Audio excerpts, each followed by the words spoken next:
Talking, talking, talking.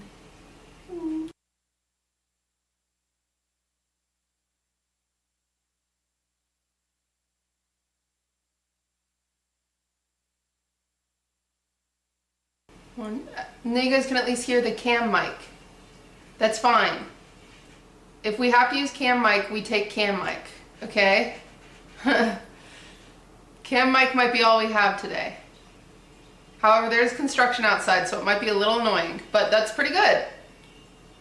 Nico doesn't have super good internet right now, so we're lucky to have anything, because I was like, we're screwed.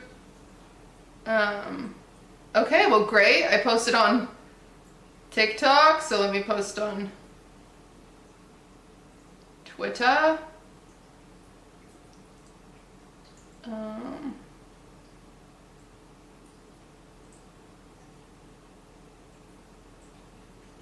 Can you send me a picture of the receiver next to the cam? The receiver next to the cam. Yes, yes, yes. Okay. The receiver next to the camera. He wants. Thank you for the subs. I'm going to thank you all for the subs in 1 second. Sorry, we're just getting audio. I'm pretty sure that's right. I think that's the receiver.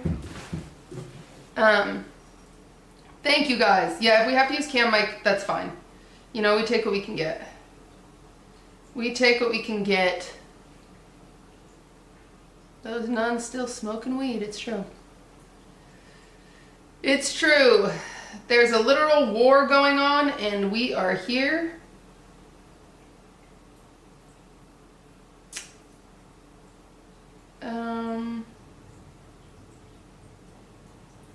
We are here making zucchini bread. So, you know, we all cope in our own ways. Push it. Does the display change? No. I pushed it a few times, Nico. Thank you for the 3 months. Baking will fix us, yeah.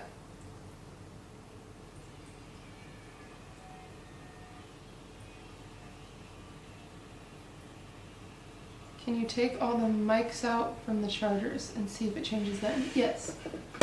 All the mics are in my hand. There's always a war going on though. Can't stop making bread. You know what? That's fair. Okay, they're all in my hand and I'm pushing the button. Nothing. Nothing. Okay. This stream inspired me to get my first coaling rack and baking pan. I was nervous because I don't know like how many people actually like zucchini bread. So yeah, are the mics just dead? I don't know what's going on with them. I'm not smart enough.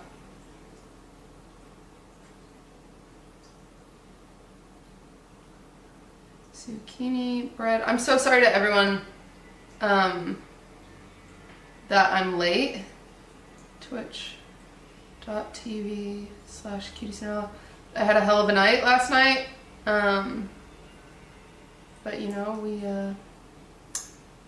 thrive. We do our best. Also, I'm 99% sure that this is not... Damn. I'm pretty sure. Let me see.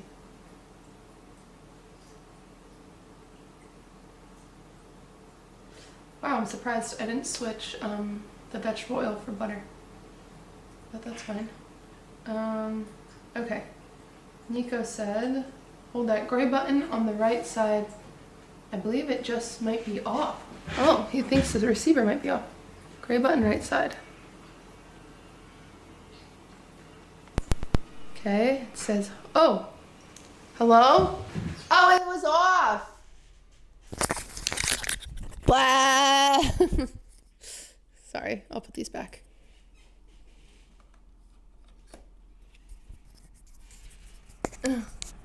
Hi guys. Yay, W Nico.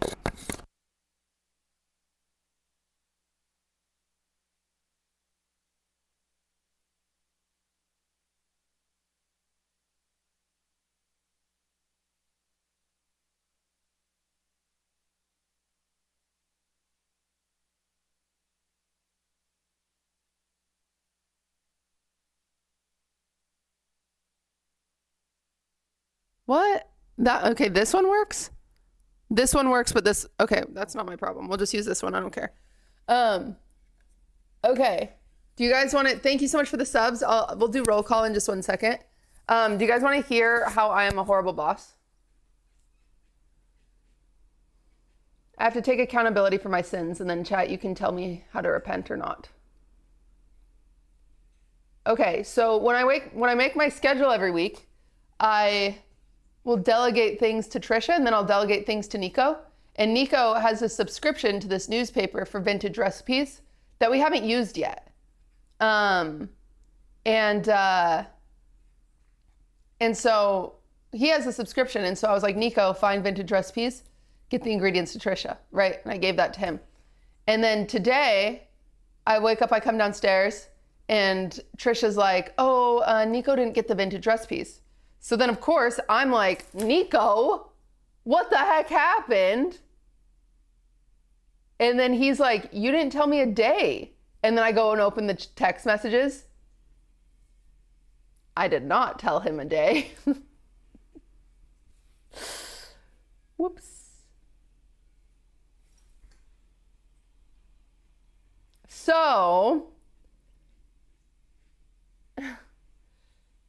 So you're very bad at dates. That's my fault. So that's a big whoopsie daisy, oopsie, whatever Lana Del Rey says.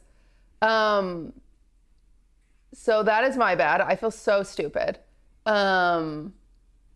But so now we don't have any vintage recipes to do today. Yeah, whoopsie daisy, yoo-hoo. So as a pivot, I sent Trisha to Barnes & Noble, and she's buying that Dylan guy's book. And I figure we'll just use his cookbook and we'll go and choose some stuff. And because his cookbook is full of vintage recipes. So at least you have a new camera, right? I mean, it's not your fault. It was definitely my fault. Genuinely, I'm so dumb. I can't believe that. Because usually chat, when I give people like assignments, I'll be like, need it done by this day, or no rush on this, or whatever. I gave no timeline. So dumb. I'm so mad at myself. But Nico, how do we use the new camera? I see it's here. So here's the new camera. How can mods use it? Can mods zoom in on it or no? Do mods have a remote yet or no? I don't think they do. Not yet. Okay. We're working on getting mods the ability to remote.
Sorry, that one doesn't have audio. I didn't realize until I was on a giant rant. But essentially, mods will be able to control that. So when we're doing baking streams, if I move, it can even go to the oven. Look, I'll show you. It can go to the oven. You want to see?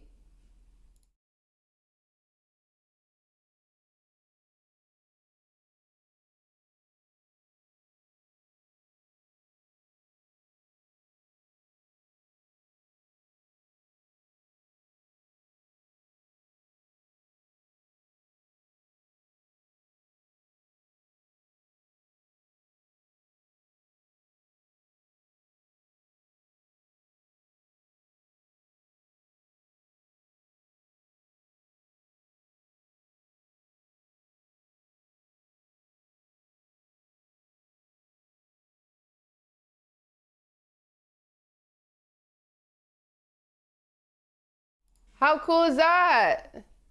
So eventually we'll have mods will be able to do paranormal activity POV. Mods will be able to control it and switch the camera to either that one being full screen or like zoom in, zoom out, move it around, whatever. Is it on the ceiling? Yeah, it's on the ceiling. It's actually Nico did a really good job at mounting it. It doesn't look insane. It like looks really perfect. It looks great. So yeah, very cool. Yeah, and so next oven fire, you guys will be able to see inside the oven. How do we get audio with it? Nico just needs to add the audio mixer. It's like not a bad, it's like super easy. This is just our first time like doing it, you know? Will we be able to donate to feed the animals? Yeah, for sure. Okay, a few things, just like let's get some business out of the way and then we can get to baking. And we'll still do roll call. Thank you, Peach. Some business to get out of the way, and so sorry again. I'm being so genuine. I'm so sorry this is so late. This is so my fault. Voice crack. I was up all night just unwell. I didn't fall asleep until 7 a.m. and so I didn't wake up until 2 p.m. It was just a really fucked up night.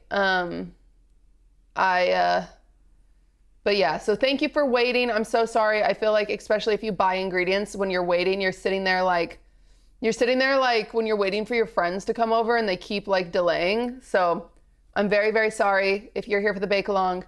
I'm very happy you're here. So thank you for coming and thank you for baking with us today. I just feel bad whenever I'm late. So sorry about that. Yeah, we'll work on getting a treat dispenser for QTCinderella at some point. Maybe that can be Nico's next project. Still on time in my book.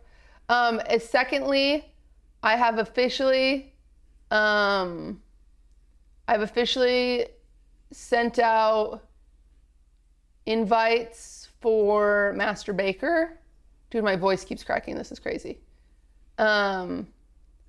So as they come in, I'll let you know who confirms. So exciting. Do we know the dates? It's in April. We don't have the dates just yet, so just request all of April off work. So far I got one maybe. I got one let them cook on it. And I was like, well, technically you're not allowed to like practice a ton. Like you shouldn't. Just kidding. But we'll see. And I've already decided the menu for Master Baker, so that's exciting. And lastly, I am bringing back the gala for good. That's going to probably be May, June-ish. This year, the theme is going to be for the ocean. We're going to be raising money for conservation within the ocean. And so I'm currently reaching out to nonprofits right now, which is exciting. And I am reaching out to people that did not ever redeem their dates to either get their dates redeemed or them to give me the pass and say they aren't scammed. So far, NMP LOL said he is not scammed and he is happy that it just went to a good cause. Same with Doug. He said that, he'll collab with Squeaks on his own time because he bought Squeaks. And then Timmy bought Peter and they're supposed to do a gun range stream and we're going to get that set up. And then Hassan bought 3 people and we'll see if that happens. And because, it's hard to get him to, not be at his desk when the world is always imploding. And then the last one was Connor Eats Pants, got Austin. These are the last ones that never got redeemed. Connor Eats Pants got Austin, and that was never redeemed, but Connor just wants to go to Disneyland with me off stream as a make good. So that's what's going to happen. Are you going to get the hypnotist this time? We're going to get a magician. So I think it's gonna be fun. It's gonna be the same format. So it's gonna be red carpet show and tell. Those items will be put up for auction to raise money. And then we will have 2 like TED Talks about conservation from the nonprofits or from industry experts. And then we'll have a magician perform, and then we'll do the date auction, and it'll be loads of fun. So hopefully, last time we raised $250,000 across 5 different charities. I'm trying to work with 5 different charities again this year, and hopefully we do about the same. So yeah, that's in May. So hopefully, we're doing red carpet, ocean themed animals. Just ocean themed attire is the theme of the gala. We are competing with the Met Gala. We are neck and neck with them. So, that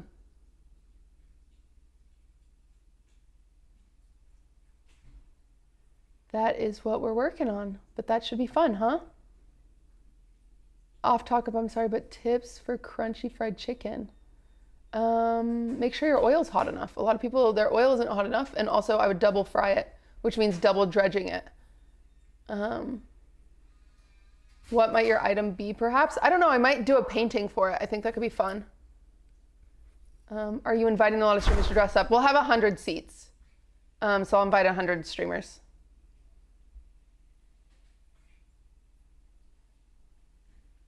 So it'll be fun.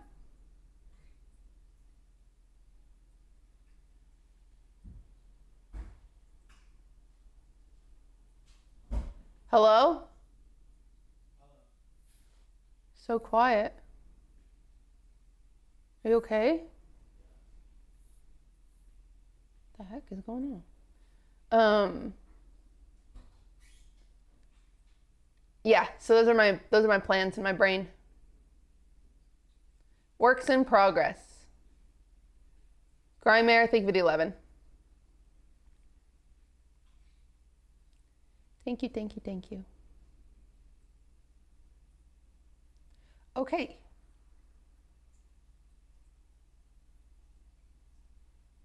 Is this a fake kitchen? No.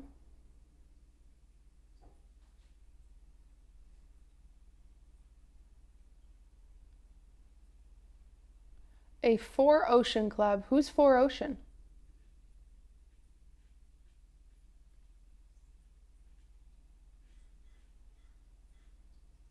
Built by Mr. Beast. Do all of you have trust issues now?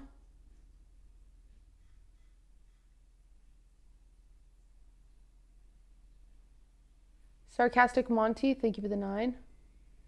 4 Ocean is a plastic cleanup project. Oh, that's awesome. Yeah, that's not a bad choice. Bexy, thank you for the 6 months. That's how you're sitting in the chair? Oh. Let's Fake Stream one was really convincing. Yeah, I think all the streamers would have gotten away with it way more if not every other streamer was streaming at the exact same time. Most of them on green screens. Oh, it's for profit though. Oh, I don't know. Don't know.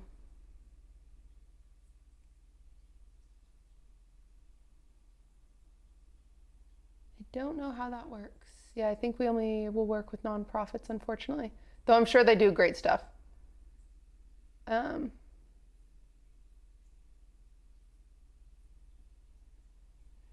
Also, everyone didn't say I'm going to North Carolina for Mr. Beast. Yeah, apparently they weren't supposed to say that. I was talking to my, like my friend at YouTube yesterday that like was helping work on the project, and they were like, yeah, none of the streamers were supposed to say they were going to North Carolina. Oh, oopsie. I was like, I'm pretty sure every single one of them posted it. Eli, thank you for the prime, or like said it on stream.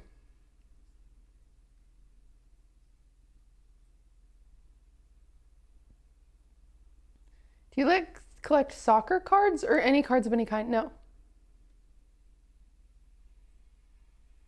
They weren't supposed to say, but Mr. Beast was literally the first person to leak the names and date. Yeah, I don't know why. I don't super understand that. Marika, thank you for the year. Did you watch the Brit Awards? No, I didn't. Anything I missed? Anything importanto?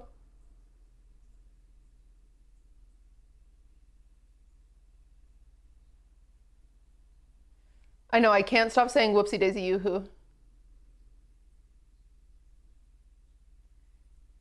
Yeah, the easiest way to get Mr. Beast's like compound doxed was to invite 50 streamers. I'm pretty sure it's got a location on Google Maps now. So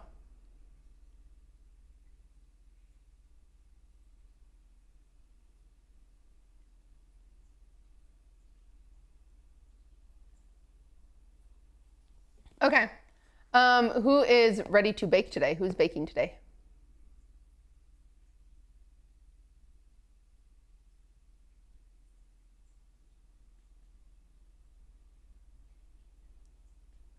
Me.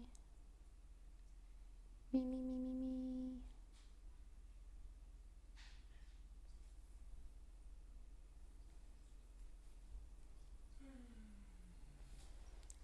Hello. What do you have there? I got my briefcase. From Mr. Beast?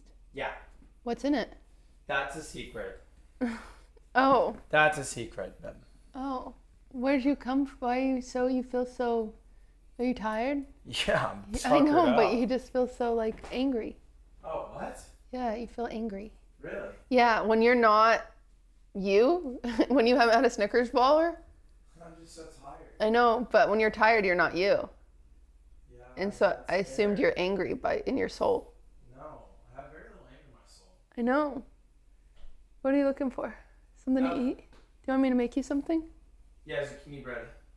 Okay. I was also going to make banana bread afterwards too.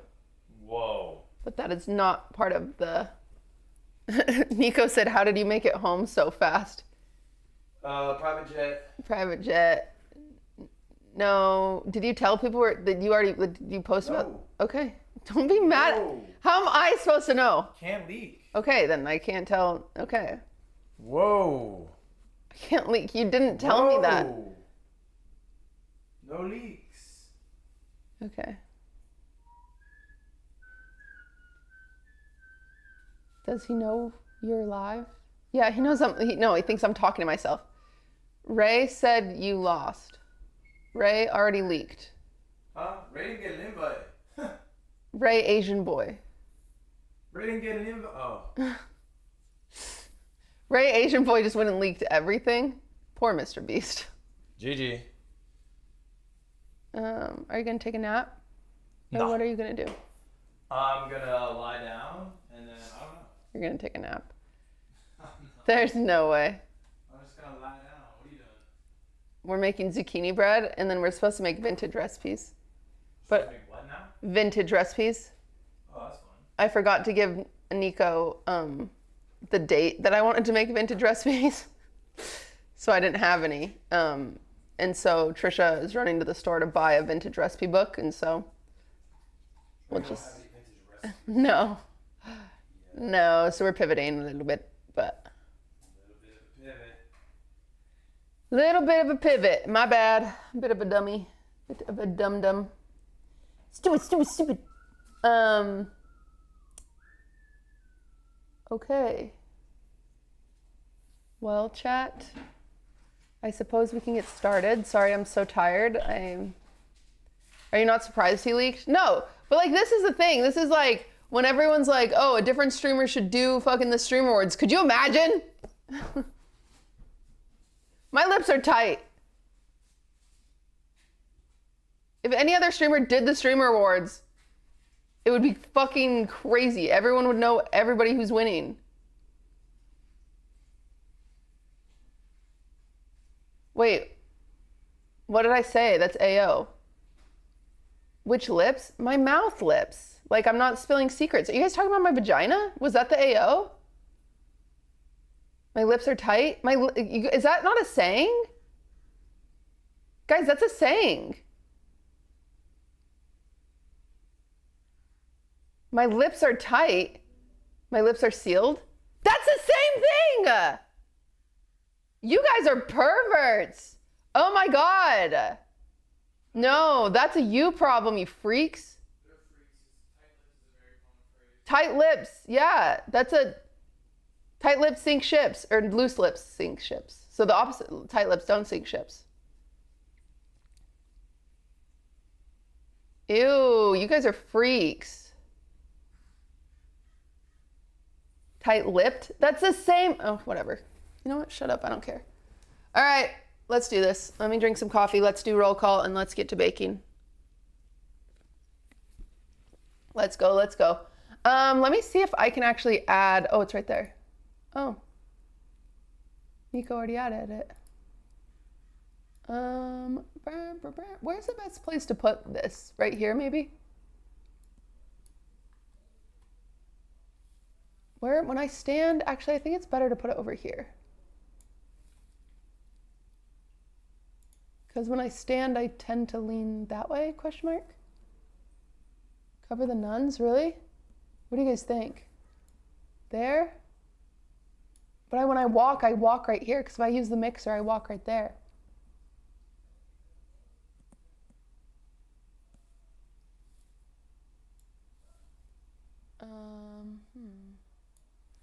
Okay. New POV, we do have a new POV, and let us get to where we want it. Right here. And, oh, nope, down. Oh, there's, wait.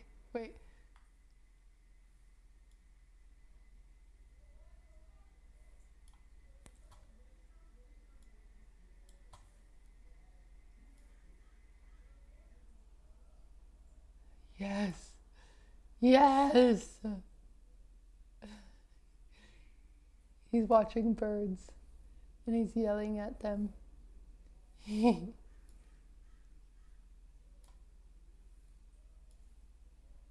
Look at him.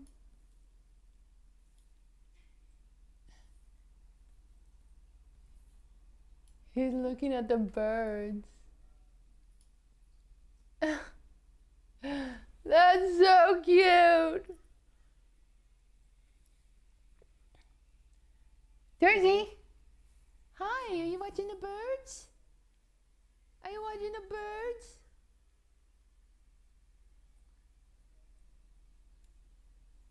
That's so fun. That's so nice. Are the birdies outside?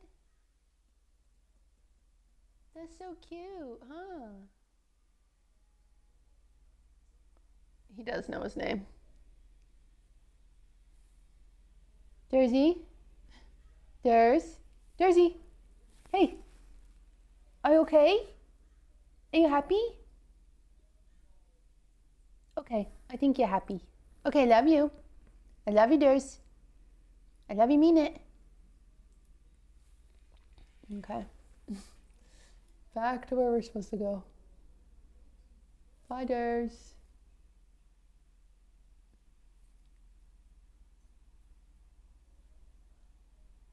There's my vanilla. Damn. We're real zoomed in, huh? Alright, let's zoom out.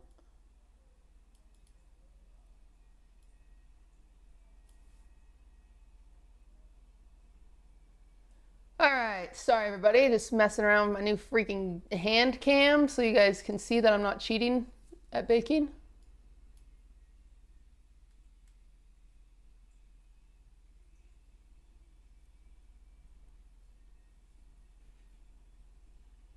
Durs is doing that crazy cat meow when they see a bird, they're like, ah. Oh, frick, he's so cute right now. Wait, you guys, frick, you guys gotta see this. Look at him. How are we supposed to get any work done when he's doing that shit? How are we supposed to get any work done when you're so cute? Huh? Where are we oh, goodness. That's so nice. Oh, he's so cute. Durs, you're so cute. Yeah, that's so nice. Oh, you look like a big fluff ball. You're so cute. You are so cute, baby. Okay, can you stop doing cute things so we can actually get back to this?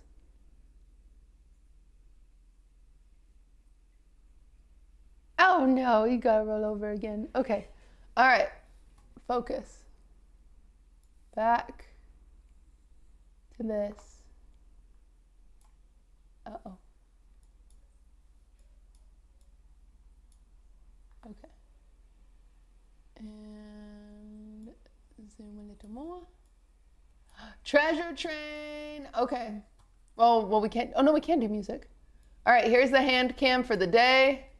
I'm gonna put it here for now. We might move it. There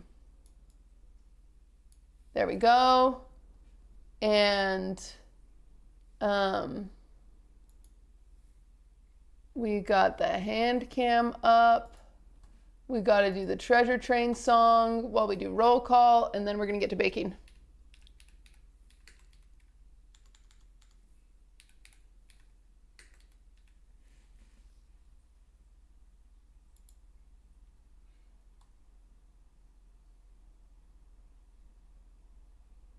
Can you guys hear that?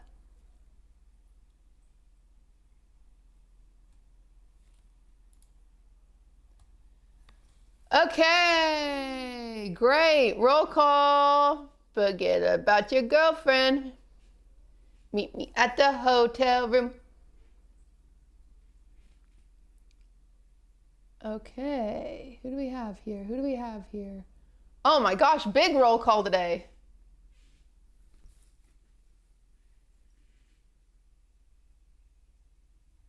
Sucked Dry Johnson, thank you for your prime.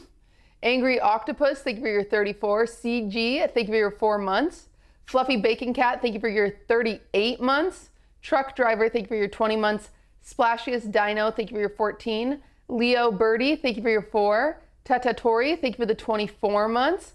Mythic Noel, thank you for the 21. Jersey Nina, thank you for the 5 months.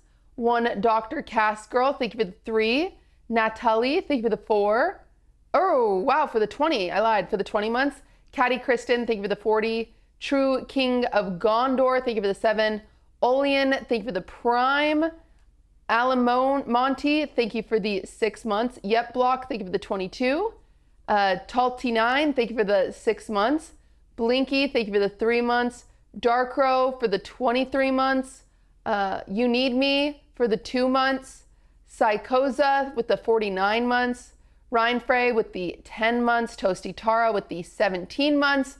Ghostini with the 31 months. Meg Melanie with the 4 months. AFKJ with the 8 months. Jesus with the 39. Che with the 2 years. Peach with the 10. Dune Shadow with the 42 months. Thank you, thank you, thank you. Beans with the 8 months. Voodoo with the 20. Kaya with the 39. Grimar with the 11. Sarcastic Monty with the 9. Holy moly! Bexy with the 6. Eli with the prime. Marika with the year. Sukosh with the prime. Hannah with the 31. Randy Baby with the 5 months. Dank Linguini. Anonymous, you're so crazy. Dank Linguini with the 4 years. Special Brownies with the 37 months. Carrot with the 19. Stana with the 60. King Man with the 9. Shaq with the 7 months. Thank you so much. Typical Rick, thank you for the 11. Muxar with the year. And Anonymous with the 5 gifted. Thank you guys so much for all the subs. If you have a Twitch Prime and you want to drop it now, I would appreciate it. Maybe you haven't checked, you're being a little lazy. Peach, thank you so much for the 5 gifted. That's very kind. I appreciate it. Thank you. Thank you so much. Wow. Okay, thank you guys. And Muted Anxiety used their Prime. Thank you for using your Prime. You get 1 Prime a month, so I appreciate you choosing to use it here. You know, it is free if you're connected with your Amazon account, and I appreciate you using it because it helps support the channel. And I have a lot of very expensive events coming up, and I want to make them awesome, and they cost money. So if you have a Prime that doesn't cost you any money and you want to use it here, I really appreciate it. Axel, thank you for the 8 months. Thank you, thank you, thank you. Thank you. Thank you. I gave my prime to Foolish. So sorry for betraying you for a man. I'll let it pass because it's foolish. Virus, thank you so much for using your prime here. I appreciate it. Thank you, thank you. Same, I give it to Ron. Okay, well, I'm not going to give you the pass. Just kidding. All right. Well, that is the end of roll call for right now. And let us get to baking. Okay. I'm going to adjust this camera one more time because I think we should be a little more zoomed in, question mark. And a little more up. That should work. We'll see how that goes, okay? Can you make it so it's topping? Oh, yeah.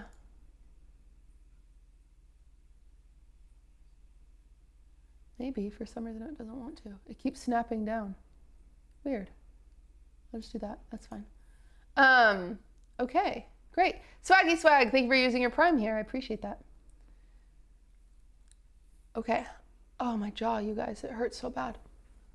I was grinding my teeth like crazy when I finally fell asleep this morning. When I fell asleep at 7 a.m. I need compression socks, I think.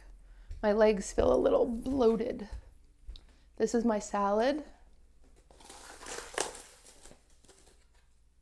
Yummy.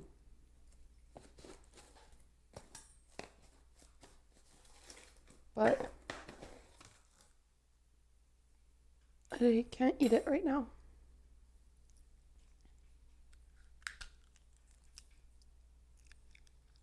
Ah. You ruined your teeth with what?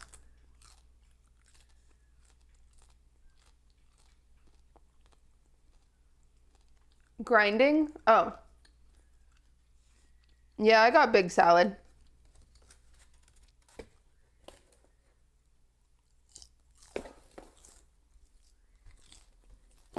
I'll eat it later. Okay. Let me make chat big because you guys are small right now. Do you know when your video with Hank Green comes out? I do, but I won't say when. I don't think I can say when. I respect Hank Green too much to leak his content. Okay. We're actually going to start with a glass of water too. Man, last night I had a glass of water like on the floor next to the bed because our bed's on the floor because Swift can't jump high, you know. And Swift meandered over and just started drinking out of my glass. So I didn't have a glass of water at all last night.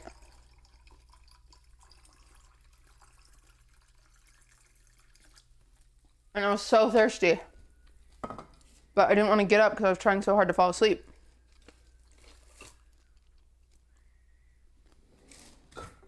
Bit of a menace.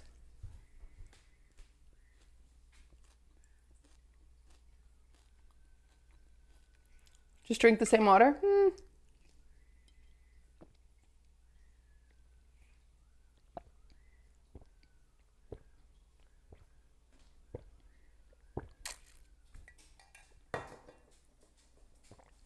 We tried doing dog stairs for Swift, but hi baby.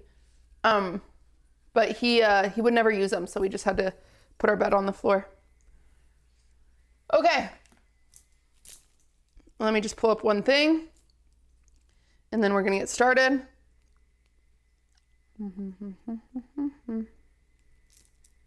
Dude, that construction outside is crazy.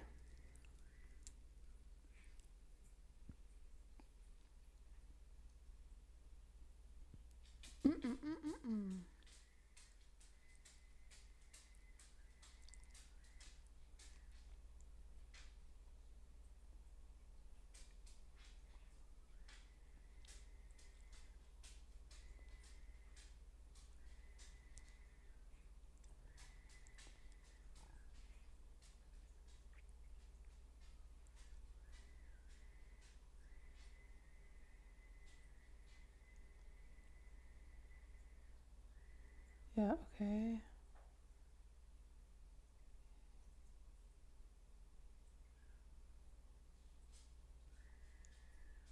Okay. Ready, Freddy, steady. Putting my phone on Do Not Disturb so then I can film for us. Camera.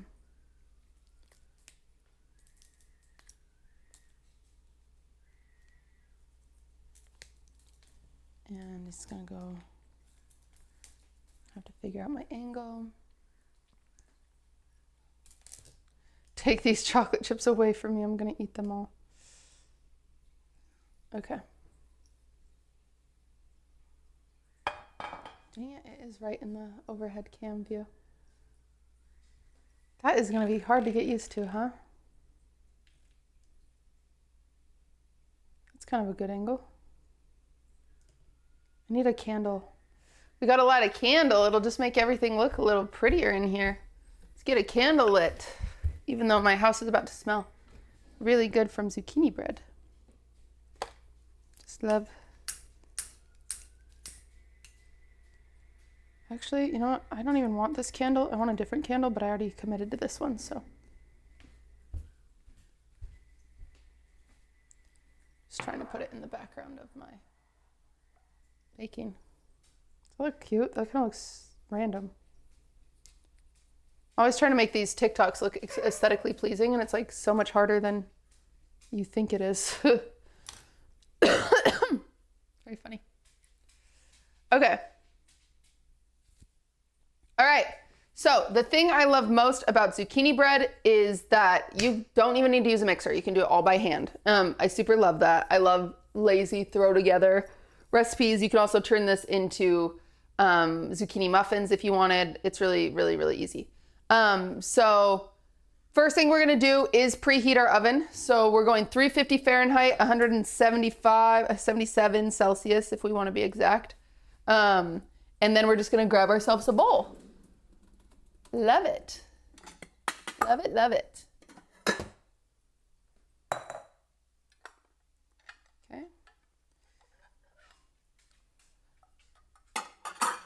Okay. Get yourself a bowl. Is that in the camera? Okay, that's in all of our cameras. Everyone can see it. Awesome. And we're gonna start with, I'm just gonna use a whisk today. And I might use a spatula just to have help later, okay? So the recipe, shit, I needed to write it down, so, because I don't have my phone. Or should I go grab my laptop? No, I'll just write it down real quick. I'll just write it down. Forget about your boyfriend, unless his name's Swiffy. I could be your boyfriend. Just kidding, because I got Swiffy. Swiffy, Swiffy, Swiffy, and Swiffy, Swiffy, Swift, Swiffy. Okay, bake along ingredients. I just need to write this down. Okay, so we're doing oh, whoa. Flour.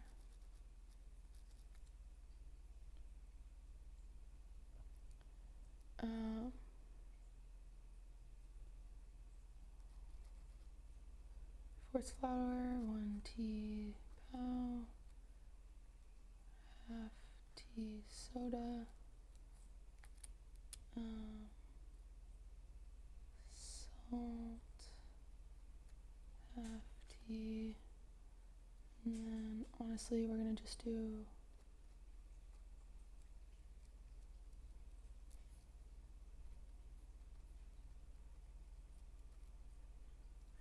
okay. Bam. Sorry. And then I need half oil.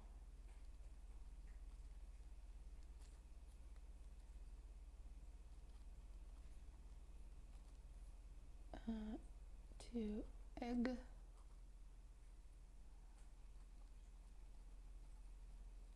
Cool. Fan.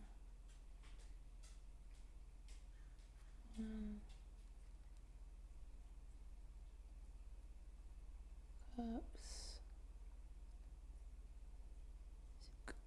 Okay, great. Sorry guys, just had to do that real quick so then we can get this show on the road. Okay.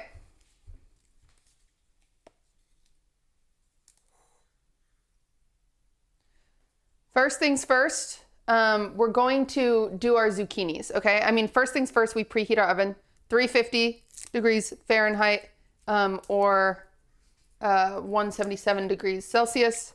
And then we're gonna start with our zucchinis because we want them to kind of sit and get any of their excess water out. So grab your zucchinis, get them washed.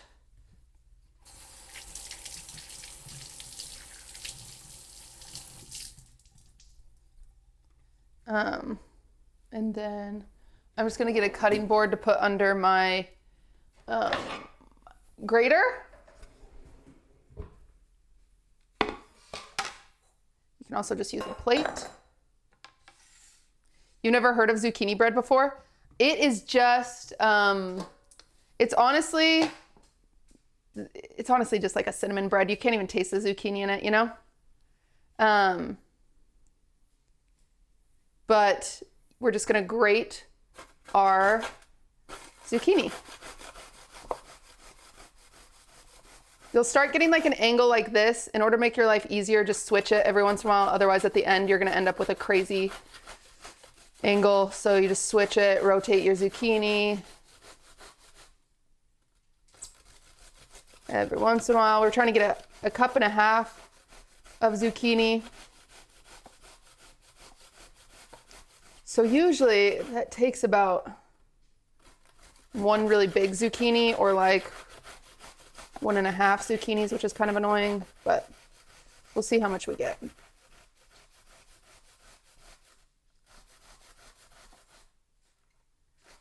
Do they taste like cucumber? They kind of just taste like nothing, to be honest. Yeah, cucumber is a fine comparison if you've never had zucchini. It's like a bit of a nuttier cucumber. Okay. All right. Be careful not to cut yourself.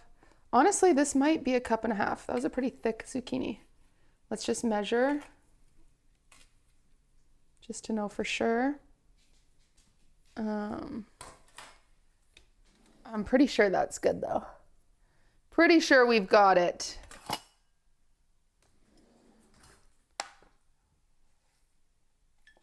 Oh yeah.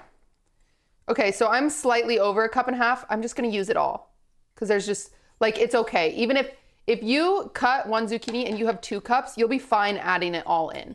It's not gonna mess up your recipe to have a little extra. And like, how annoying is that? Like, you know, technically right now, I would need to throw away like a 4th cup of zucchini. Just use it, don't waste it. It's fine. But one thing I am gonna do is I'm gonna go ahead and, zucchini is full of a lot of water. So this is gonna sit here for a little bit and I'm just gonna take a paper towel and I'm just gonna go like this. We do the same thing with pumpkin, just so we have a little more control over the moisture we're adding to our bread. And I'm just gonna let it sit with a paper towel over it as we continue working on the recipe, okay? So yeah, it's nice and tucked in. And we're just gonna set this to the side. Okay, so now we're gonna start with our wet ingredients. If you're following along and I ever start going too fast, just let us know, okay? Can I use a wire rack to dry? No, because your zucchini will fall through the bottom of it. Okay, so now you're gonna do 1/2 cup of vegetable oil. There are options here because I talk a lot of shit on vegetable oil all the time. Vegetable oil is pretty bad for you. So if you want to be bougie, you can use an olive oil. You can also use a melted butter here. I just kept vegetable oil in this recipe because it is the cheapest and it's usually what most people have on hand. You can also use coconut oil. You could use avocado oil here. There's cinnamon and nutmeg in this recipe. So any oil you use isn't going to show up. Like even the coconut oil, it's going to be masked by the cinnamon and the sugar and everything like that. So you're going to get a little bit of coconut because coconut oil is coconut. But yeah, can I use mineral oil? No, don't use mineral oil. I am going to go ahead and use olive oil because I'm crazy. It is not, if I had avocado oil, that's what I would use, but I'm just gonna do that. Can I use motor oil? Yeah. Is this recipe gluten-free or is there a way to make it gluten-free? The nice thing about breakfast breads is you can do a 1-to-1 switch out. Like it's really, so any gluten-free flour that says it can be used for baking, that's a 1-to-1. You could just use that and you'll be fine. Because breakfast bread, it's okay if it's a little dense. It's okay if it's a little dry because you're going to put butter on it or jam. Like, so this one's pretty easy, pretty good switch out.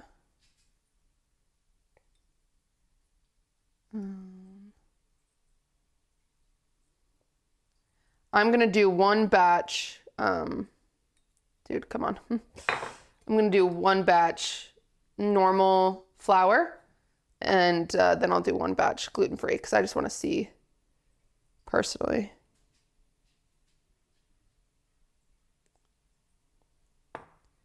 If there's a big difference. So, where'd you get that bottle for your oil? I believe I got it from Williams-Sonoma. Okay, so oil is our first thing going in. Okay. Hate that I used my dry measuring cup for that, but we did. And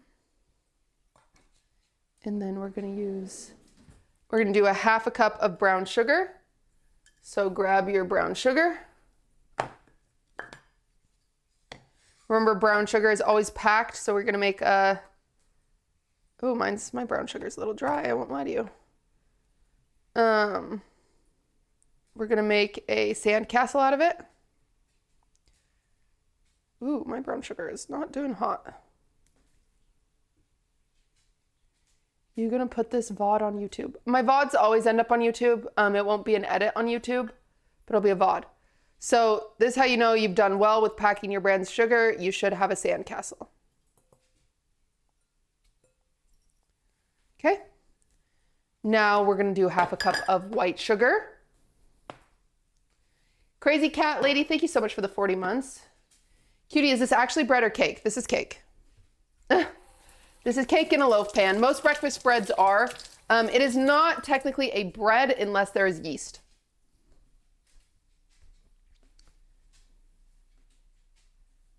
It says bread. It's anything you put. You can put anything in a loaf pan and call it bread, you know?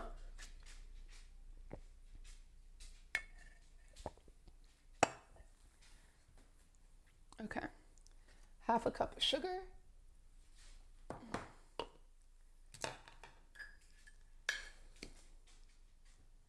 And pour that in.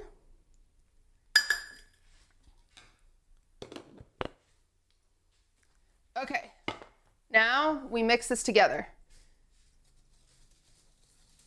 Just get it nice and combined. My brown sugar is not very good, so I'm gonna have some chunks, unfortunately.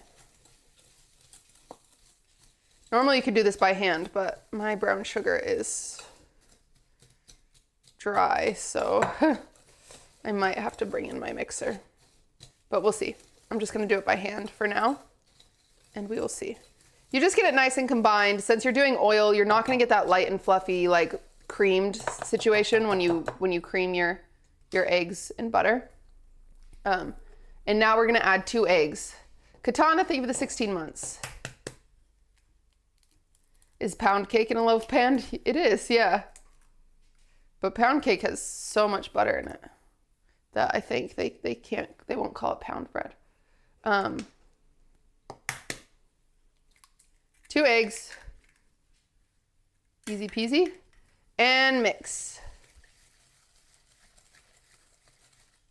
Oh, dang it, dude. My brown sugar is fucked. Okay, sadly I can't do mine by hand because of my brown sugar. my brown sugar was kind of dry, so I have some big brown sugar chunks in it. So I just have to grab a mixer because it'll just go by so much faster if I do that. So I'm just gonna hit it with this real quick just to try to get out some of those chunks.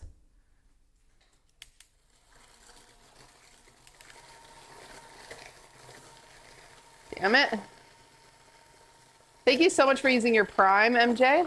11 months.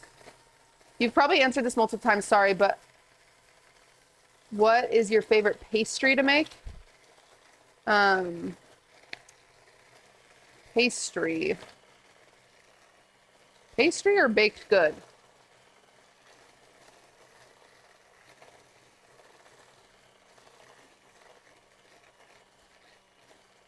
Baked good. I mean, usually my favorite thing to bake at all in general is just whatever somebody wants to eat. I don't have an incredible sweet tooth. Because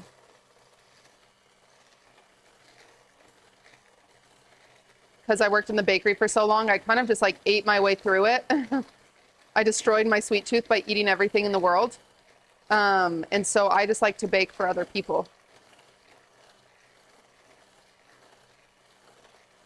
All right, this is the best I'm gonna get it. Unfortunately, my brown sugar had chunks in it, so I'm gonna have some brown sugar chunks, but that's okay. I have a big chunk that I'm just gonna take out. He just can't be at the party. Look at that. Sometimes this will happen. Oh wait, now he's disintegrating. Oh, you want to be a part of the party? You can be in the party. Okay. No, this is not a Caroline situation. I do not have cockroaches in my brown sugar. I use my brown sugar way too much for bugs to ever live in there. You know how much sugar we go through in this kitchen, chat?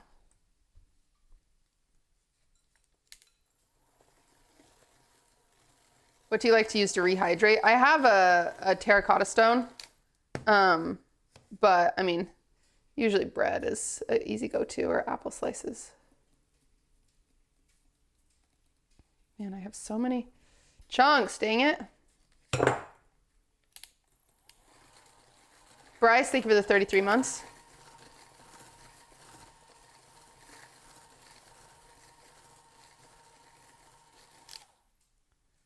Okay, nice. Let me wash my hands again.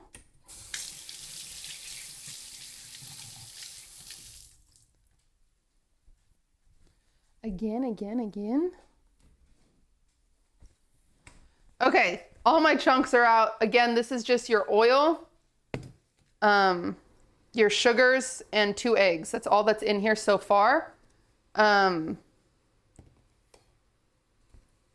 now we're going to add a 4th cup of applesauce. All this applesauce does is it keeps moisture in your bread, the same way you could use sour cream, you could use yogurt here, whatever works really. I'm pretty sure this is a half, let's see. Okay, yeah. So I'm just doing a 4th cup of applesauce, just right on in there. We don't have to stir again until after we add our vanilla.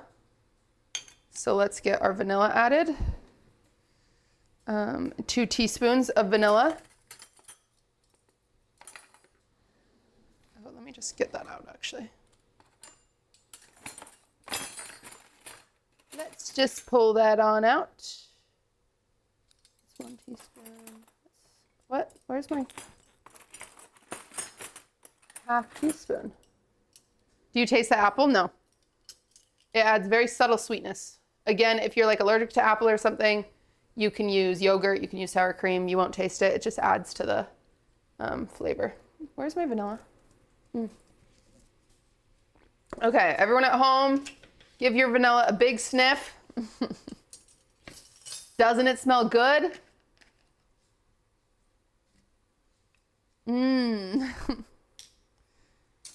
If you've never tasted it, you know, you should give it a swig.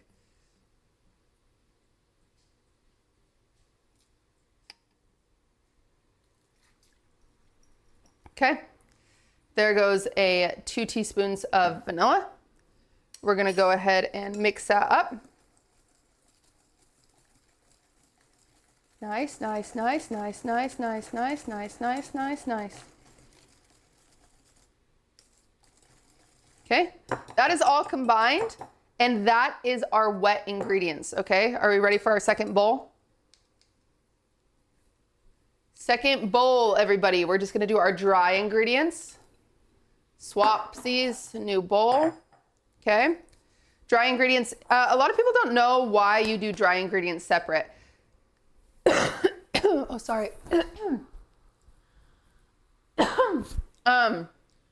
We do dry ingredients separate because it assures that the leaveners are more consistently mixed in.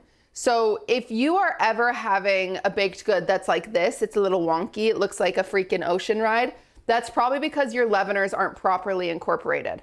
So when that happens, that means your baking soda, your leavener is what causes your bubbles and holds your structure, right? So your baking soda didn't get mixed all the way in, so it's over here, so it rose that side, but it didn't rise that side. So that's why it's like that, you know, or that's why it does this or that or the other. So the reason that we separate our dry ingredients is so we can easily mix them all together. And so now we have a conglomerate of everything that's easily mixed, add it to our liquids, and we're not gonna end up with those same pockets. Because when you do it this way, if I were just to sprinkle in my baking soda, which I won't lie, I do that sometimes. I do it all the time. I'm a lazy baker too. It's totally fine. And I don't care if my shit comes out uneven, but I'm not teaching anybody. But since I'm teaching you guys, I'm gonna show you the right way. But what that can do is you could end up with a little pocket of baking soda that never gets fully mixed in. So yeah, that's why we're supposed to do our dry ingredients separate from our wet ingredients. So let's go ahead and get 1 3/4 cups of flour in this bitch. Do I have my 4th? Oh, it's covered in, gosh, I'm using so many measuring cups today. This is crazy. I'm trying to use less, but I just keep using them.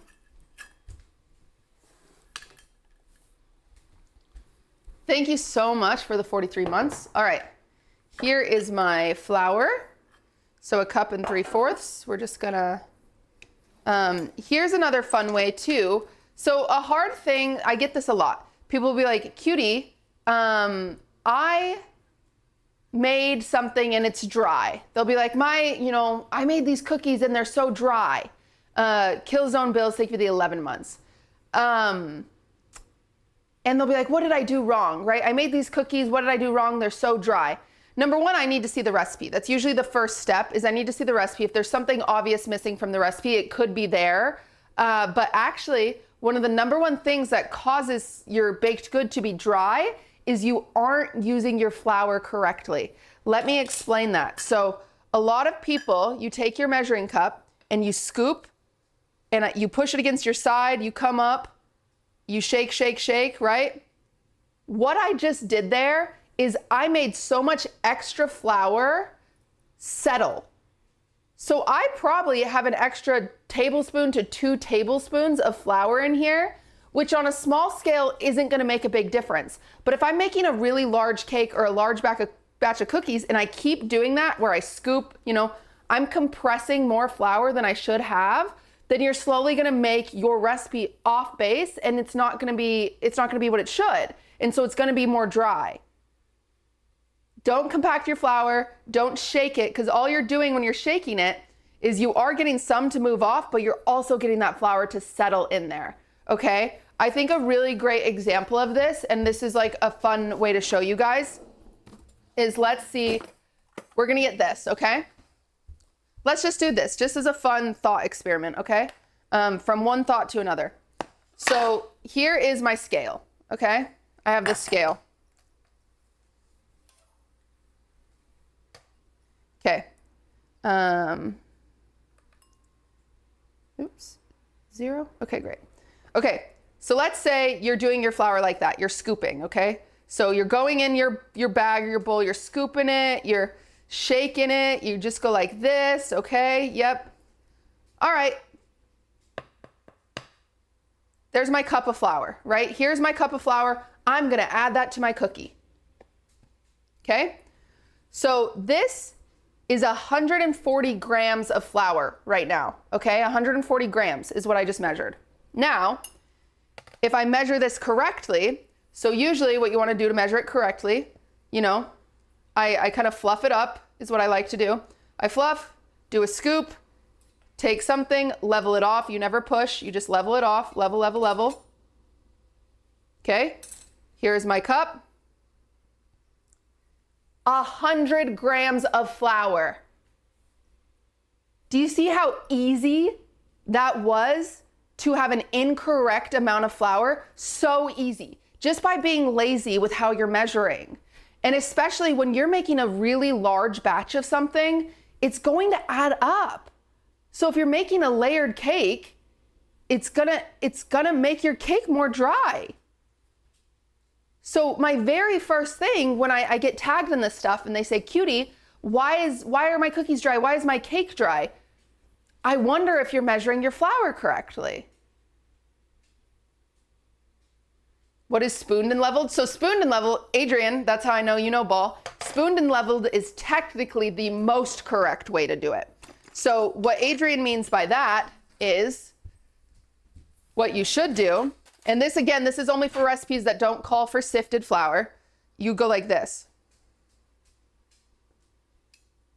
This is the most technically correct way to do it, okay? Okay.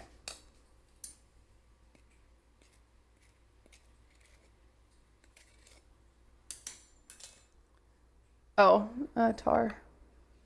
Oh, give me 0. There we go. 100 grams.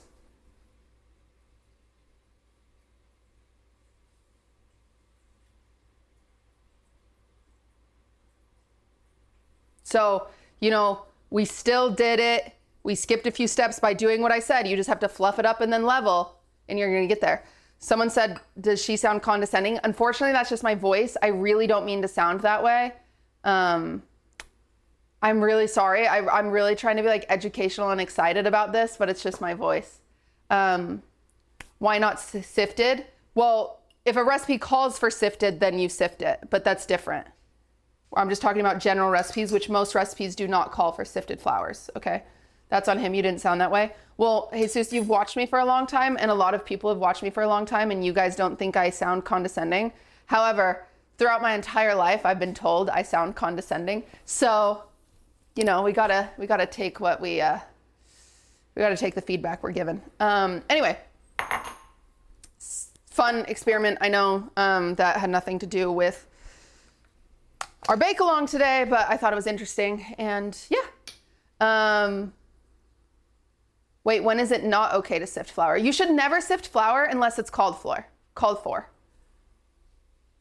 Does it matter if I use self-rising flour? Yes.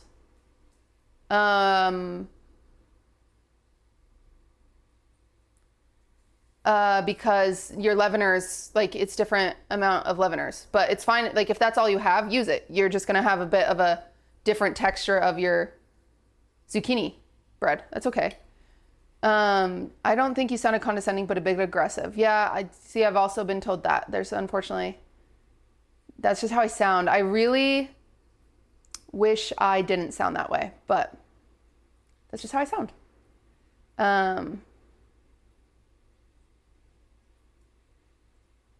Anyway.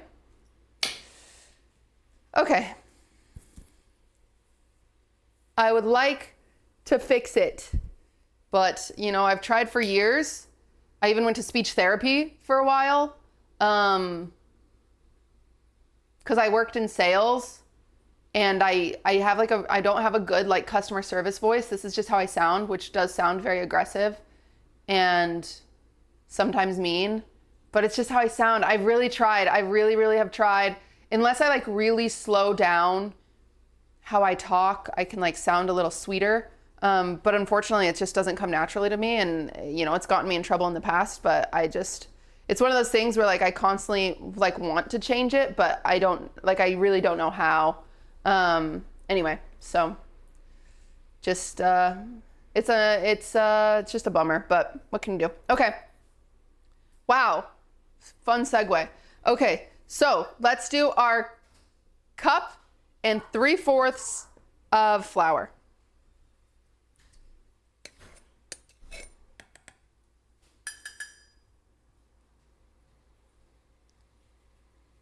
Oh, wait, that whole time during that example, dang it, that sucks because we can't even use that example for, I can't even use that example for a TikTok because I was using a 3/4 measuring cup. That I knew, that's so funny. Because I was saying I was using a cup, but I was using a 3/4 because in my head I was like 100 grams for 3/4 isn't right, or for a cup isn't right. But I didn't care to like look down and correct. They won't know. 100 grams of flour just doesn't equal a cup. I don't dub over it. Just redo it. Does that make a huge difference? Yeah, the comments will be torture. Maybe, is Amanda here? Maybe Amanda, if you just put 3/4 every time I say 1 cup or whatever. I don't know if she's here. Or if there's a mod here, can you DM Amanda that? Say, hey, Cutie did a flour example thing that could be a TikTok. Will you make sure it says 3/4 a cup or whatever on the screen? Okay. All right, that was 1 cup total. And now,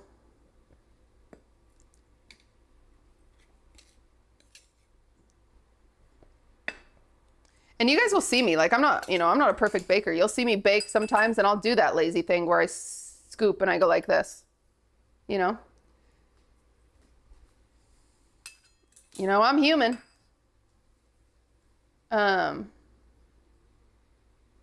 Okay. Anyway, there's our cup and 3/4 of flour. Do I need to grease the pan? Yeah. Okay. Next,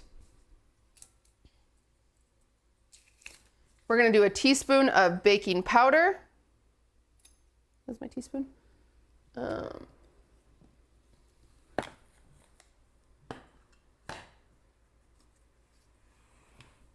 Dark Road, did any of my mods DM Amanda that? Please.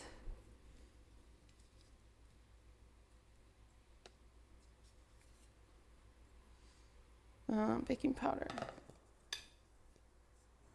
Is there a difference with greasing with butter and spray? No, just a time save, really. I thought Crow was doing it. Okay, Cara, will you do it then? I don't know who's doing it, but it's that thing when you yell help in a crowd and then everyone thinks someone else is going to do it. I can do it. Yeah, will you do it, Cara? Thank you. Just someone that watched it so it makes sense. Like if you could type it up and explain it to her. Just so it all makes sense, because it's kind of confusing to explain.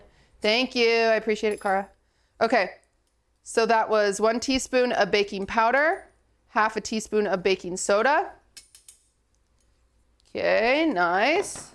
We're going to do 1/2 teaspoon of salt.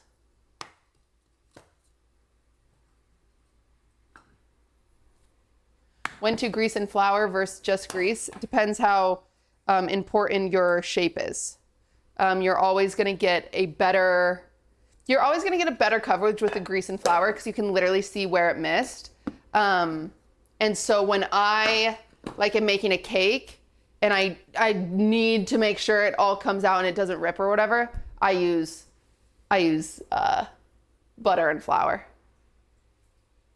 Okay, so we have our baking powder, our baking soda, our flour, our salt. Now we're gonna do our cinnamon. Okay, the recipe calls for I think a teaspoon and a half. We're just gonna do a tablespoon of this. I think a lot of people are babies and they get nervous to add too much spice. But like, come on, man, this is zucchini bread. Let's get some fucking cinnamon in there, you know? So just use a tablespoon. Chandler, thank you for the 10 months. If you hate cinnamon, don't do a tablespoon, but that's the fun part about baking is once you're confident in a recipe, you can adjust it for what you care about. And I love cinnamon, I love spice. So we're gonna add that. Nutmeg is kind of a funny one though. Nutmeg is really overpowering. So the recipe calls for 1/4. You could go up to a 1/2, but I do fear with nutmeg specifically, you could be a little sad by that. I am gonna do like a heavy fourth. Nutmeg is actually a numbing agent. A lot of people don't know this. If you put nutmeg on your tongue, it'll numb your tongue. So a lot of people, like if you do too much nutmeg in like an apple cider, your tongue can go numb, which is kind of funny. Okay, and then I'm just gonna do like I said, I'm gonna do a heavy 4th teaspoon of nutmeg.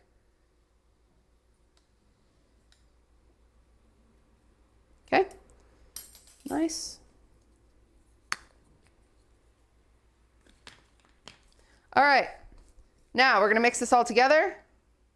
I'm just gonna use my whisk from before.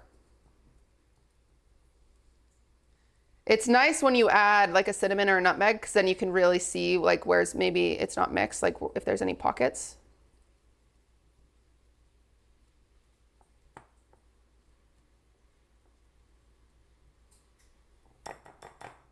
Okay, we're gonna come over here. We have our wet ingredients. We're just gonna pour our dry ingredients right in there, and let's just mix. You can mix with the spatula. You're gonna probably have a better time with a spatula than a whisk at this point, but whatever you want.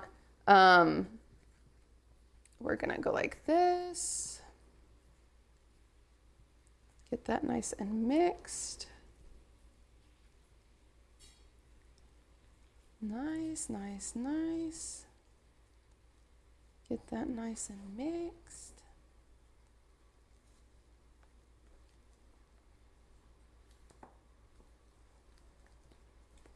Okay, it's a very thick batter. Now, let's grab our zucchinis that we set to the side. Look at this. Look at all the moisture that we got out of there. Right? So we're just going to take that off. We got some excess moisture from the zucchini, and we're just going to get that in there. The reason I add my zucchini last is to give it the least amount of mixing. That way it doesn't break down too much, because I love being able to see the zucchini pieces in my bread. Is zucchini bread sweet? Yeah. Okay. Thank you, IRO Rules, for the 6 months. Okay.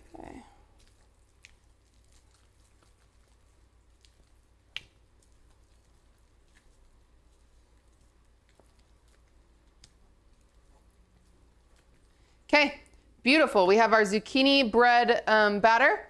Now we're gonna get your loaf pan. I understand not everyone has a loaf pan. If you have an 8x8, you can do zucchini bread in that. If you have a 9x9, even if you have a small casserole dish, a 9x13, you can just have a really thin zucchini bread. You can, kind of do it like a sheet cake if that's all you've got. I'm just grabbing my pan spray. You know what's funny? I didn't even have a loaf pan. I had to buy a loaf pan for this. I only have like decorative loaf pans, so I had to buy one.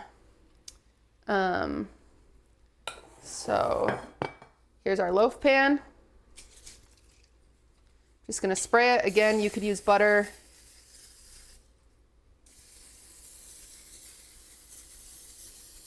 Okay, so the biggest thing about using different pans, the thicker this pan is, the longer it's gonna take to bake, okay? So if you're using a pan, like a 9x13 or whatever, it's gonna be much thinner, so it's only gonna take maybe 25 minutes in there.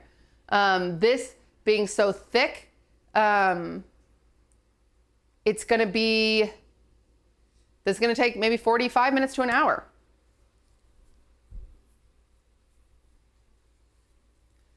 Okay, I'm gonna throw this in here. Whew.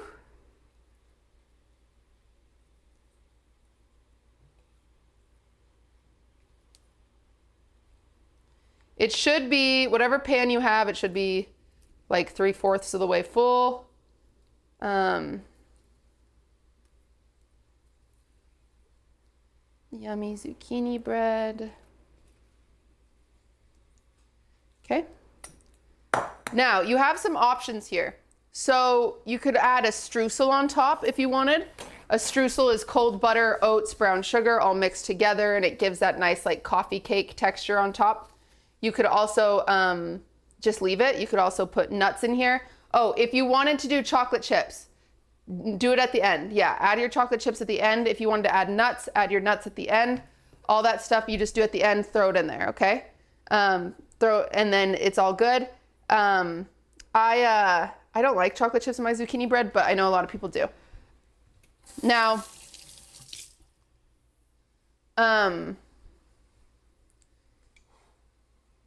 what I like to put on top of my zucchini bread is something really easy, turbinado sugar. It's a very thick sugar, and so it gives a nice crunch on top, but you don't want to add this until it's halfway baked, so it's still sticky. So we're gonna set a timer for 20 minutes, and we're gonna put this in the oven. At 20 minutes, we'll pull it out, and then we'll put the turbinado sugar on top. That way we get a nice crunch. I love a texture. And so I like to add the turbinado sugar on top of pretty much any of my breakfast spreads. If I'm feeling really, like if I have someone I'm trying to impress, I'll do a streusel on my breakfast spreads, because it's just so fun. It's so yummy. But you know, I didn't feel like doing the extra step today, so we're just gonna do turbinado sugar.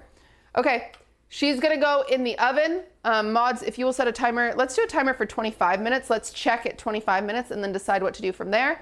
Let's do it. Okay.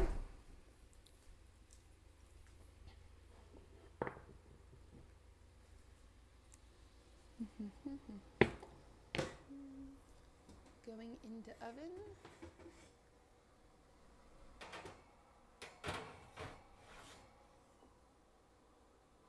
Nice. Great. Okay. That's a thick loaf, yeah. Looks awesome. What am I looking for?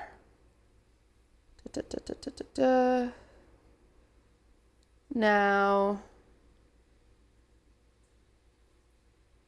let me just write this note in my phone before I forget.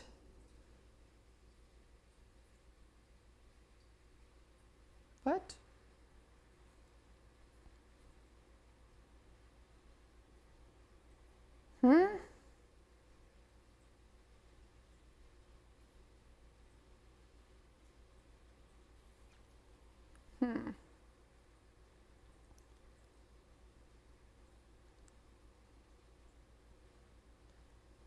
Oh, right here. Okay.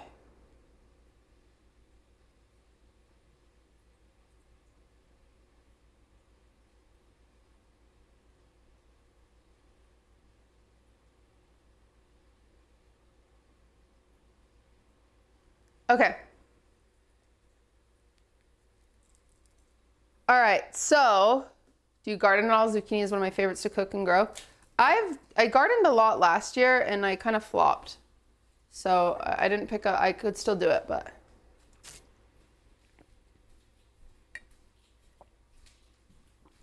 That big gold one is for, like that big fat guy, yeah, is for under the bunny butts. That sentence sounded really weird for anybody watching. The big fat guys for under the bunny butts. I got this. I found this from a vintage shop. I'll show you, chat. Isn't it so cool? And so I'm putting it on a light switch that's under my photo of Playboy bunny butts. Pretty, huh? Yeah, cool. I like it. Hi, Swift, you wanna lay down? Okay, I'm gonna pump out while we're just hanging out, waiting for our stuff to bake. I'm gonna pump out another zucchini bread because I wanna see how this recipe does with gluten-free. So yeah. Can you pause? I need to go to the bathroom. Well, we're not really doing anything that we haven't done. We're really just doing it again, you know?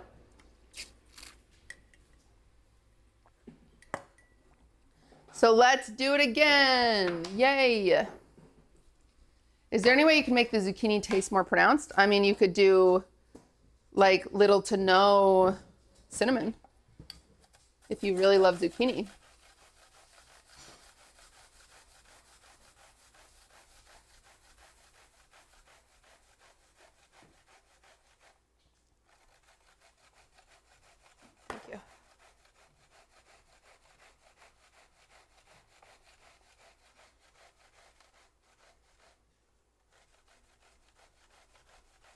Pineapple and zucchini bread is so good. See, I think pineapple and zucchini bread takes away from it.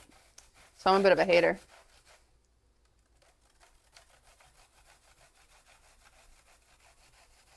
I prefer an applesauce or a yogurt. Or honestly, just switching your oil with a butter will usually keep it moist enough.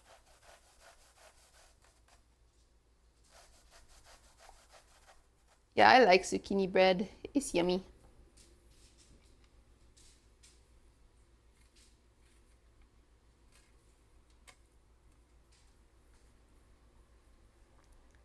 I like it. What are typical things you put in zucchini bread? Some people will put nuts. Some people will put chocolate chips. Some people will put pineapple. Some people will put raisins, which is, that one's a weird one, but I have seen it. That's kind of it, I think.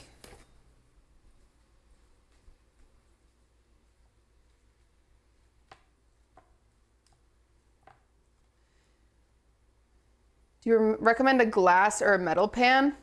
I don't have a recommendation difference.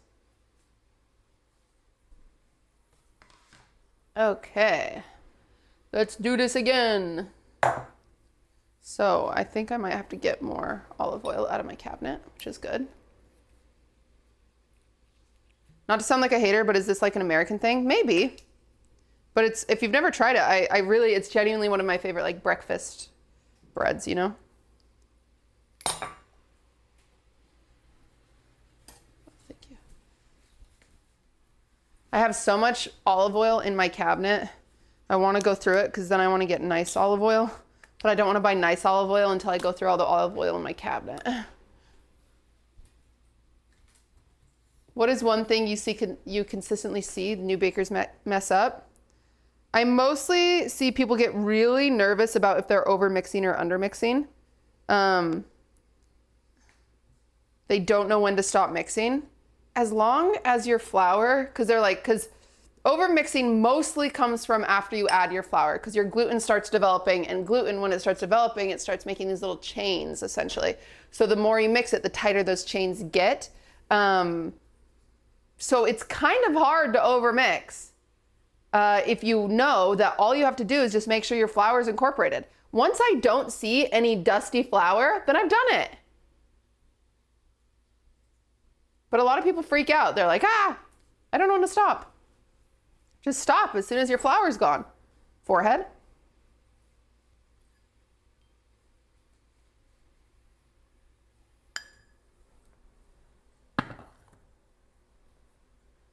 Eggs can break down too much. Yeah, they can, but usually people don't keep over mixing until the very end, and that's after they've added their flour. Because they'll go step by step and just be like, okay, I'm mixing this. Okay, I'm mixing this. Okay, I'm mixing this. And at the end, they'll just like keep mixing. That's just usually where I see it.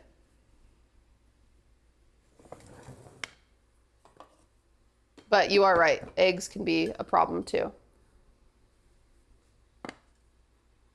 Have you ever made hot cross buns?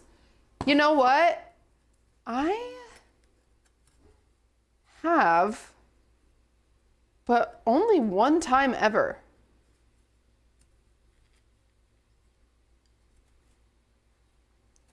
Okay, dude, unfortunately, my brown sugar might be garbage.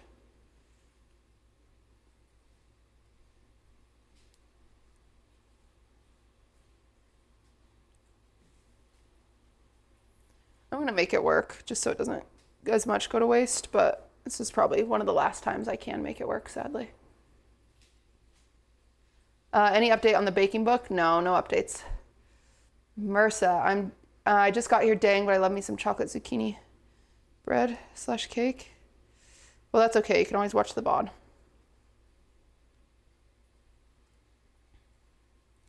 Did you redo containers? No, the brown sugar container broke this morning. It fell, the shelf fell. And so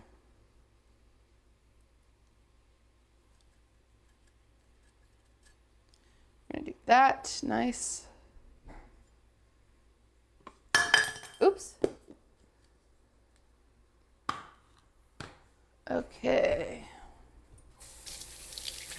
Wash my hands, wash my hands. And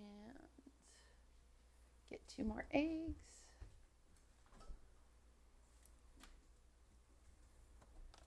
Nice, 1,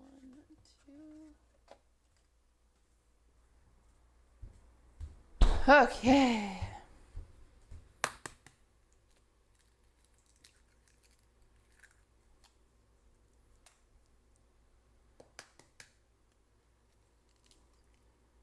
Completely different vegetable, but anyone have tips on how to cut sweet potato? I'm scared I'm gonna fuck up my wrist. I don't know. I don't know. That's an interesting question. I don't believe I have any sweet potato cutting tips, unfortunately. What's your favorite thing to make? Just whatever somebody else wants to eat. Yeah, I've got to use my mixer. I just have to use my mixer because my brown sugar is a little fucked. Book Cop, thank you for the 5 months. Did you always have the smoking nuns in the background of the kitchen setup? Yeah, I have.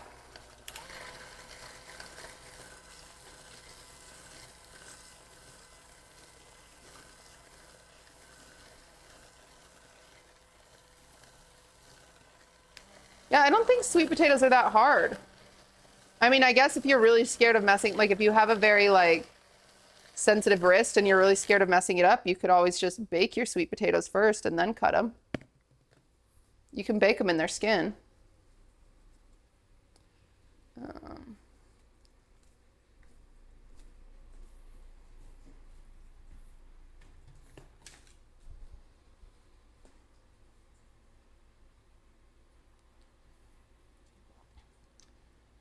How TF are crumble cookies so dense? I mean, they freeze their dough and then bake it frozen. So that way the outside gets crispy and the inside stays that like denseness, you know? All right. See, you can tell I'm being much more, because I'm not teaching now. I'm not teaching you guys how to make freaking zucchini bread right now, so I'm being a little lazier. I'm just throwing stuff in there, whatever, you know? What freaking ever. I don't care if it comes out uneven. Are there any more baked goods which favorite olive oil instead of normal vegetable oil or butter? I mean, oil cakes. Those are really good. Selma, thank you for the 5. Bouncy Bear, thank you for the 2. These baking containers are from Williams Sonoma, and I do like them because they're glass and not plastic. Okay. So now we're gonna do my flour. This is my 3/4 cup.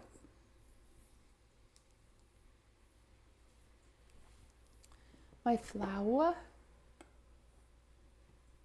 This is my gluten-free one, so we'll see how this one turns out. My gut is that I should add more applesauce, but I'm not going to because gluten-free flour tends to be more dry. And so that's why my gut is telling me I should do that, but I'm not gonna do it. I'm not gonna do it, whatever. Fuck it. I feel bad. Do you mind all the baking questions? No. I'm a streamer. My job is to talk to you guys. Do you need to clean your containers before refilling? Yeah, you should.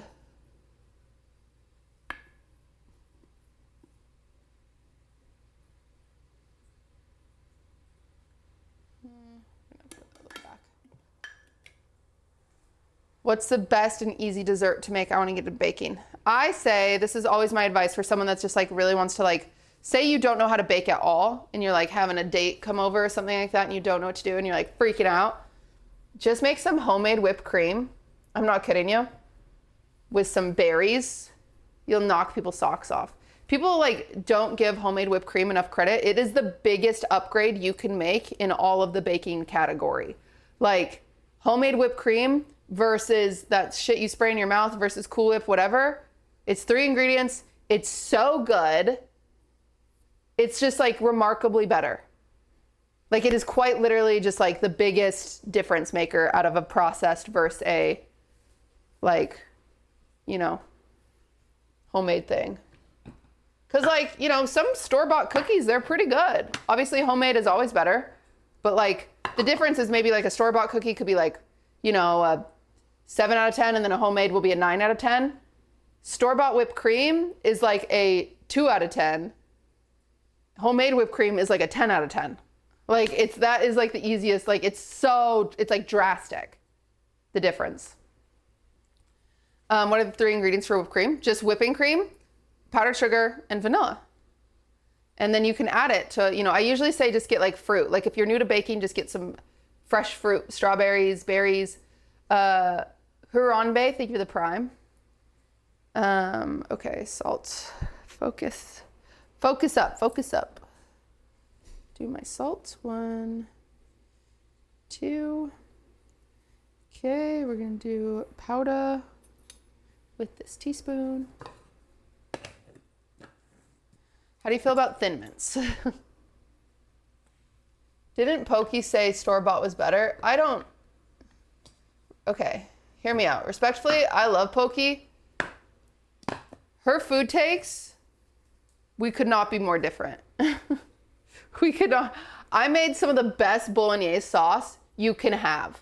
Like red wine, freaking carrots, celery, like all the aromatics, like an insane bolognese. And she's like, I like Prego and cheese. Like, go fuck yourself. Like, we're different. You know what I'm saying? Like, it's different. It's so different. It's just, we're different. I love her. I love her so much. However, we're not doing spaghetti sauce out of a can and comparing it to homemade freaking gravy. You know what I'm saying? Like, bolognese is different than a Prego, baby. Like, but, you know, she likes what she likes.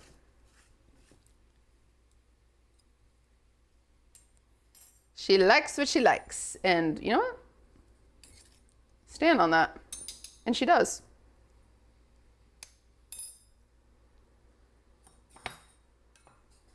Call me Yasmin. Thank you for the 20. I liked Yasmin. Bolognese is a lot on a whole another level than homemade marinara even. Yeah, bolognese is like, dude, I love a good bolognese. Yum, yum, yum, yum, yum. Yum, yum, yum, yum, yum. I'm excited to, we have baking with Archie on the schedule soon, and we also have cooking with Adapt soon. And I'm really excited. I love cooking and baking with people that want to learn. It's so awesome. That's one thing I really liked about Girl Dinner, is even though Pokey and I had totally different tastes in food, it's funny. It's funny to see like how Pokey, like, you know, she said that cheese cut in a food processor is AI. That was, you know, just a take I've never heard before. Alyssa, thank you for the 20. Have you tried Emily's famous pasta? Really? No, I haven't. I'm scared. What is it?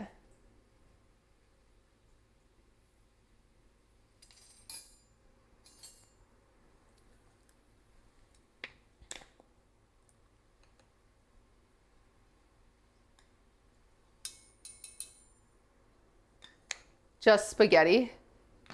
So is it just spaghetti and tomato sauce? Yeah, okay. Pokey had a good reason for why she liked the way she liked spaghetti. It's because that's how her mom made it. So like, you know, that's a good enough reason.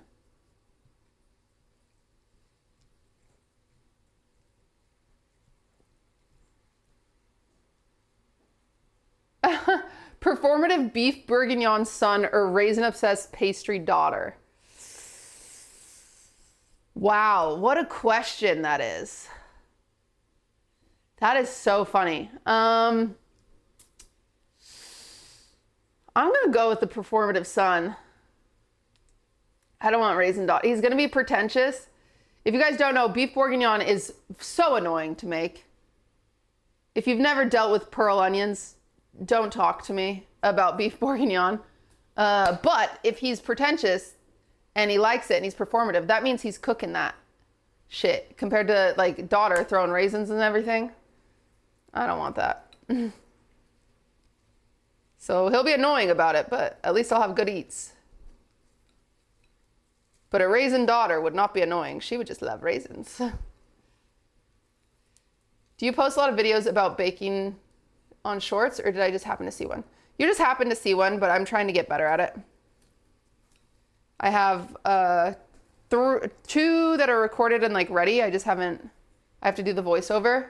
And then I have like 6 of the trying TikTok trends that I just have to voice over, and those will be ready to go too.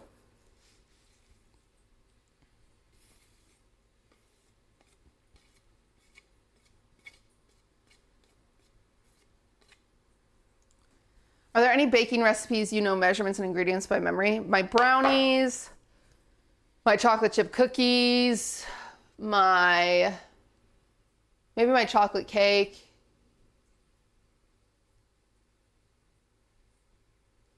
That's probably it. What's the timer for? For the zucchini bread in the oven. Okay, so this is the version with the gluten-free flour.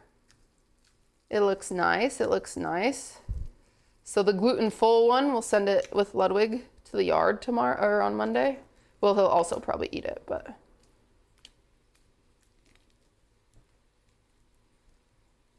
Why did you not get invited to Mr. Beast games? I did. I just didn't go because I don't like airplanes. But I thought about it. I really thought about it. I was like, do I force myself to go? But I couldn't do it. Because, like, think of it, guys. I'm not talented at a lot of things. I would have flown there. Like, it's like a 5-hour flight to North Carolina. I would have been eliminated so quickly. I wouldn't have even made the edit. Like, come on. Like, let's be so honest with ourselves. It's like a 24-hour, maybe a 48-hour shoot. It's like a 48-hour shoot condensed into a 10-minute video. I would not even make the edit. There's going to be so many. It's going to actually kind of be funny. This is me being an asshole. I think it'll be funny because a few streamers like aren't going to make the edit and they're going to have like ego trips. And I will be like, haha, that's funny. Because that's just how it is, right? Not everyone can make the edit. And I think it's going to be funny. What happened to accepting invites like you told Hassan to? I accept invites to stuff that I don't have to get on a plane for. Thank you, Marcus, for gifting Nico a sub. There was a cooking competition. I know, but I had like, that was at the end of the last one was a cooking competition. I would have to last, you guys. Black Boy Max won a Brit? Really? That's so cool. The next one we do a road trip. Yeah, okay. Hopefully he just does something in LA again. Hopefully he just does something in LA at one point, but I know he won't. I was having FOMO. I was watching everyone's dots on Find My Friends. But I was getting weird anxiety. This is so strange. I don't know how to explain this. I could see people's dots and I know they didn't have access to their phones. And I just like felt like they were kidnapped. I know they weren't kidnapped and I know they had 100 cameras on them and I know they were okay. But I was just like, cause like, I don't know. I don't even know how to describe it. I just had this weird anxiety. I was just like, they're trapped. Like they're trapped. I couldn't shake it. I was just like, oh my gosh, they're trapped. It was so weird. I felt so anxious. Imagine the production team trying to recreate the details of your stream room. Yeah, that would be fun. Okay, so I don't have another good loaf pan like that. I only have some like decorative ones and they're gonna look a little funny. But I think that's what we're gonna use for my gluten-free loaf. Let me see what I've got in here. I have a pumpkin loaf pan and a lemon one, which is funny because we are making zucchini bread and I'm gonna make a banana bread. Ooh, but look at that. This is beautiful. Honestly, we should get this recipe. Look at that. This is a pumpkin bread covered in cinnamon that they put a cream cheese filling in. How lovely does that look? Come on, yum, yum. That looks great. I wonder what that recipe is.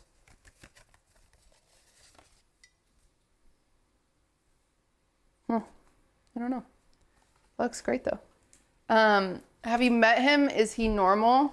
Yeah, he was very kind. I mean, he took time out of his day to meet my nieces and nephews, which I think, like, he's a pretty busy guy, so that was really nice of him to do. He's always been really nice to us.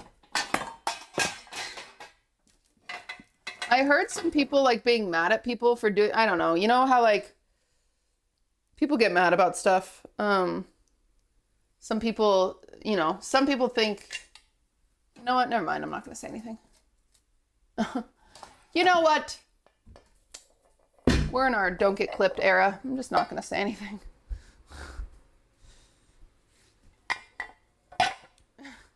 Yeah, good, learning. She's learning. She's learning. She's learning. Oh, the timer went off? Oh, 20 seconds, okay.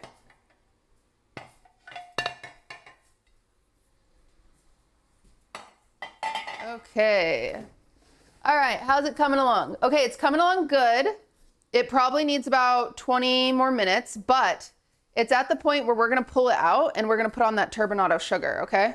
So you don't wanna pull it all the way out because then you have a chance of deflating it.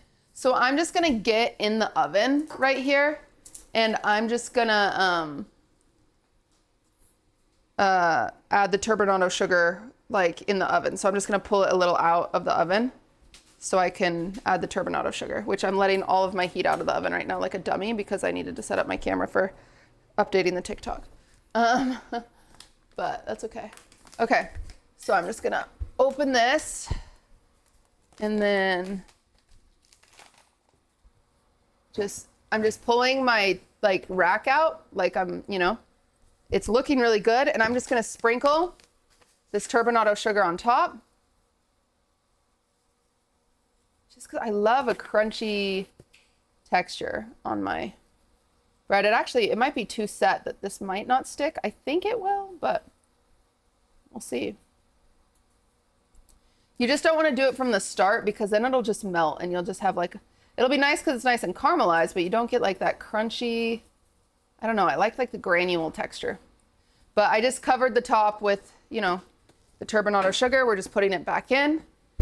And do I have enough clearance? Ooh, you know what? I've got to remove that rack. The rack above it is really close to it that I'm nervous I'm not going to have enough clearance for my stuff to go up. Did moving the camera break? I can't, we don't have a way for chat to control it. So once the mods, Nico will set it up so the mods will have like remote control of that camera.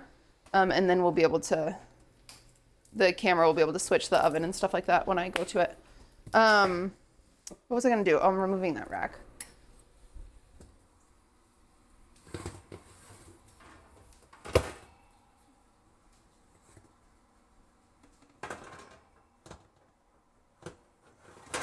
Okay, great. All right. And then mods, can we set another 20-minute timer? Chat's being weird today. I don't know why you guys are being so horny. What's going on? Go outside or something.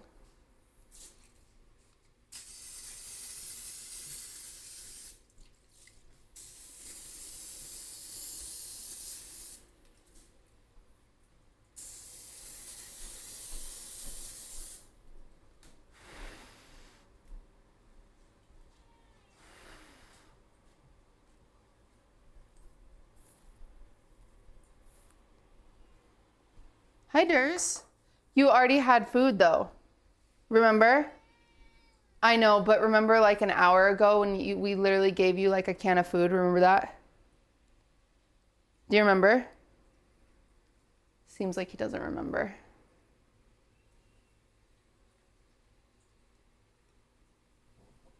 Okay. Just gonna pour this gluten-free one in. It's gonna be pumpkin shaped. That's fun. And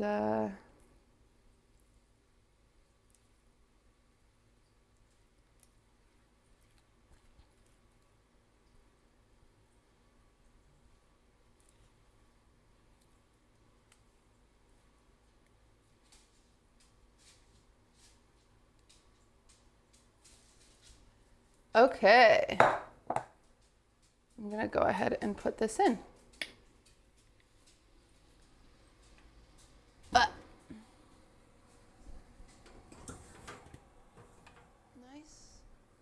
In. And then we're still waiting. I have 2 very ripe bananas. So I'm gonna make a banana bread real quick. Because why the heck not? I know Meal Prep Monday is on Monday, but when you got bananas and you're making breads, we might as well make one.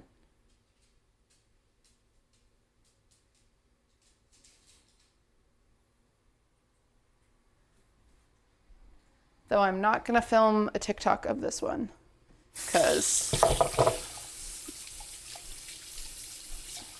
it might turn out ugly.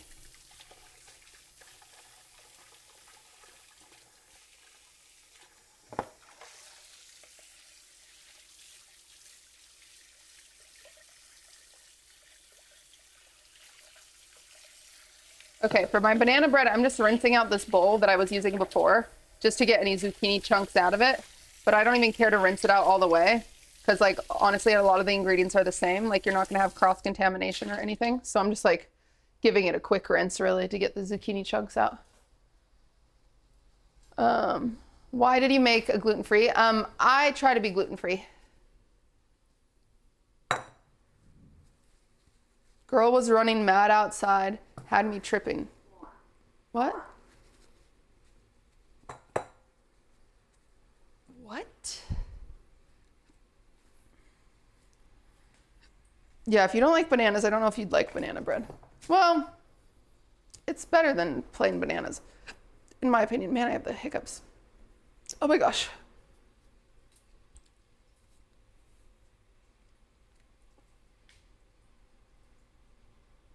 They said someone was going crazy outside their house. Dude, 2 nights ago, I couldn't sleep. I've been having sleeping problems. And it's like 4 a.m. and I'm about to fall asleep and then just sirens it sounded like 20 police officers. Literally like 20. I was like, what is going on? And so then I checked the Citizen app, nothing. I checked the neighborhood app, nothing. I'm like, I don't know. There's like literally like war outside, nothing. It reminded me of that time. Remember when I accidentally booked a hotel in the Tenderloin district in San Francisco?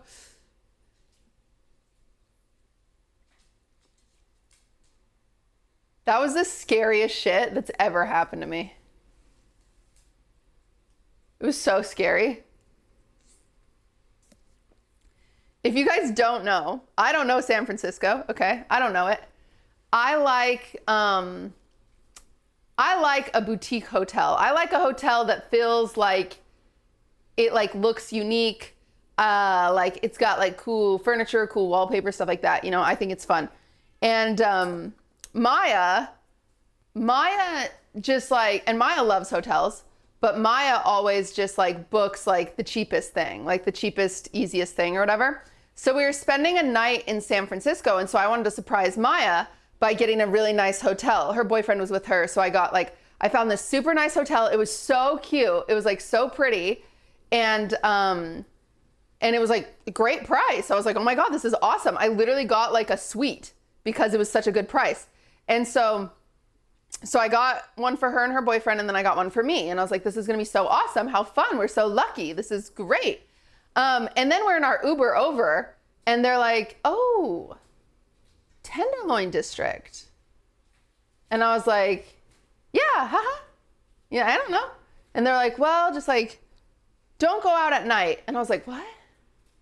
Like, okay. All right. I was like, that's all right, sure, you know? And then they drop us off. Yeah, they drop us off like 2 blocks away from our hotel. So we have to walk over and we're like, okay, sure. And then they leave, we get into the hotel and everything seems fine. And then we go out to go on this cruise, this sunset cruise, and we're out and about, and then we get a ride home. And our whole ride home, the Uber keeps telling us like, oh, you should be careful. Like you're in the Tenderloin district. And we're like, what? I was like, what? Like, what's going, like, what is it? Like, be careful of what? Like, I couldn't tell if they're like, it was like an inside joke to be careful of because it looked normal during the day. And so it was so confused. I was like, be careful of what? Like, what? Yeah, what is it? The spoiled meat? Like, what's going on? They drop us off. We go into the hotel. The hotel now has these like metal, like glass doors that they like close behind you. Like the door guy is like, you walk in, he like, and it's like, oh, okay, whatever. I don't think anything of it.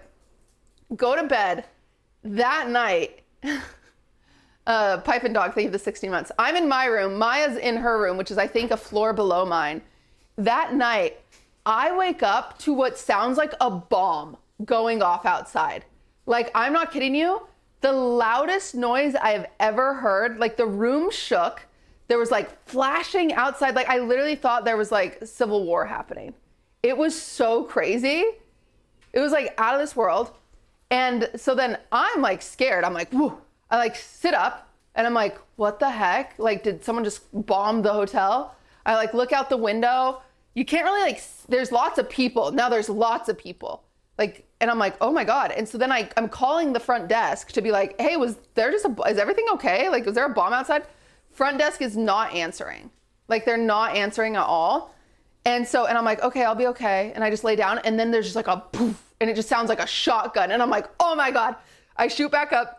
I call Maya, I wake her up, and she's like, okay, yeah, it's okay, everything's okay. And I was like, will you come sleep with me, please? I'm really scared. And she's like, yeah, okay. So then she comes to my room. I'm like sitting there peeking out the peephole, making sure it's her. I'm like so scared. And then she comes in my room, and we're both in bed. And then the same thing, just like bam, bam. And I shoot up and Maya's like, it's okay. It's just guns or fireworks. And I was like, it's just guns or fireworks? What do you mean? It's just guns or fireworks. And she's like, they can't get us. We're on the 5th floor. And I'm like, okay. And then I eventually fall asleep. In the morning, you look out, there's just drug deals everywhere. Like, you just see people casually making drug deals that like maybe yesterday I thought they were just like hanging out in the corner. No, they're making so many drug deals. It's crazy. And then I talked to Maya's boyfriend. I was like, sorry, I stole Maya. Like, were you scared alone? He was like, I was fine. And I was like, what?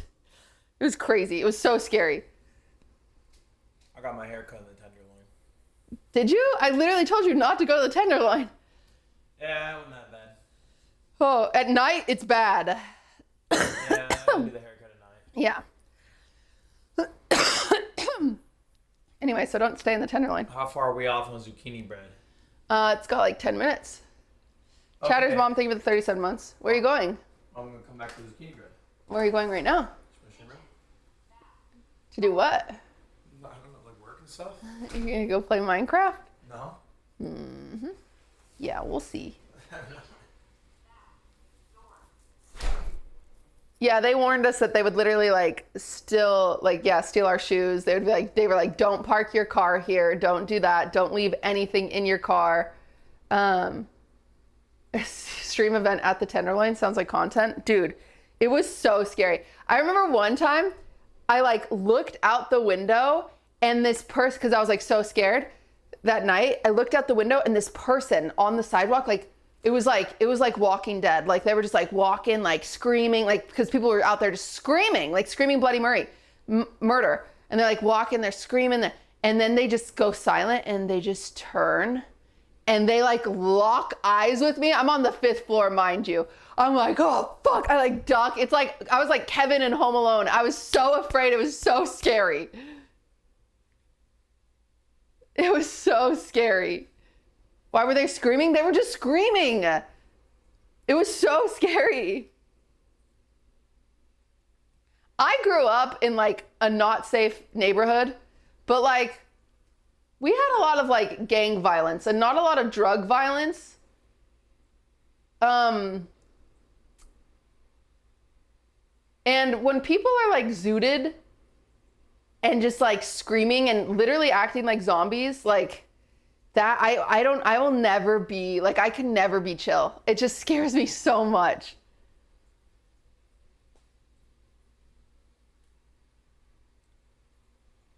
I grew up violent on my drugs. It's so sad. It's so sad. Yeah.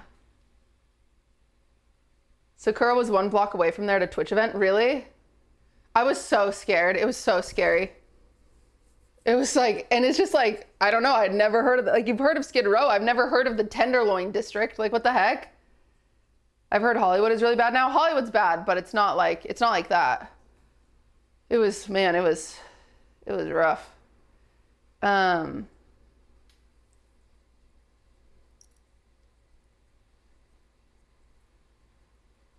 Yeah, we had, Deco is in like it's not in like a crazy area, like it's pretty chill. But one time on our camera, we kept getting alerted that someone was outside of it, and they were just on, we have like a cafe table outside of Deco.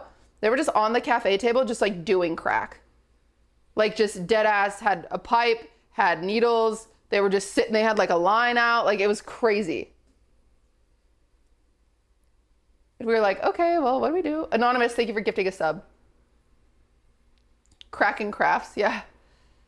They weren't keeping to themselves because they pulled out a knife. And people were walking by and they were threatening them with a knife. And I was like, in front of our place of business? Oh boy. They're like, that's bad for business. That's not ideal. Okay, let me pull up a banana bread recipe.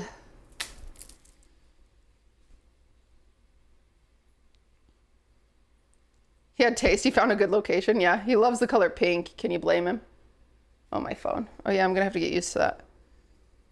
Banana bread. Let's see. Who should we try today?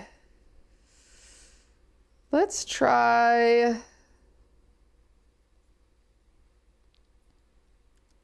I don't feel like finding mine, so we're just going to do somebody else's. Let's try... I don't like this person's. I like mine because it has yogurt in it. Or sour cream. Let me see, banana bread. Oh, I have it right here. Yeah. We got it right here. Oh, we made it on stream recently. Awesome. Hi, Raph. You have been here every day. That is so nice of you. Do you fuck with Preppy Kitchen? Yes, I fuck with Preppy Kitchen. When in doubt, if I don't use one of my recipes, we either use Preppy Kitchen's or Sally's Baking Addiction. They're usually, those are my go-to. They're very consistent. They're good. They rarely fuck it up. So those are my trusted, tried and true. Like, I trust those guys. If anyone's ever like, I'm looking for a recipe and if I don't have it or if I don't want to find mine, those are good. Yeah, that's so funny, Katu. I was just looking at Sally's banana bread and I was like, I don't know. So that's why I wanted to switch to mine. I was like, I don't know. I'm gonna do mine instead.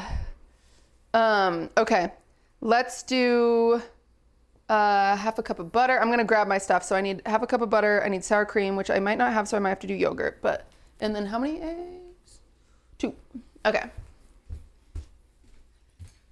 One of my things that I am most grateful for like my job and what I do as a streamer is, since I bake so much, my kitchen is always equipped with baking things, and I can almost bake anything ever, whenever, and I feel very lucky for that. So thank you guys for giving me a job, because it's really cool that I can do that. I appreciate it. No one forced you to give me a job.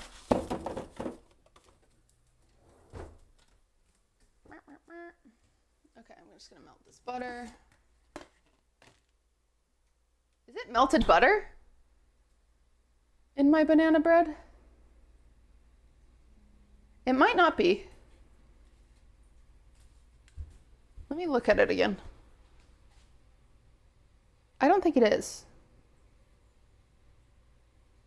Debating if I want to do that though.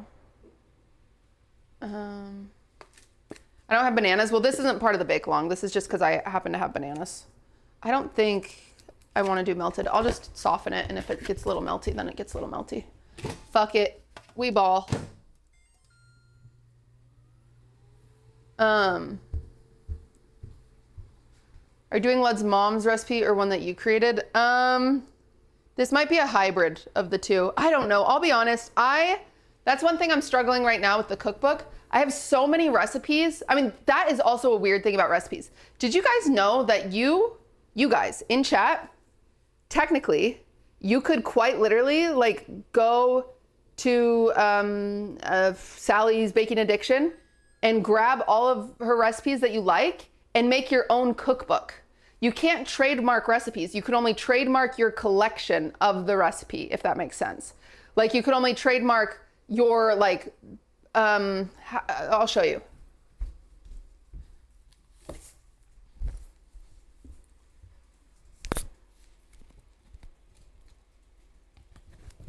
So, where's my girl? Where is she? Here's Claire Saffitz, right? Okay, so here's her recipe. Okay, we're looking at it. Awesome, spiced persimmon cake. That sounds like something I will never bake. But she has all of these things, right? So that's her recipe. This cannot be trademarked. Even this over here, where she's like, put it in the oven, do this, do that. That cannot be trademarked. This section right here is the only thing you can copyright. That is the thing where they say, my first introduction to orb-like persimmons was James Beard's persimmon bread, which I made several years ago after reading. That's the only part. Isn't that crazy?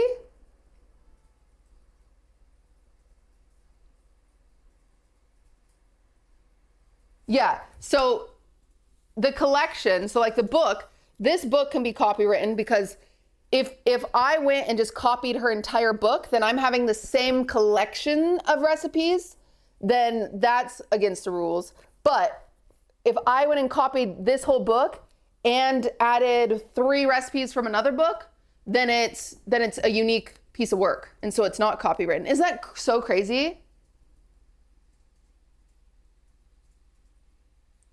I mean, it's not crazy because like no one should own the rights to food. Obviously there's only so many ways to make a cake. But I was like, it's this thing because I was getting really anxious because like some of my recipes that I have written down, some I can pinpoint. I'm like, okay, that's my grandma's, that one's my mom's, that one's mine. And then I'll look at another recipe and I'll be like, where the fuck did I get this from? Like, I don't know where this came from. And so then I'd get really anxious and be like, well, I can't put this in the cookbook because I don't know where it's from. What if it's not mine? It doesn't have to be. Isn't that crazy? It just like blew my mind. I was like, wow.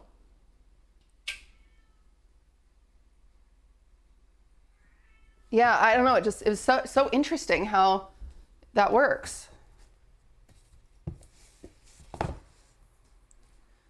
It's also interesting. This is another thing you guys don't know. I've learned a lot about cookbooks. Another thing that's really interesting about cookbooks is a lot of people don't, like Chrissy Teigen, for example, her cookbook is a lot of purchased recipes because she's Chrissy Teigen. So people will go to her and say, Chrissy Teigen is making a cookbook. Which recipes do you want? And they'll like buy them. Which even then, I don't know why they're buying them because technically she doesn't have to buy them. I don't know. It's really weird. Timer? Okay. Oh, wow. My zucchini bread is looking gorgina, everybody. Okay.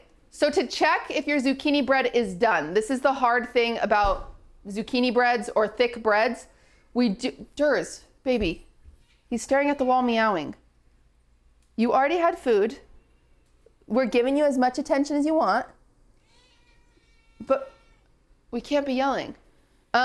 Yes, you use a toothpick or you can use a knife, but that's the only way to make sure your zucchini bread's done because it's so dense that we're just gonna stick a knife in there, see if it's done. So I'm gonna go down here and check really quick. And then if it's done, I'll pull it out and show you guys.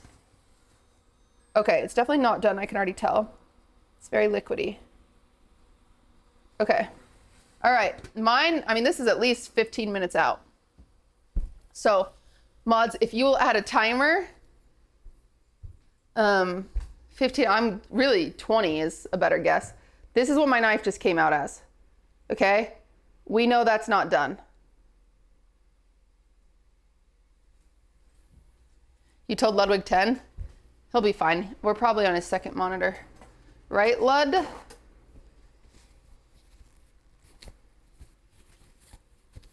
Did you want to put sugar on the other loaf too? I thought about it. I don't... I'm being kind of... Okay, I'll do it. I'm being kind of lazy. I'll do it. You're right. I'll regret it. It's the gluten-free loaf. I'll be sad if I don't have... I like the crunch.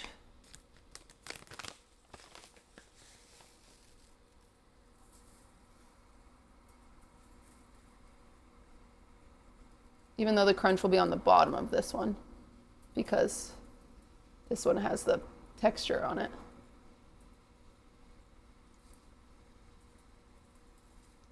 All right, good. Okay, all right. Now, banana bread. Let's do our butter. Oh, I did melt it anyway, so I guess that answers that. It's pseudo melted. Are you being lackadaisical? I am kind of being lackadaisical, aren't I? Cutie, I almost never have time to catch streams between college class and stressful home life. Wine About It has become my comfort podcast when I'm having a bad day and can't handle the world anymore. I hope your zucchini bread turns out amazing. And I'm so glad I can finally turn into a bake-along. Thank you so much. That's so sweet. Thank you. Thank you so much. Wow.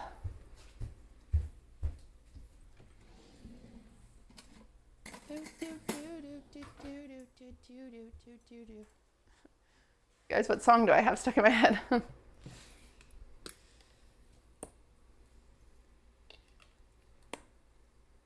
I fucked my sister. Yes. Franche. People have been using the sound from the edit that Amanda put up of, let me find it. They're using this sound to make their own videos, and it's so funny. I can't even find it. Where is it? I've seen a few of them, but now I can't find it. Oh. Surely this will be good and kind and probably nice. Who's that? Who's that, bro? I fuck my sister because I am French. I live in Paris and I make some fromage.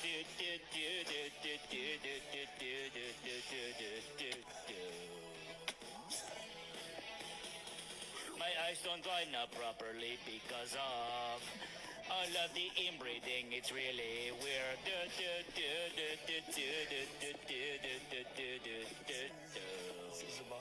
This is much. I live in Paris, I have genetic disorders, yeah. My blood is poison, cause I am French, and I am a pedophile. But that's not everyone in France. Some of us are normal guys, but not me. I fuck my sister. Yeah. So I've decided I'm going to make it my whole personality. I want to do like life, like, you know, like when life's hard, like you can always get back up and like, and then put like some inspirational film, but it's just that song playing. I think that's a good idea. Oh yeah, banana bread. I keep forgetting the plot.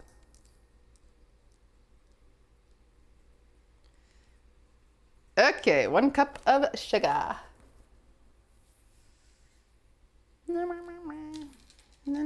I'm a pedophile. Captain Armstead, thank you for the 11 months. He's got the whole world saying that they're pedophiles instead of calling someone a pedophile.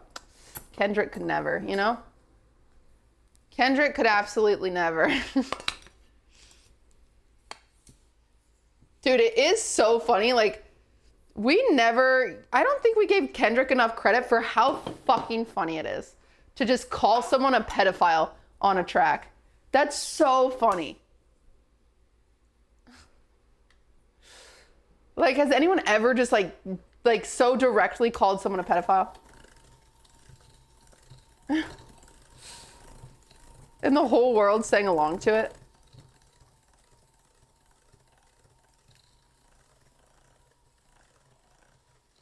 Dude, that was my favorite. We need more beef. That's what I'm saying. Like, everyone was like, Cutie, what's your take on Actually Romantic? I was like, please, Charlie, get in the booth and respond. Like, would love that. Call each other pedophiles.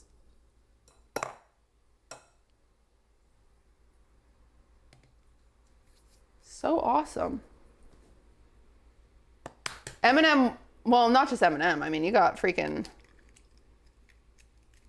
there's so many diss tracks, but I mean, Eminem was very blunt.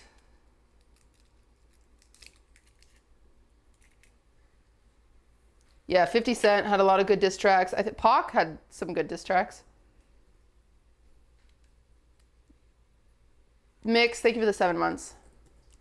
Real beef is in the Tenderloin district. That's true. Jersey, you're having an attitude today. We're all talking about it. We don't really know what you're doing. What is this attitude?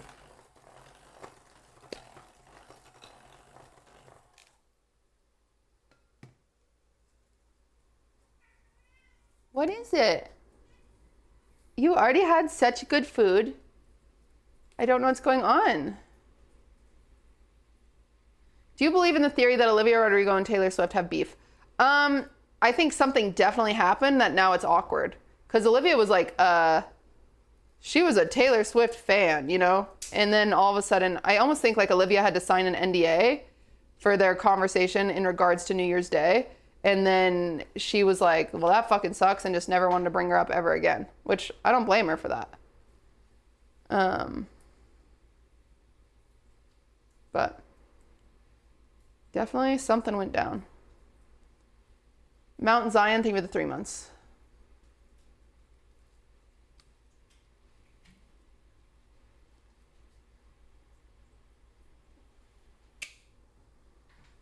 Have you seen the vid with Ray and Squeaks? No, I want to see it. I think Ray put a scholarship in Squeaks' name. So crazy.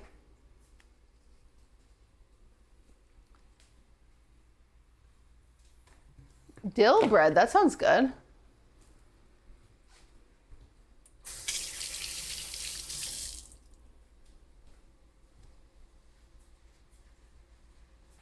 Can you react to it on stream? Yeah, maybe.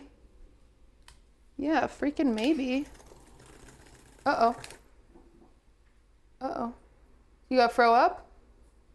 Let it out. If you gotta throw up, just get out of you. It's time to shave Durs again, chat. He keeps having hairballs. Claudine, thank you for the 18 months. Peepo Cheeto, thank you for the 13. Do you need to throw up? You can throw up. We're ready for it.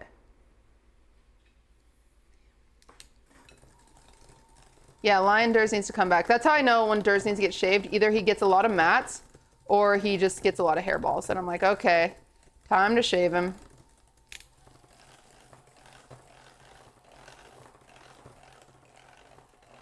Time to accept his fate. All right, there we go. Okay, we're gonna do some vanilla extract in here.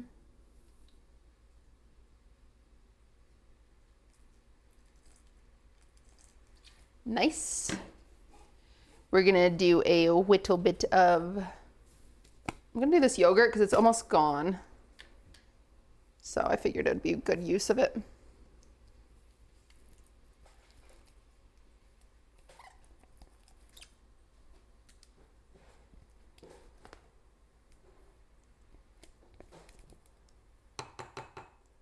Instead of sour cream. My cats are short-haired and they beg to be brushed. Really?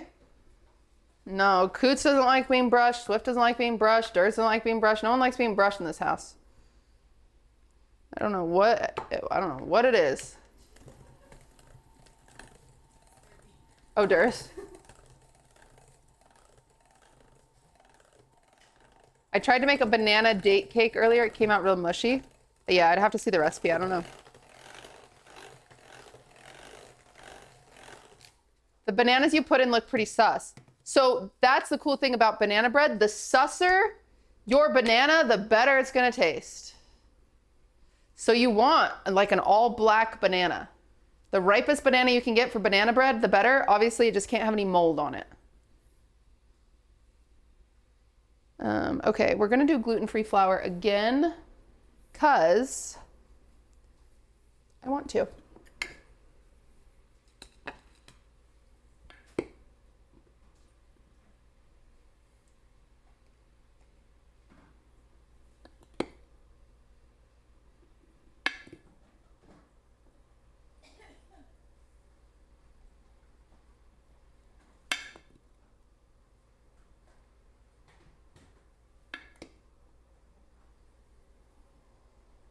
Okay, and then I just need salt and a teaspoon of baking soda.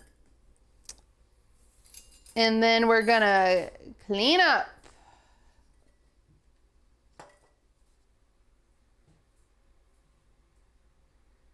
I'm gonna do a little more because it's gluten-free. And salt is right here.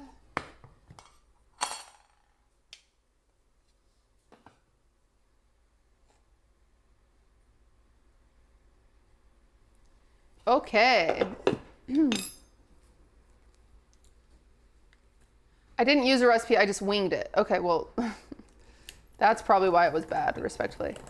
Why don't you sift the flour? It's not needed for a banana bread.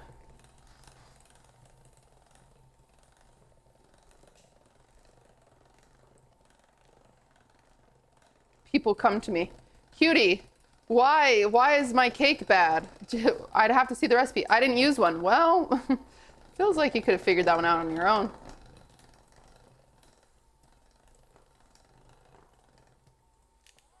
Feels like you could have gotten there.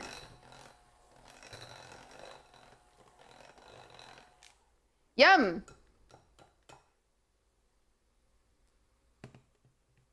When is sifting flour needed? In any like pound cake or not? Whoa! I meant chiffon.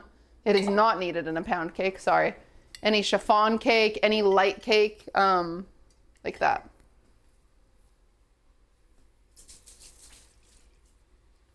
Your zucchini bread is done. Lucky you. Souffles, yeah. Some souffles don't use flour though, but yeah, souffles. Low-key, does this recipe make enough for 2 loaves? It's looking like it does.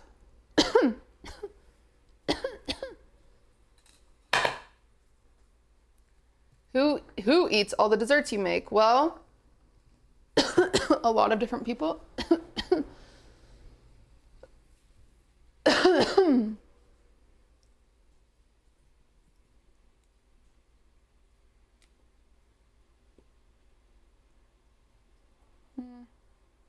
No, this will be fine for 1 loaf. It's just gonna be a big loaf. Big ass loaf of banana bread.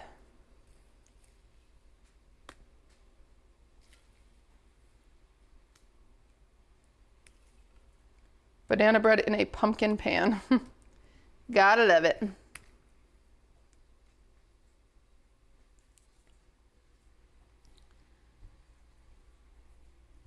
Okay. All right. So 1 person's zucchini bread is done. I mean, I'm gonna put this in, so I'll look at mine.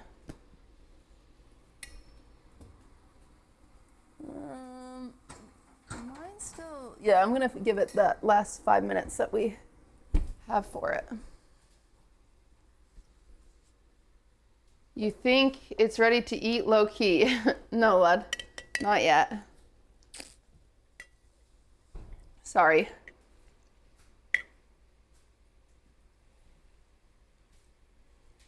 Okay, ... Give me another 10 minutes. Sorry. He's just like Durs. That boy, just like Durs.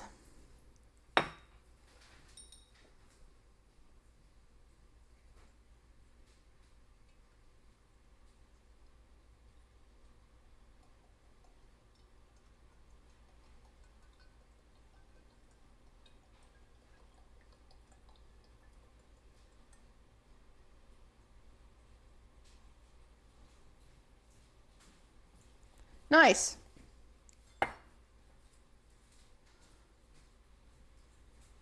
I guess I'll just die. Wow. Okay. It's pretty dramatic, if you ask me.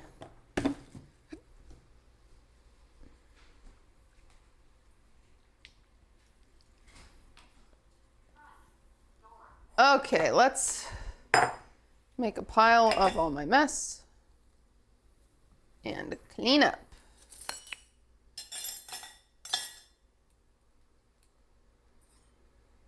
Blood Def got voted off. Dude, I'd get voted off so quick. They'd be like, I didn't win an award. Get her out of here. Or I guess maybe I use that as leverage, I could say. If you want to win an award.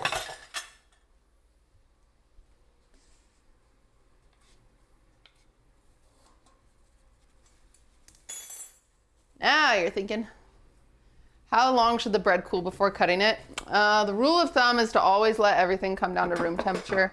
Obviously, it can be a little warmer than that, but it is bread. As long as it's cooked all the way through, you can cut it right now. You can fucking go crazy if you want. Rig the streamer awards as leverage. Yeah, well, I mean, they accuse me of it anyway.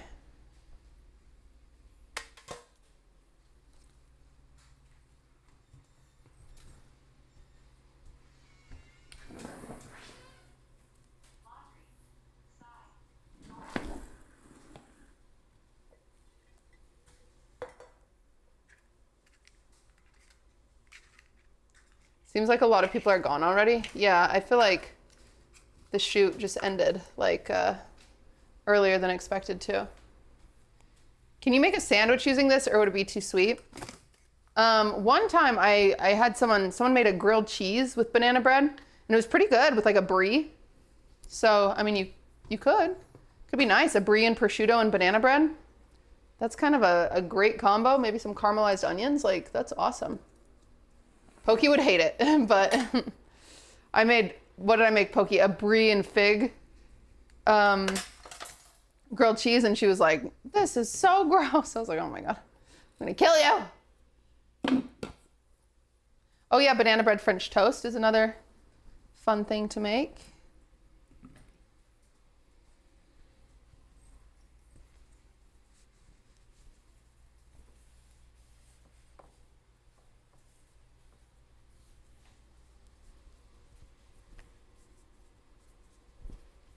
Brie does require a special kind of taste, kind of like goat cheese or even blue cheese.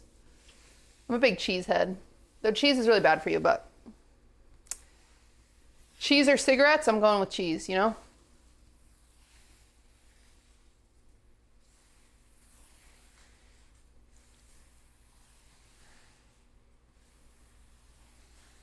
Both, please. I will take both.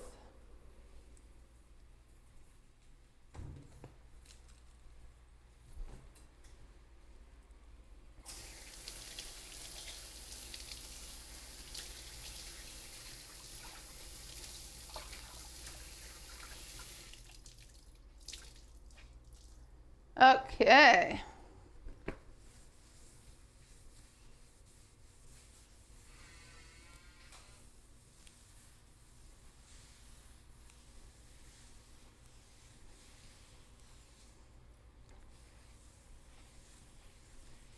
Oh, it was messy today.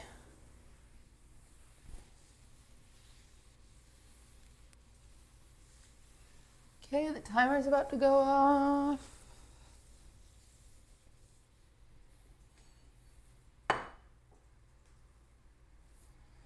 For the instant pudding hack, do you recommend Jell-O instant pudding? Yeah.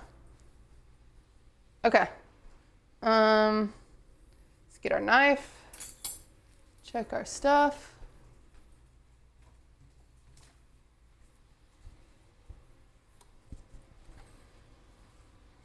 Okay.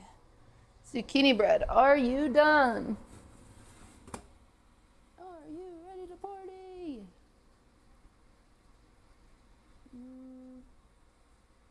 Ah, mine's still wet.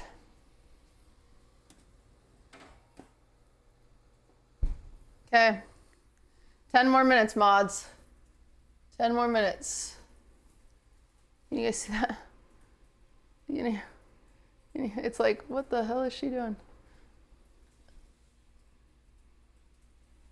Dang it. Dang it, dang it.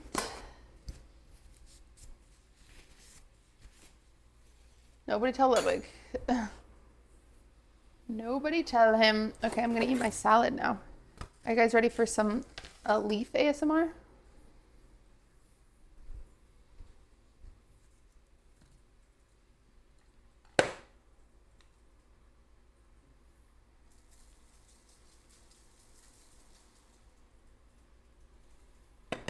What's in it? Some lettuce, some radishes, some fennel, some pumpkin seeds, some blood orange, and some snap peas.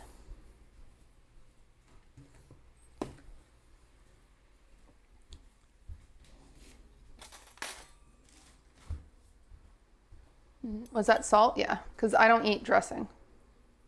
Ma'am, that's a trough. Yeah. No, I hate balsamic vinegar. Mmm.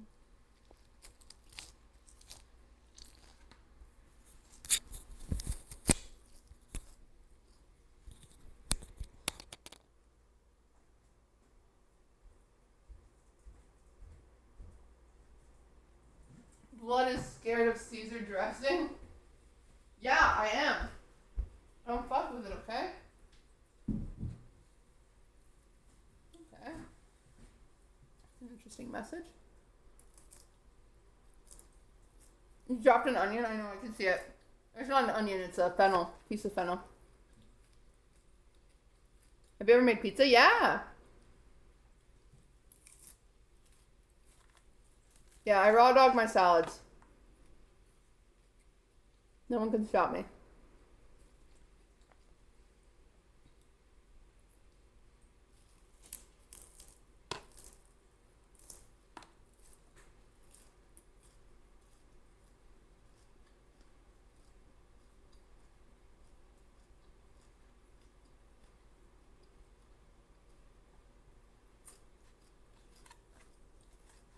You don't even have croutons in it? No.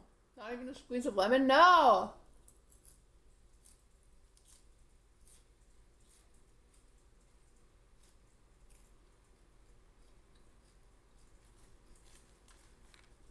Does guac count? I like guac on salads.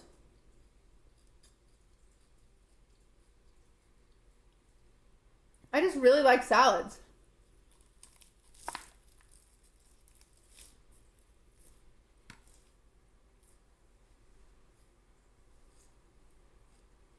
Did Ludwig win the Mr. Beast event? Yeah. We're so rich.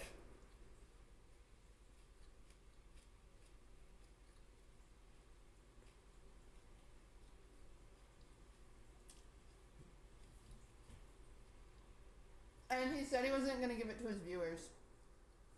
He kept it.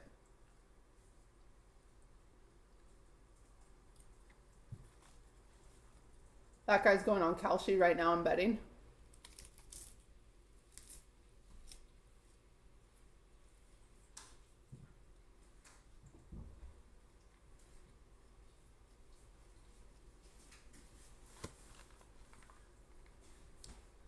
It is exciting whoever won, though.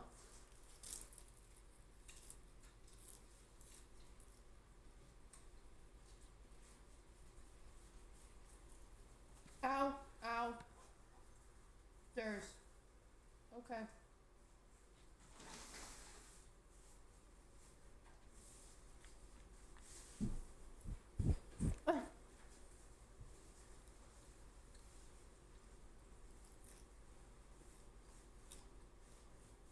This is a radish with the pink circle. It's called a watermelon radish.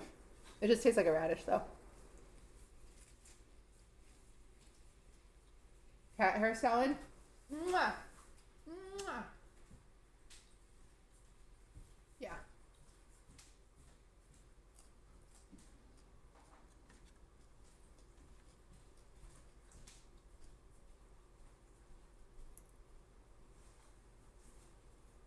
you guys eat today?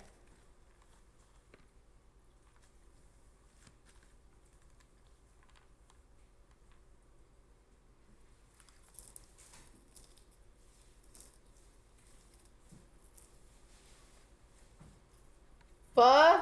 Oh, I'm so jealous. Burger Master? What's that?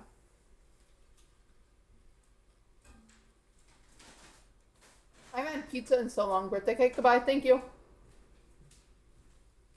Birthday cake? Jesus, was it your birthday?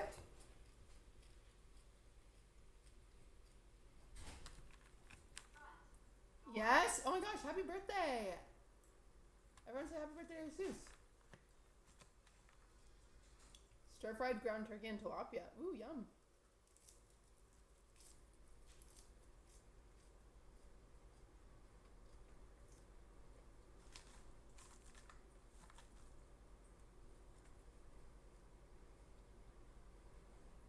Okay, does anyone have a good teriyaki sauce from a store? I swear I have never found a good teriyaki sauce from like a bottle. Ever. I've never found one. I've tried like every single brand. I've tried Asian markets. Same with like eel sauce. Like they all just taste weird.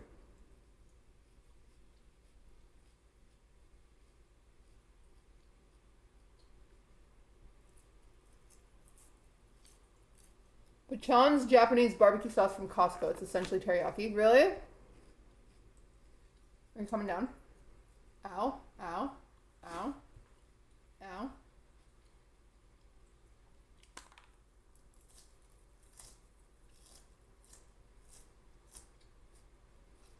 You use Pachan's on everything? Okay, maybe I'll try that one. Dude, I've tried everything. It's just like, I'll go to like a restaurant, I'll get like chicken teriyaki. So good. I'll try to make it at home. Dog shit. Literally every time. Oh, your tail. Do you want like a thick one? Yeah, I want like a thick one. Like I want the kind you get at a freaking restaurant.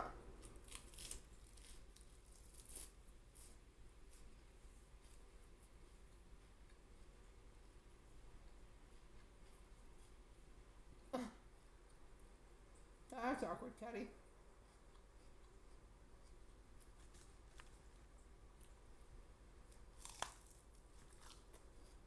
I do have I have a recipe for Hawaiian teriyaki sauce that I can make myself, but like, it just feels like I should be able to buy it, you know?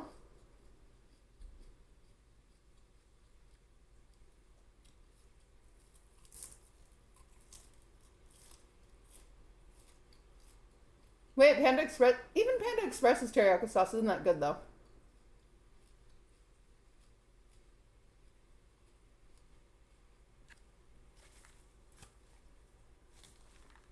Panda's teriyaki sauce is like fine.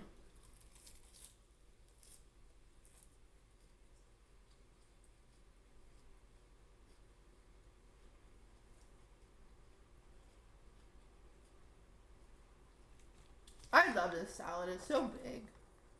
It's so big and perfect. Do you work out? Yeah, I do, but not enough. I like Benihana's teriyaki sauce. Can you buy it? Have you been to Erewhon? Yeah, I've been there.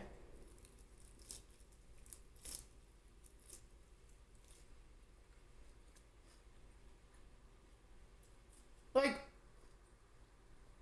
I don't know why these teriyaki sauce places don't just sell it.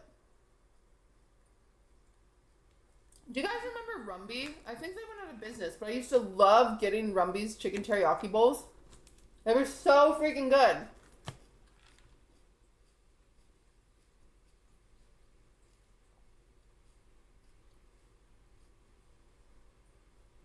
Have you been to the Kennedy Space Center? No.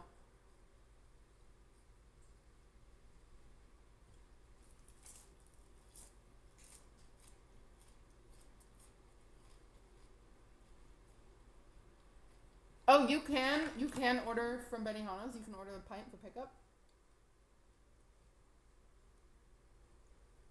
That's good to know.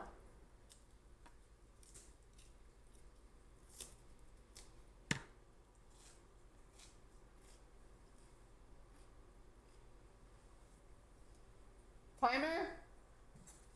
Okay, going back in. Nurse, what are you doing?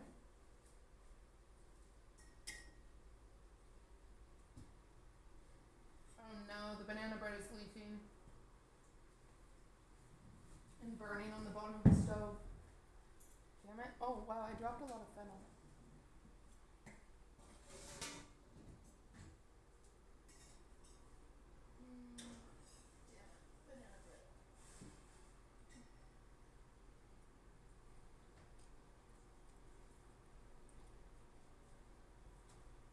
It's a little smoky in here now. Okay, let's see. Knife test. Clean. It's clean, Your Honor. So out she comes. Someone tell Ludwig.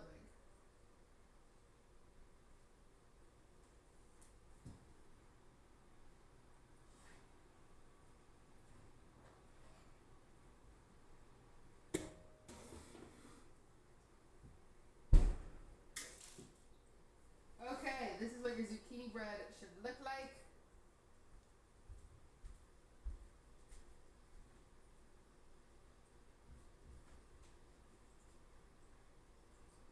Yummy.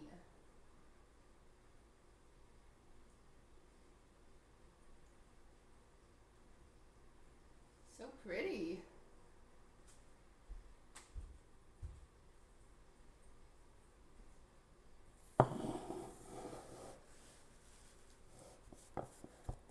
Yeah, Durs is a Persian cat.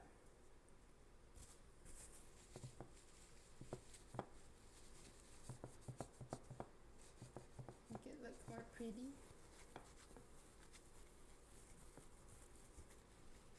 Okay, where's Ludwig?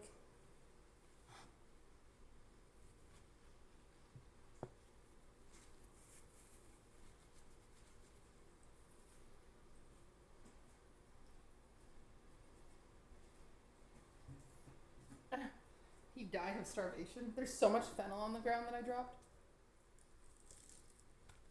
Record for TikTok. Oh wait, when I cut it.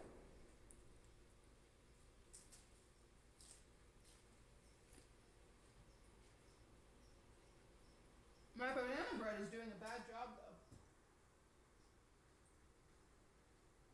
My gluten-free zucchini bread looks okay.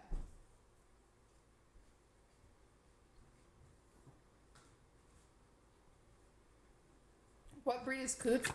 She's a mix of a British Shorthair and a Scottish Fold. She's kind of a mutt.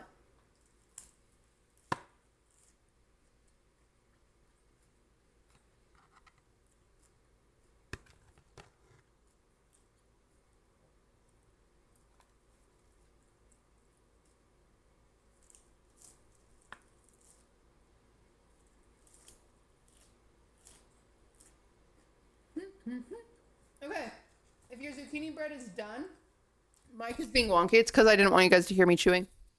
If your zucchini bread is done, post a picture in food pics in the Discord.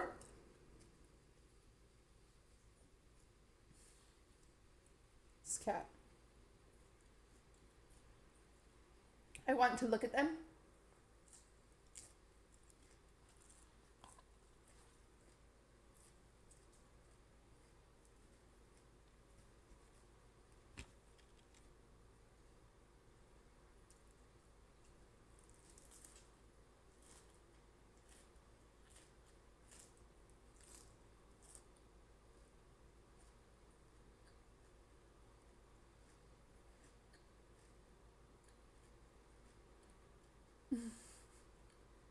Bro's eating. Yeah, I'm eating. Yeah, I'm freaking eating, okay?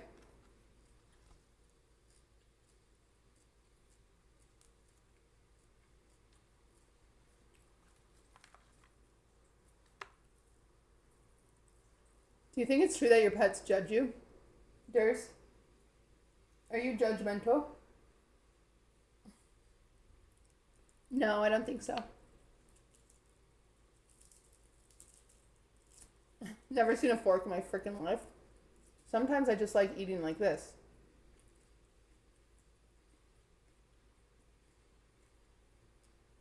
He looked up and down, really?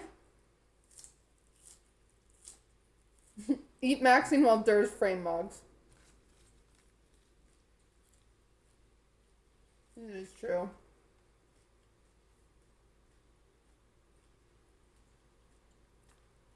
Yeah, I like eating. I don't need a fork. There's no dressing on it, you know? It's like dry. Like my hands are dry. Like.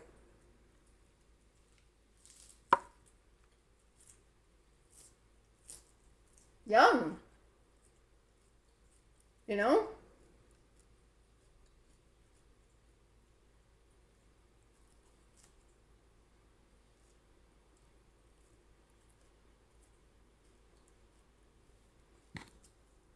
I have two cats and one dog.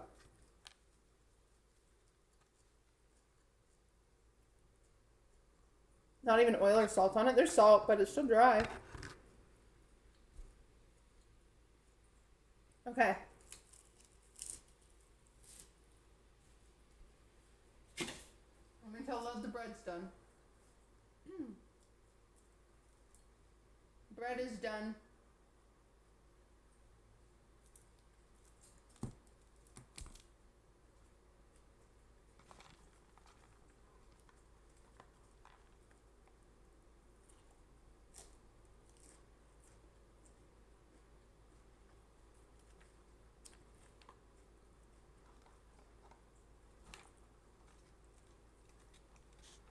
Tim, a lot of people have no context on what you just said.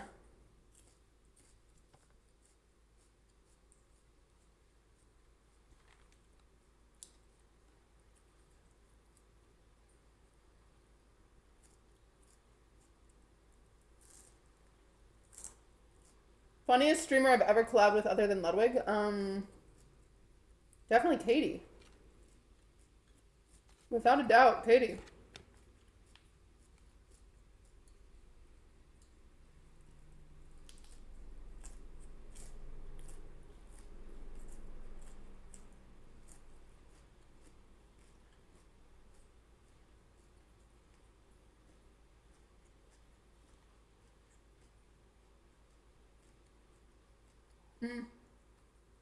Squeaks too.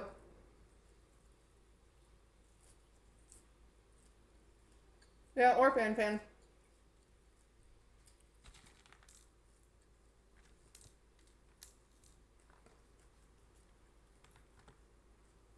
I'm done with us salad for now.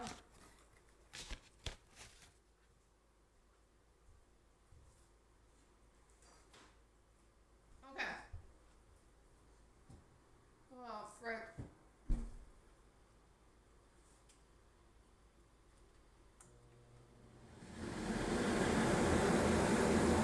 The banana bread. It's gonna be loud. The banana bread spilled onto the bottom of the oven, so there's some smoke. It's gonna be loud for a second.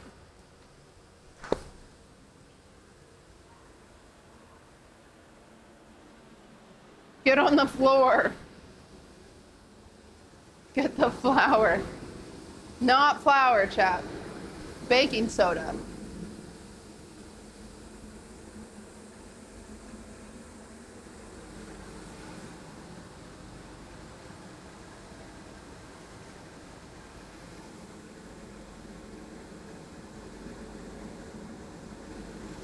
Durs, do not go out that door. I don't know who you think you are.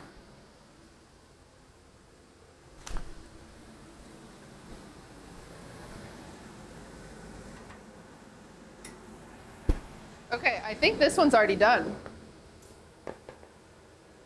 The gluten-free one. It cooks much faster because, like I said, gluten-free flours.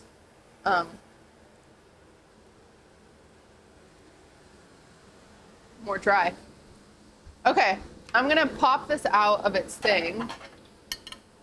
See if we can. Polly Pocket, thank you for the prime.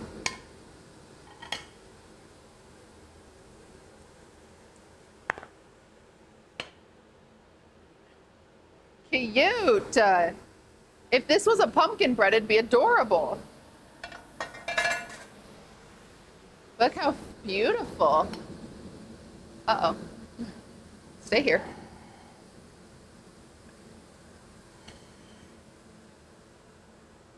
Have you ever made them in loaves, or have you done cupcakes, or either? I mean, I've made them in like, because this could be a zucchini muffin, right?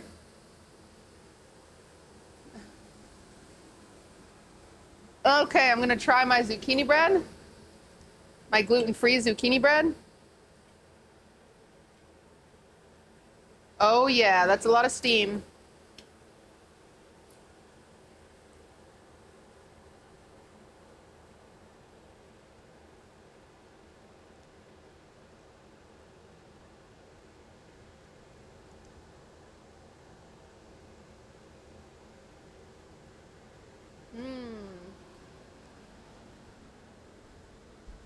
Yum. I want some butter on it. I'm gonna be a little slut and put some butter on it, you know? I'm gonna be a freak.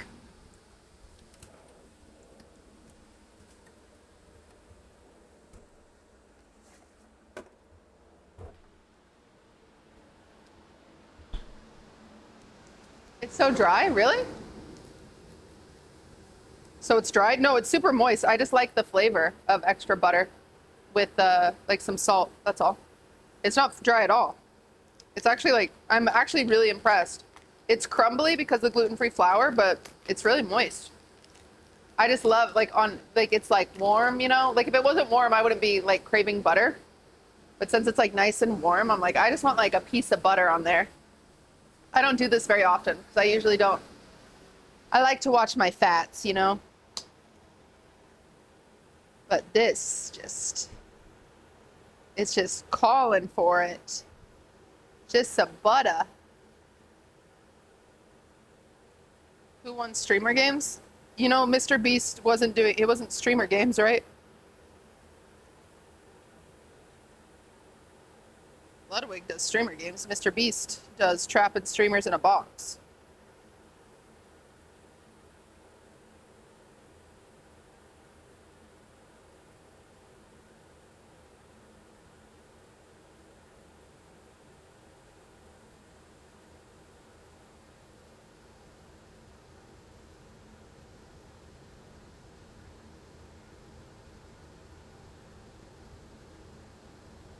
Okay, I put some butter on it. I want to sprinkle some salt on it.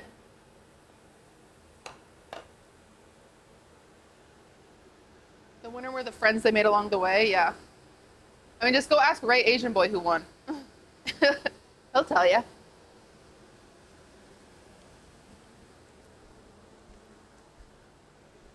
Oh, it's so good.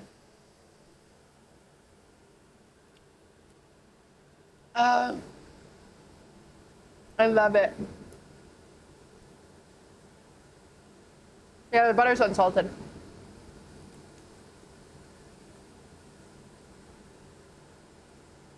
Yeah, I mean, this is Bupa again. This is like it's a quick bread. It's a cake. There's no yeast in it, so you can cut it.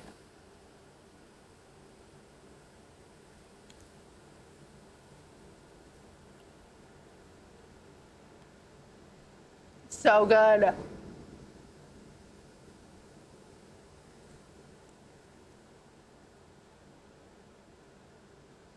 Has a nice crunchy outside.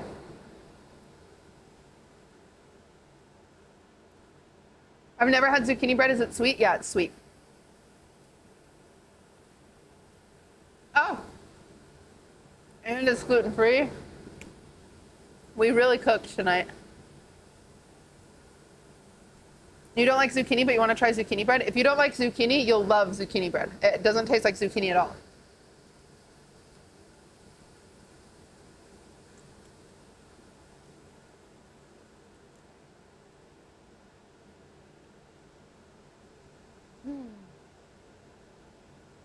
It's so good.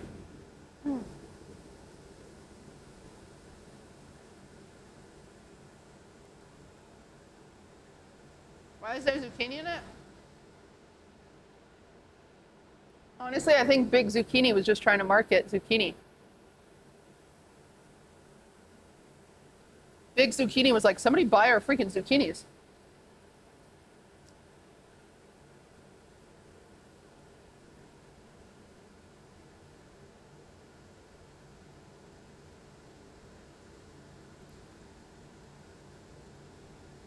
Big Zuck.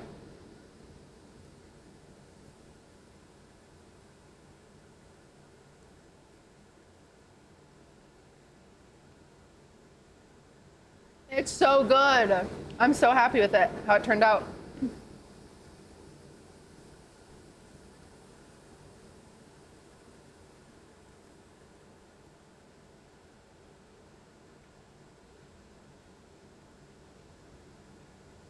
Give a rating? I mean, it's zucchini bread. You gotta give it freaking like a 10 out of 10. It's awesome. Lynn's, thank you for the 7 months.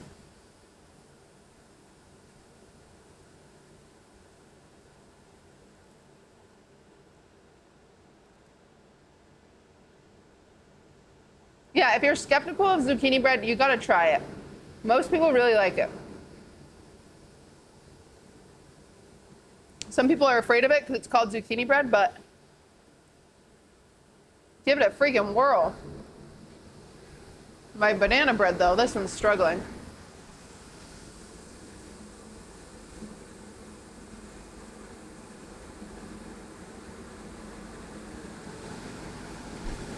Oh, so good. That was so yummy. That was so good.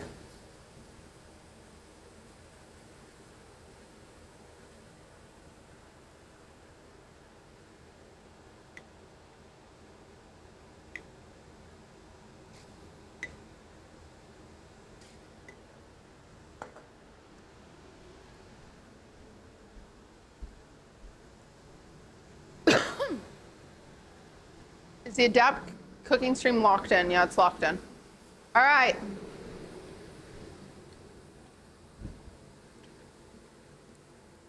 We've got this cookbook. We're going to see if there's anything fun in here. I don't know if we'll... What time is it? Okay. I started late tonight, so maybe we'll only make like one thing. Because I think without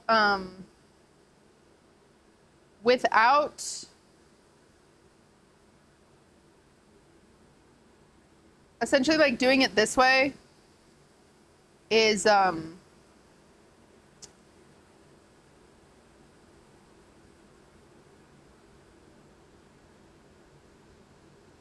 doing it this way. I can't like, how do I describe this? I can't like make a music video essentially, or music video. Whoa, whoa, whoa, whoa. I can't make a YouTube video because it's not like,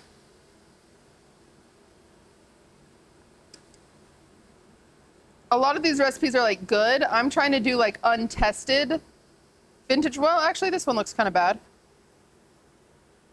Okay, let's do my favorite thing. Let's just vibe it out, okay?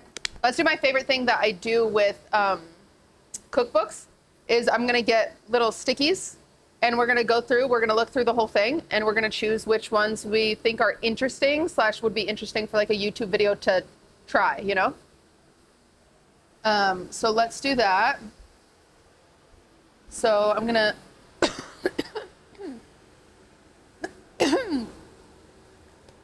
I'm gonna make this big camera zoom in on it so we can see it. I'll open it like this. Oh yeah, this way, this kind of looks nasty. So, you know, there's a chance. There's a chance this will be interesting.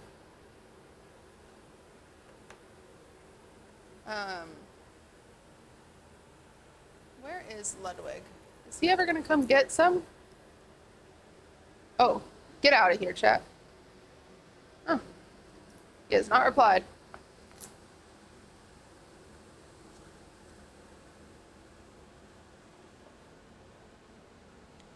Okay, let's grab, let us grab, I wish I have some little, I have literally page, okay, I'm gonna go to the other room, chat, because I have page tabs somewhere.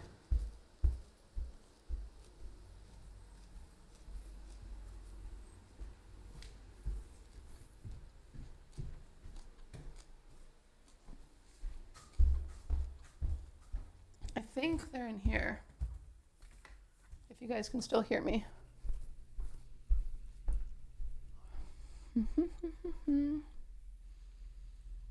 Maybe not.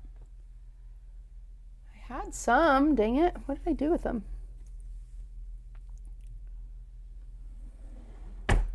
And here. I had like the perfect thing for this, but I might have lost it.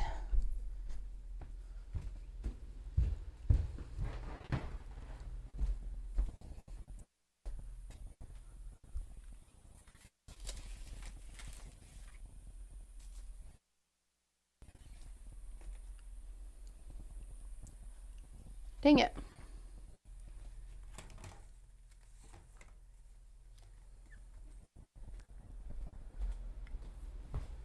I literally had those little like, you know, those mini like Post-it notes that you put on like pages to, you know what I'm talking about? I bought some because I've started reading a new book. Oh wait, I have one more place they might be. Let me look. One more idea where they might be.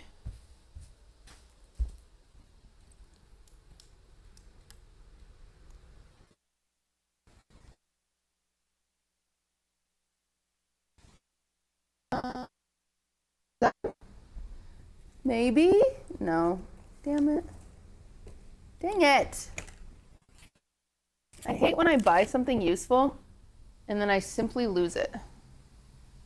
I do it all the time. All right, well, it's fine. We'll just use Post-it notes. We'll just use normal ass Post-it notes. And a pen. Do I have a pen over there? I do.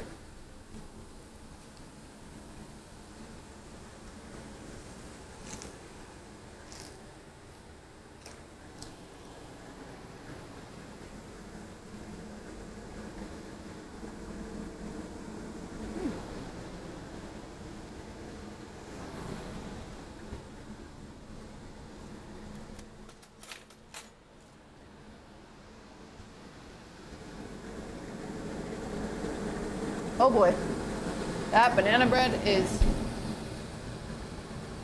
still liquid. That shit's not even close.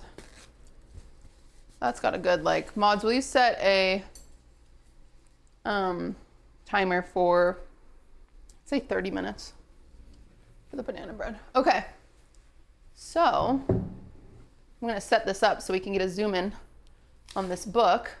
I think that'll be fun. Wow, thank you for the biddies. Thank you. Okay. This is gonna be fun. Is that bean pie? I think it's carrot pie is what it says.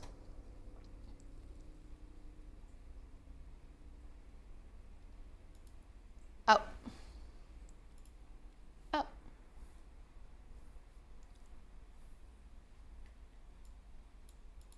Okay, where's my camera? We're gonna scoop me right over here so you'll be able to see, that's where my chair is, so you'll be able to see me, and then we're gonna make this nice and big so you guys can see the book.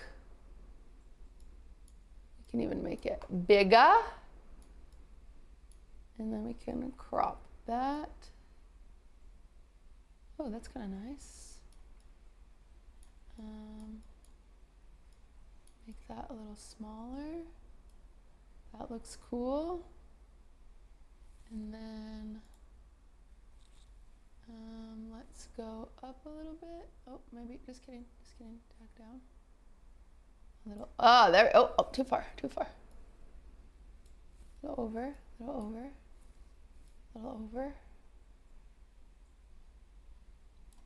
Okay, and a little more zoomed. Cool. That's kind of a fun setup, huh, chat?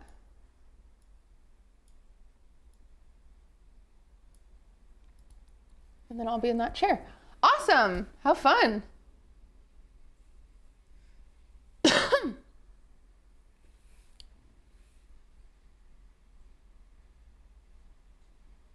Okay, so this is what I do whenever I get a new cookbook. It's like my favorite thing to do. I actually don't do it as often as I would like. You just sit on down, go through every page, put marks on the things you want to make. Also, again, if you made a zucchini bread, please put a picture in food pics. I'll look at them after we do this. I was just waiting because breads kind of take a while, so I knew some people's weren't done. And also rate it. Give me a rating. Like, say if, you know, what you think, if it tasted good or not, okay? All right. I wish I had a little more light. It's a little dark, huh? Okay, so what we're gonna do is we're gonna put a little sticky note on something that you guys think will be interesting to make on stream, okay? So if you don't know, this guy went really viral on TikTok, Dylan Hollis. Because he found a bunch of old recipes and that's just what he made his content out of. It was kind of genius. And then from that, he made a cookbook. So it's pretty cool. And it's kind of a very unique cookbook. It was very smart of him, yeah. And yeah, it's very cool. I really am low-key a little jealous, I won't lie. Okay. And what's cool is it goes in order from like the 1900s, 1910s, 1920s, and then it says dates, and then 1930s, 1940s, 1950s, no bake, 1960s, 1970s, 1980s, and then worst of the worst, and then conclusion. So maybe we just want to do worst of the worst. Who knows? But I think what we do is we put tabs on the ones that look interesting for stream that we want to try. And then we can narrow it down, okay? But I would like to at least try to choose one from each decade. Because it could be fun to, I don't know if we'll do this today. But I think it would be fun to do like, I baked a dessert from every decade. Wouldn't that be fun? And we can make a YouTube video out of it.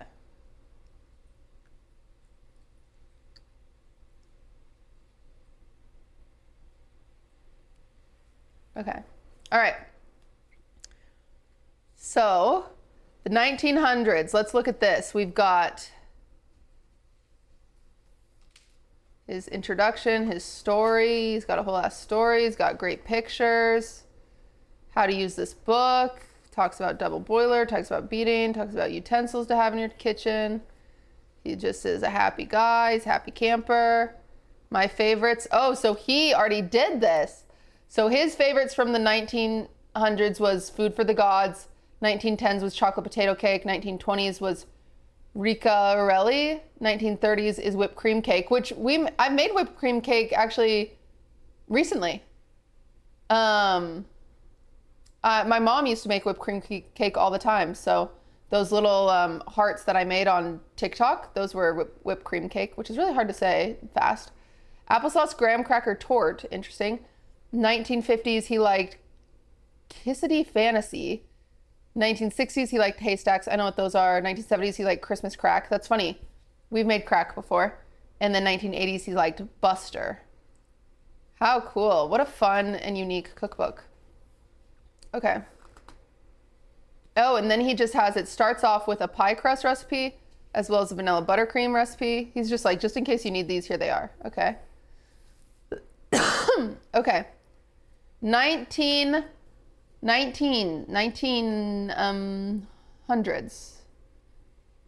These are pecan dainties. Dainties are usually like a cookie almost, right? These are made with pecans, toast them in a bowl, whisk, you beat eggs to white stiff peaks, fold in brown sugar. The mixture will deflate. Roughly chop the cooled pecans, fold them in the mixture, drop by level tablespoon or small cookie scoop. Okay, so it's like a hybrid meringue pecan cookie. Oh, they're macarons. Okay. Or macaroons. The macaroons will still appear wet. Interesting. Okay, so they're more similar to like a coconut macaroon, but they're made with pecans. Okay. Option number 1, chat. Okay. Next one is cornflake macaroons. So this is going to be the same thing. So this has coconut and cornflakes, and they're just like meringue cookies. Interesting. This is food for the gods. It's a tort. So this was his favorite. 3 egg whites, sugar, graham cracker crumbs, dried apricot, and then chopped walnuts. Wow. I mean, it looks nasty. It's interesting that he likes it so much, though. Okay. Cream spice cake. I mean, this looks like cinnamon, cloves, allspice, nutmeg, sour cream. This is just a normal spice cake, so this doesn't super interest me. And then he just did a corn syrup frosting, which used to be really popular. Okay. All right. Sand tort it's just a little cake, butter, 6 eggs, lemon, rum, cornstarch, flour. Okay, so this is kind of like a pound cake. It says it's a tort. Oh no, it says cake. Okay, it's just called a sand tort. Okay, pound cake. Election cake. This is a yeast cake. Wow, interesting. So this has 1.5 cups of raisins.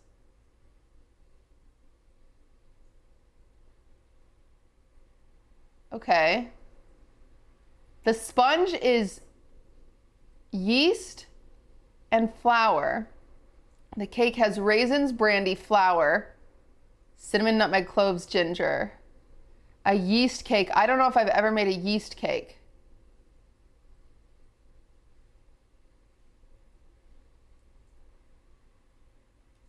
Interesting. Mark it. We should try it. Well, let's wait. Let's get all through this. We're going to get through this entire decade, and then we'll decide one, okay? Pioneer brownies. So these are just sugar, butter, chocolate, walnuts. These are just brownies. They look very straightforward. Easy peasy. Okay. Hot cross buns. See, this is the other one I'm kind of interested in. Because it's been so long since I've made these. Hot crust buns are fun. But it's really just a sweet bread. So maybe it's not interesting enough. But they're so beautiful. Look at them. Oh my God. You scared me. I scared you? Yeah. Why? I don't know. You just appeared from the darkness. Mel, thank you for the prime. Oh. Hi. We're just looking through a cookbook together, me and Chad. What are you gonna make? Well, this is cool. This is that guy Dylan from TikTok, and he made a. Wait, sorry. Well, who's that? He did a lot of his content was just making vintage recipes. That guy Dylan. Oh, I think I've seen this. Yeah, and then he made this cookbook, and he did like 10 recipes from every decade. How fun is that? That is fun. What decade you hitting? Well, so I was thinking, me and Chat, we'd pick one out from every decade, and then I'll do a stream where I make a recipe from every decade. Oh, but you're not. And doing then I that can have. today. No, I think unfortunately it was the goal today to use vintage recipes, but I think we'll just pick them out today, Chat, because I'm tired. No. Oh, unless you want that one, it's gluten free though. But let me film the TikTok of cutting that real quick then. Oh. Well, it's fine. You don't have to be like. I'll wait. Will you grab a small plate so I can make it look nice? One small plate. There you go. There you go. 1 second, Chat. Don't look at my phone, you freaks. Okay, well, you're looking right at it. Okay, where the freak? The camera. Okay. Wow. What? Oh, do you like that? What? I got it from a vintage store. Yeah, it looks great. It's fun, huh? It's so nice. And the living room, I got a new one too. That's the one I saw. Oh, look at the one in that hallway. It's cooler. Whoa. Yeah. No. Why? Oh, it's not broke. The light bulb's out of that light. Yeah, sorry, I meant. But I'm going to switch that light fixture anyway. Oh, hi. You want a hug?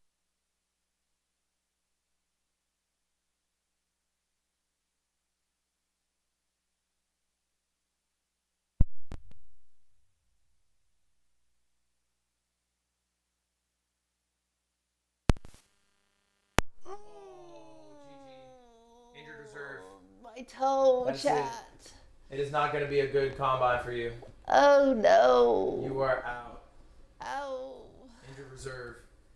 Ow. Frick. Oh. Okay. I know the zoom in is a little crazy but we were filming a TikTok. So. It's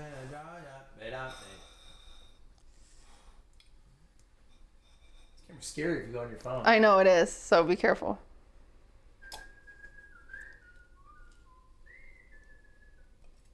Oh, yeah.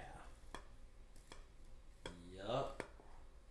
W cuts. Hell yeah. Ah, crap. Hell yeah. Shut up. Aesthetic gone. No, I'm still. Steamy. Ah, crap, it broke. Okay, editor, ignore that. Can I narrate one of your baking videos? Yeah. Today we're making zucchini bread. Is that what I sound like? No, that's what I sound like. Today we're making zucchini bread.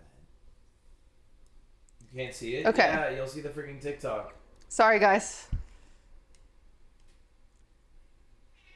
Do you want some butter on it?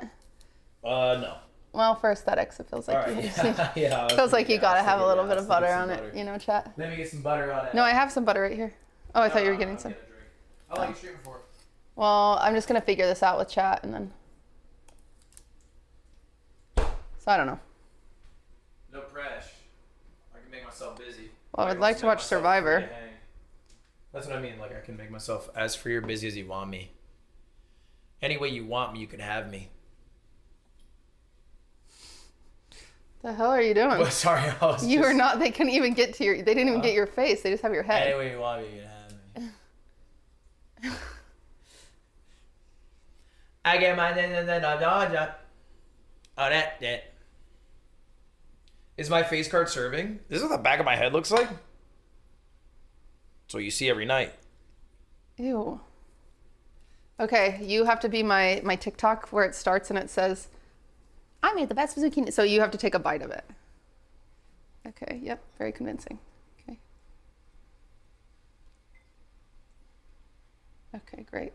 What? No, I really like that. Yeah. How is it? What do you think? So It's really good. so yummy. You're happy you waited? Yeah. It's way better than if it was burning hot and scalding my mouth. Go bye. Alright, I'll be watching. Okay. Oh, that banana bread looks awful. Okay. All right. Back to what we were doing, chat. Okay, hot crust buns. It's a fun recipe. Hermits. Wait, did they not even have a picture of this? Butter, cinnamon, what is this? Cookie. Oh, it's a cookie. Do they have a picture? How dare he not do a picture? What an asshole. Okay.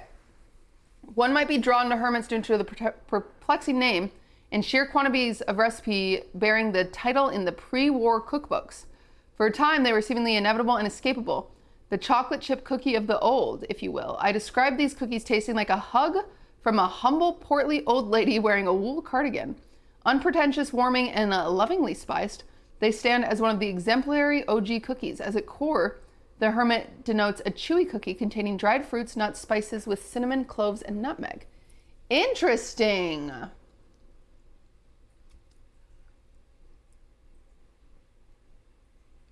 Huh. Yeah, it looks like it's got raisins, dates, walnuts, cinnamon, cloves, nutmeg. It sounds like a carrot cake, but a cookie. You know? Okay, you guys get to vote now. You can choose between, we're not gonna do the brownies. Brownies sound lame. Election cake, hot crust buns, hermits, or the food for gods, because the food for gods is the one he said tastes the best.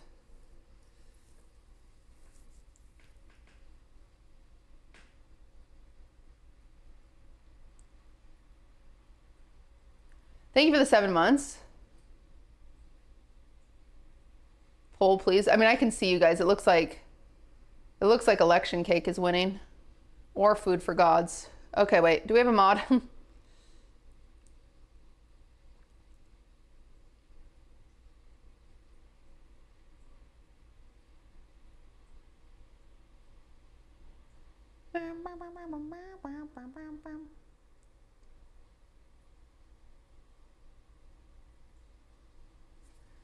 Any mods? Any mods? Thank you. Thank you. Pull up. Thank you, Cara.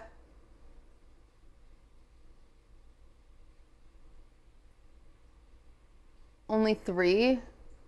Yeah, it's fine. The only other option was hermits that Cara forgot, but I didn't see anyone typing in hermits anyway, so narrowing down to 3 is fine. Okay, make sure you vote. It's okay, Cara.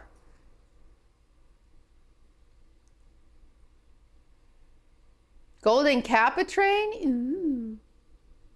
Can we see the pics one more time? Yeah, this is the food for gods. It's like a tort of some kind. This is what he said was his favorite. Hot cross buns are these. They're just like a sweet bread. Very fun. And then election cake is interesting. It's a yeast risen cake, which I've never made a yeast risen cake, so I'm curious if it tastes like a cake or if it tastes like bread. I don't know. Roboto, thank you for the 27 months. Showed pics of buns. Please respond. Or this.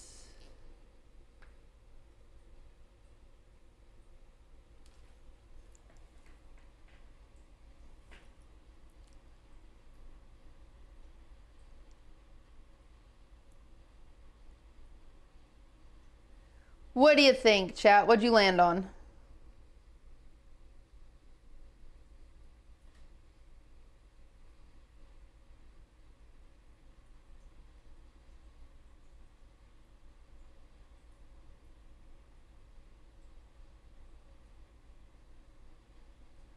Food for gods? Is that 44? Okay, then it sounds like that's the one that we're gonna do. That doesn't mean we can do election cake another time, chat, but like if we're doing a video where we're like trying one recipe from every decade, then this will just be the first one we try, and then next time we can do that one, okay? All right, now we're moving into the 1910s.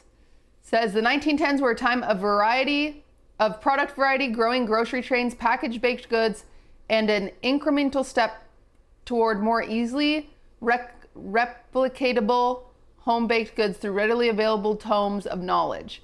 Everyone from baking powder manufacturers, flour mills, chocolatiers, vegetable shortening companies had their own cookbooks detailing the swaths of recipes that could be made utilizing their products. Also, cars had to be started by cranking a large lever on the front of the automobile, an interesting feature in which often broke the arms of many unsuspecting motorists, but this is unrelated. That's funny. The previously mentioned Fannie Merritt Farmer had a bombshell cookbook released, including a New York Book of Cookery, 860 recipes covering the whole range of cookery in 1912, and the Priscilla Cookbook for Everyday Housekeepers in 1913. Wow, that's so interesting. These cookbooks helped make the art of a good, easy to follow recipe a thing of want and praise. Through newspaper columns and growth of low volume community cookbooks, homegrown ideas also began to reach other curious bakers, giving birth to burgeoning realm of pedestrian recipes. My God, this guy uses a lot of big words. Thank you so much for the 3 months. I appreciate that. This would help cement some of the now famed regional particularities of years to come and allow unique takes, interesting perspectives, and previously guarded family recipes to enter countless kitchens. This selection plays host to both ritzy classics and homegrown curios, and although the 1910s may still feel far removed from today's kitchen, I think you will be pleasantly surprised at how beautifully this decade's creation will grace your table. Okay, that's fun. Okay, let's see what his favorite was from this decade. I forgot what he said. Where that was. He had a page where he listed it. Oh my gosh, Pac Fu, thank you so much for the 10 gifted. Or no, the 5 gift. It's a 5 gift total of 10. Thank you for the 5 gifted. That's so sweet. Thank you, thank you, thank you. Where was the page where he listed his favorites? Did I lose it? Oh, my favorites right here. Okay. His was the chocolate potato cake. So let me just note that. Okay. Starchies. I have had these before. My grandma used to make these, actually. It's just sweetened condensed milk, butter, and cornstarch. That's all it is. Isn't that so interesting? 3 ingredients, absolutely no right to make some of the cutest, tastiest morsels of baking, yet they do. Wow, so it's gluten-free. It's just cornstarch. That is so funny. Starchies. I've never heard of that. Okay. Starchies. So they're these cookies that are just made of cornstarch and butter. Pork cake. This is a quick bread, so it's the same as zucchini bread, same as banana bread. It's a quick cake, or quick bread. Ground pork. Oh, I didn't expect that. I know it was called pork cake. I did not expect that. Okay. All right. Huh. Okay. Pork, water, sugar, cinnamon, nutmeg, cloves, baking soda, molasses, raisins, chopped up dates. Wow. Okay, that's might be a front runner. That's interesting.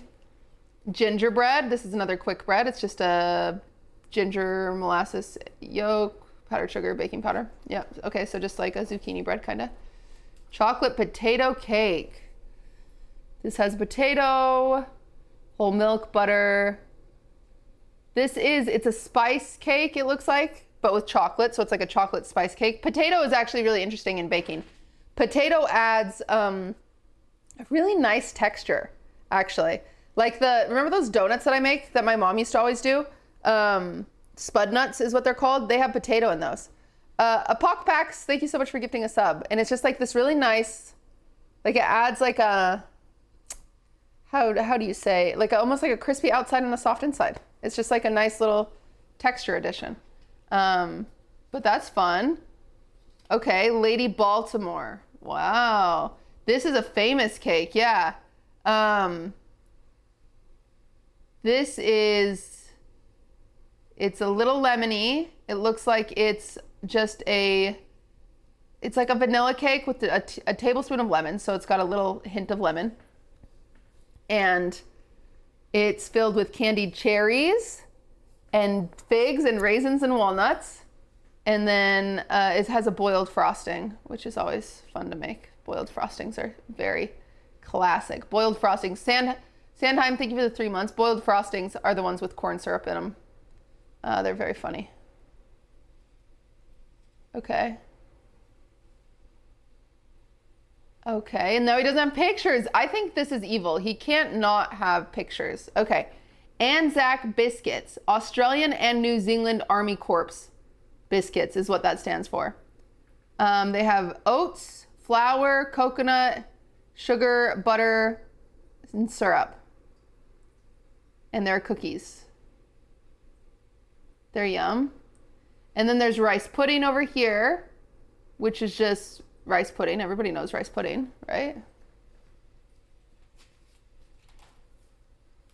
Oh, but then he gets a freaking glamour shot. But we couldn't get a picture of either of those. Okay, carrot pie. This just looks like, I mean, it's the same exact recipes. This is pumpkin pie, but carrot.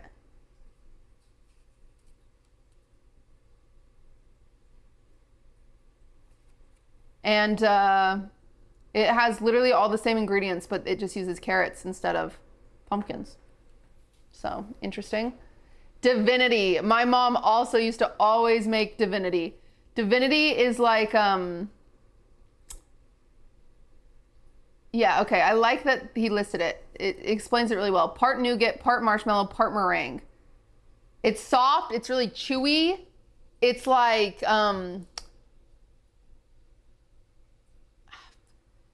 but it's also kind of hard. I like how I said soft and chewy, but it also kind of is, it can also be kind of hard.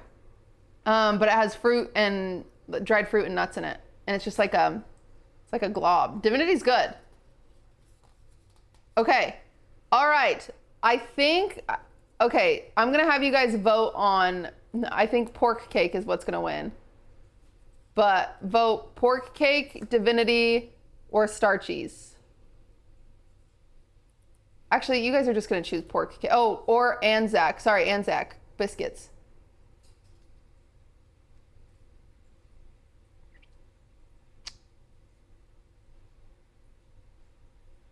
What mods are here? Is it just gonna have to be Kara doing everything? I'm so sorry, Kara.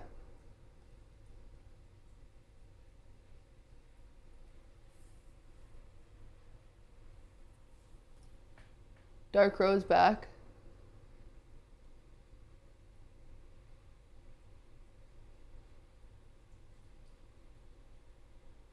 It was just pork cake, Anzac, star cheese, and divinity was the other option, but it's fine.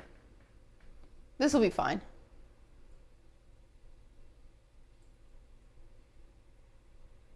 Oh, you're doing it again. No worries.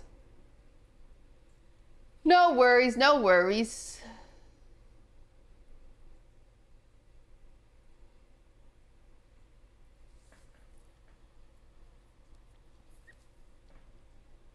Okay, feel free to vote, chat.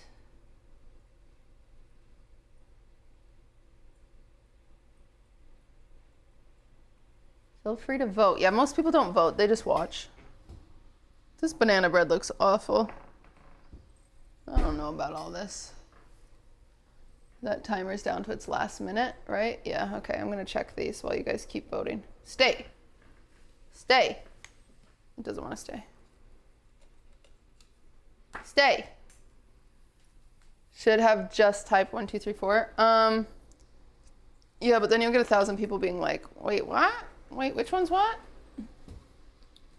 But we can do that next time. Chat, this banana bread is dog shit.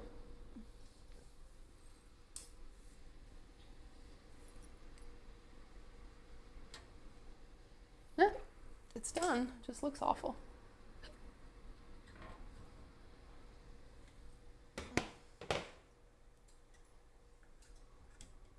It just didn't do well with the gluten-free flour, I don't think.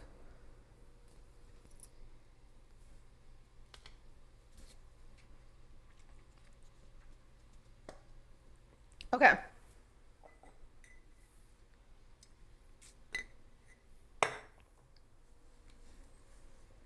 What do you guys land on? What'd you choose?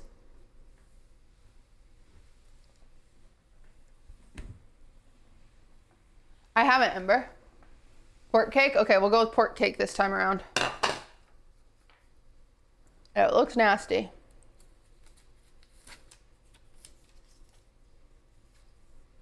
All right, 1920s. Let's get to it. Lady Baltimore is very famous, though. We should make that someday. Do you hear they canceled school Monday? That's awesome. Wait, why?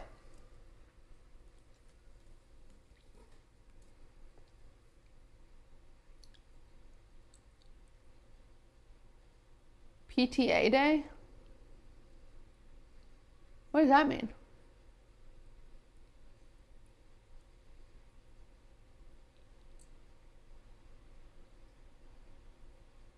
Your zucchini bread gave everyone the shits? I don't think it did. You're a pork cake? You're a pork cake, Simon. The hell? Okay. 1920s. This is what he says about this section. As a jazz pianist, I am positively enthralled with the 1920s.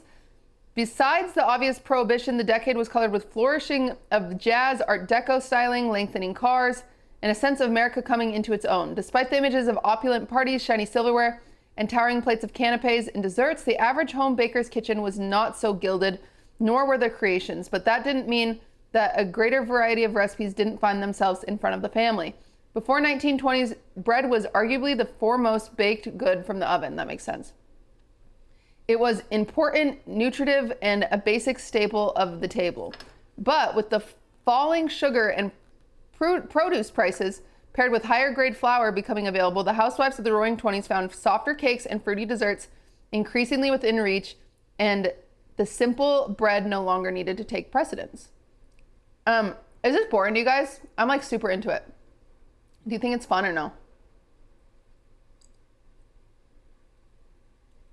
Are you having fun? I'm insecure. Are you having fun? I'm a little insecure right now. It's fun? Okay, good.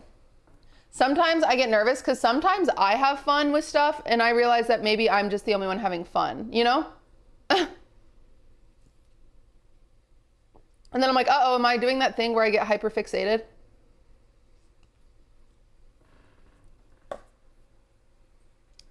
Hi, House Frogs. Did he just end?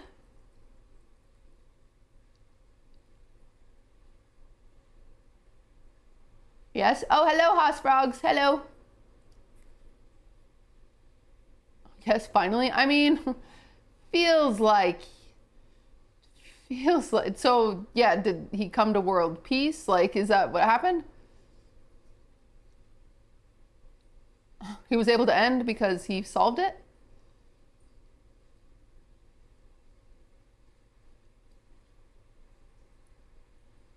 Yeah, okay, good.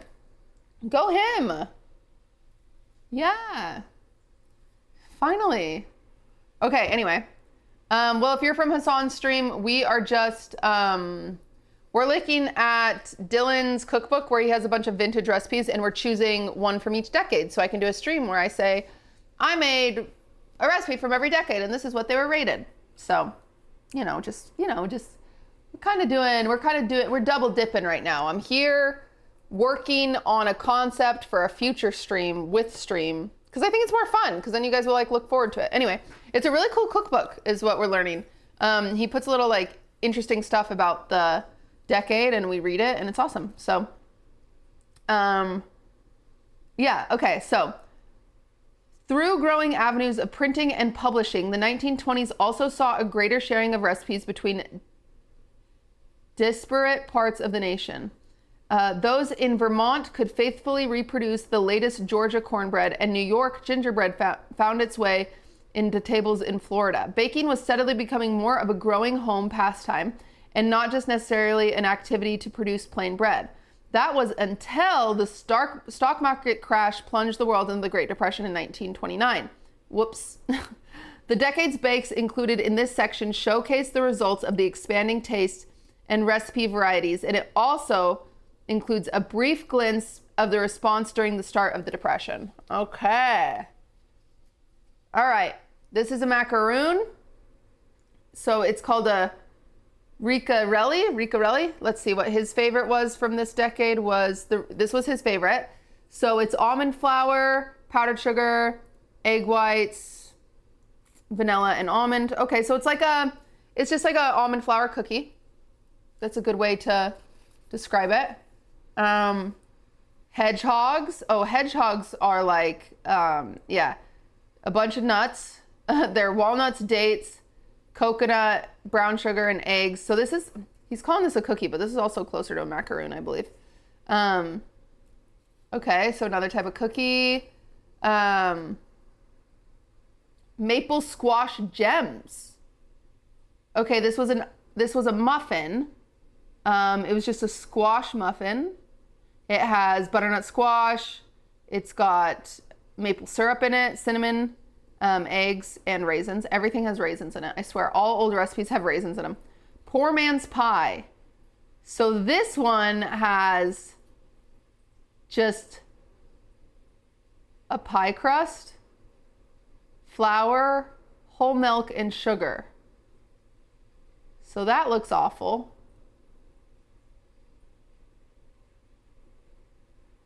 Huh. Okay. That looks rough. Dutch apple cake. This looks gorgeous. Bottom layer is essentially,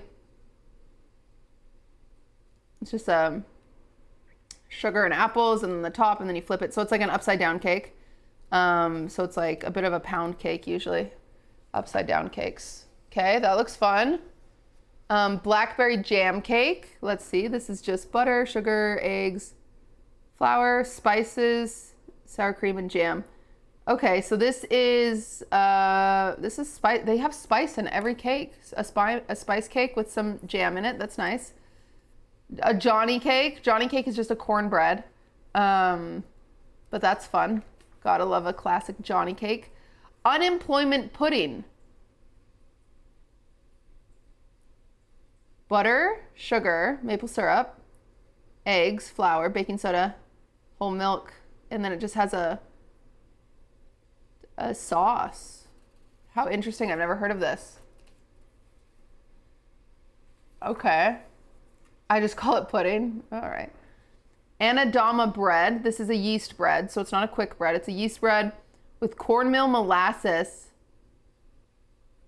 and wheat flour. So this is probably like, this is actually pretty good. I like a molasses bread.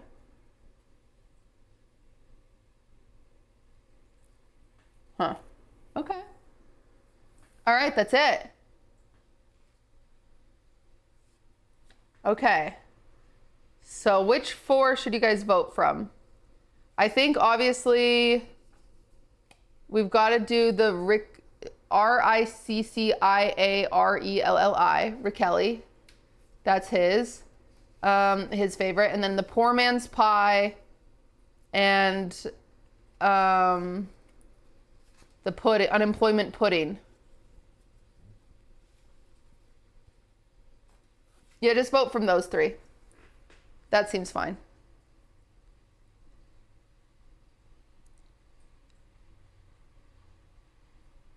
What's next? Welfare donuts. Okay, so vote for the one you want me to make. It's fine. I didn't include the Dutch apple. We could do that another time. So don't worry, guys. This is all just for this one stream, and then if the stream does good, we can do it again.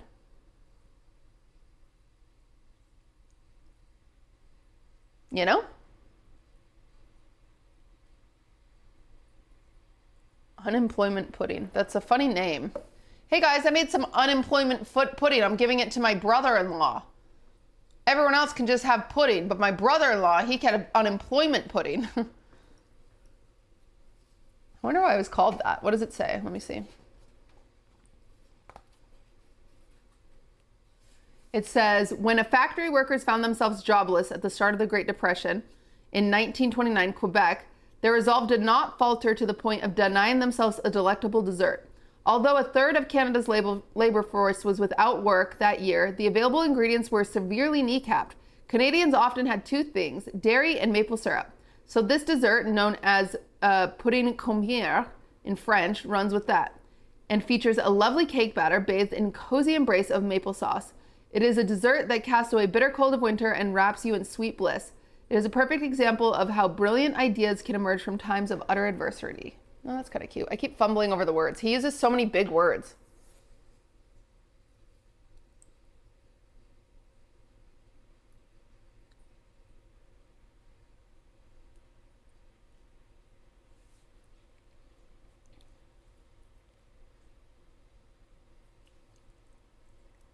Okay, you want unemployment pudding? Let's write it down. Quebec, sorry. I said it wrong. Okay, so this one's dates. I think this is just a bunch of recipes that feature dates, which is kind of funny. We'll look at them. I don't think we need to choose one, but we'll read what he says about them. Because dates are really popular in old recipes. I don't know why. You just ate a date? Yeah. Thumb through the early 20th century cookbooks and you'll find one thing immediately apparent. Our forefathers and mothers were utterly obsessed with dates. Yeah, okay. One would get the idea that if they couldn't get their fix, they'd rip off their bowler hats and petticoats in moral panic and commit arson at the local soda fountain. The civil unrest would certainly ensue. I, too, am obsessed with dates. Behind men, they are my favorite fruit. Wow. This guy's awesome. Though they look vaguely like an oversized cockroach eggs, their taste is incredibly sweet and rich. Indeed, the average date is about 70% sugar by weight, which, in addition to being somewhat dried, allows them to have an impressively lengthy shelf life compared to other fruits. Because of this, the date would finagle its way into every possible corner of baking by the mid-century. Cookies, muffin, cakes, souffles, dessert sauces, pastries, and fried goods. In the 1930s to 1950s cookbook, it would not be unusual for 7 out of 10 recipes in the dessert section to contain dates. I would kill for an equivalent modern adoration. The sticky fruit came to the United States near the turn of the 20th century when the U.S. Department of Agriculture sent agricultural explorers across the globe in search of suitable, profitable crops that would flourish on American land. Holy moly! Ah. One of the explorers, Walter T. Swingle, brought back offshoots of a date palm he had gathered in Algeria. Dates have been grown and celebrated in the Middle East for centuries, and it just so happened that the Colorado Desert of Southern California perfectly mimicked the natural climate of the crop. Planting began immediately. By 1955, 48 million pounds of dates were being harvested in California alone, and more coming from surrounding Mojave and Sonora deserts. Dates saturated the American market and found themselves cheaply on grocery shelves from coast to coast, becoming a symbol of the Golden State's Coachella Valley in the process. Dates and their meaning to California are still celebrated today during the Riverside County Fair and the National Date Festival every year in Indio. I didn't even know that. Oh, Mojave? Wait, sorry. Sorry.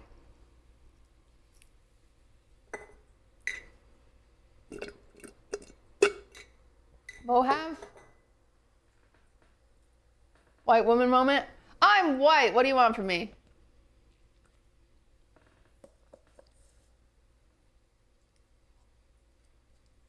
When the teacher picks you to read the longest part in front of the class? Yeah. Okay. So these are just date recipes. We're just going to look at them, but we're not going to make any of them. So this is a date souffle, which is funny. Ooh, a date souffle with an orange sauce. Sounds kind of nice. Date bars. Okay. That's just a picture of a pie that has nothing to do with anything. Date macarons. Date nut loaf. And that's it. He just included a small date section. It felt unnecessary. That's fine. All right. We're jumping into the 1930s, chat. The rigors and hardship of the Great Depression were not kind to the world of baking during the 1930s. A severely kneecapped ability to obtain many of the standard baker's ingredients made dessert truly a rare occurrence for a great many people. Skyrocketing unemployment and low household funds meant the focus was no longer on what flavor cake could be made, but whether or not the family could avoid hunger. For those better off, like residents of more rural and farming communities, baked goods could still be continued to be enjoyed quite regularly, and indeed these areas were where most of the recipes of this section originated from. It is important to note that the experience and response to the Depression was not uniform across the populace. The Depression was not confined to the U.S.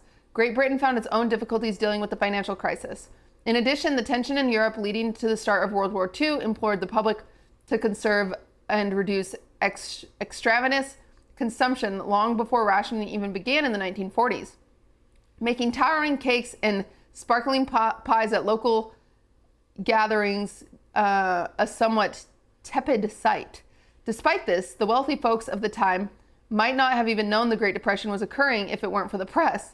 They were eager to snatch up new finagled and expensive appliances like home refrigerators to aid their servants in producing colorful, magnificent spread of baked goods on a new level. Interesting.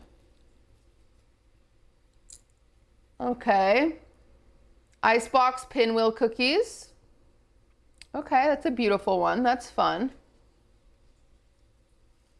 Rocks. These are just biscuits. Butter, orange zest, freaking raisins. Okay. Peanut butter bread. Okay, so that's kind of fun. That's like a zucchini bread or a banana bread, but with peanut butter. A peanut butter banana bread would go crazy, huh, chat? I don't know where I just got that accent from, but that would go crazy. That'd be yummy. Wacky cake.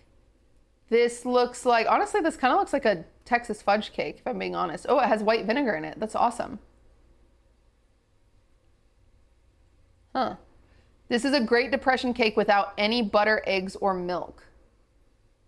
Yeah, so it's just cocoa powder, vegetable oil. Huh, interesting.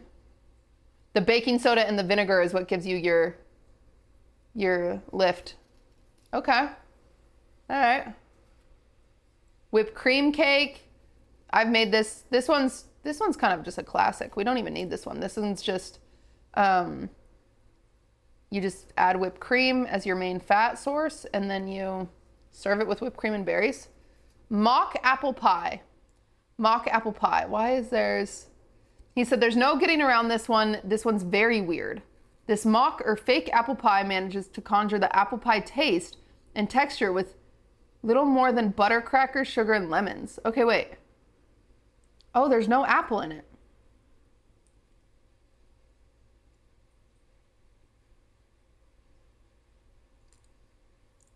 It just has cream of tartar, lemon, Ritz crackers, cinnamon, butter, and egg. Huh. Well, that's interesting. Potato donuts. These are just spud nuts. Let me see. Potatoes, eggs, yeast, nutmeg. Yeah, these are just spud nuts. We skip this one because we make these every year. Baked apples. This is just 4 apples and sugar and rolled oats. Okay, that sounds yummy. Potato candy. That one's a really fun one. That one's always like you know, that's a Midwest classic. That's just potato and sugar and peanut butter. Banana Marlow. This is marshmallows, whole milk, bananas, heavy cream, and cherries. It makes like an ice cream. Weird. Okay. All right. So our 4 to vote on, I say we do Banana Marlow, potato candy, Banana Marlow, potato candy. Let's do that mock apple pie and wacky cake. Yeah, let's do those. Okay. Vote on those 4, chat. Let us know which one we should make. These are interesting. These are cool recipes.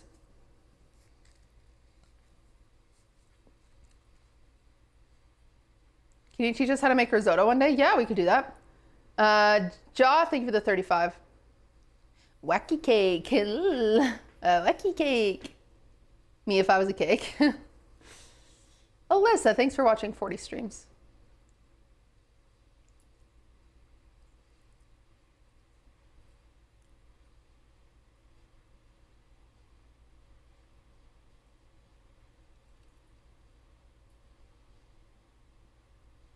OMG, that cake is so quirky.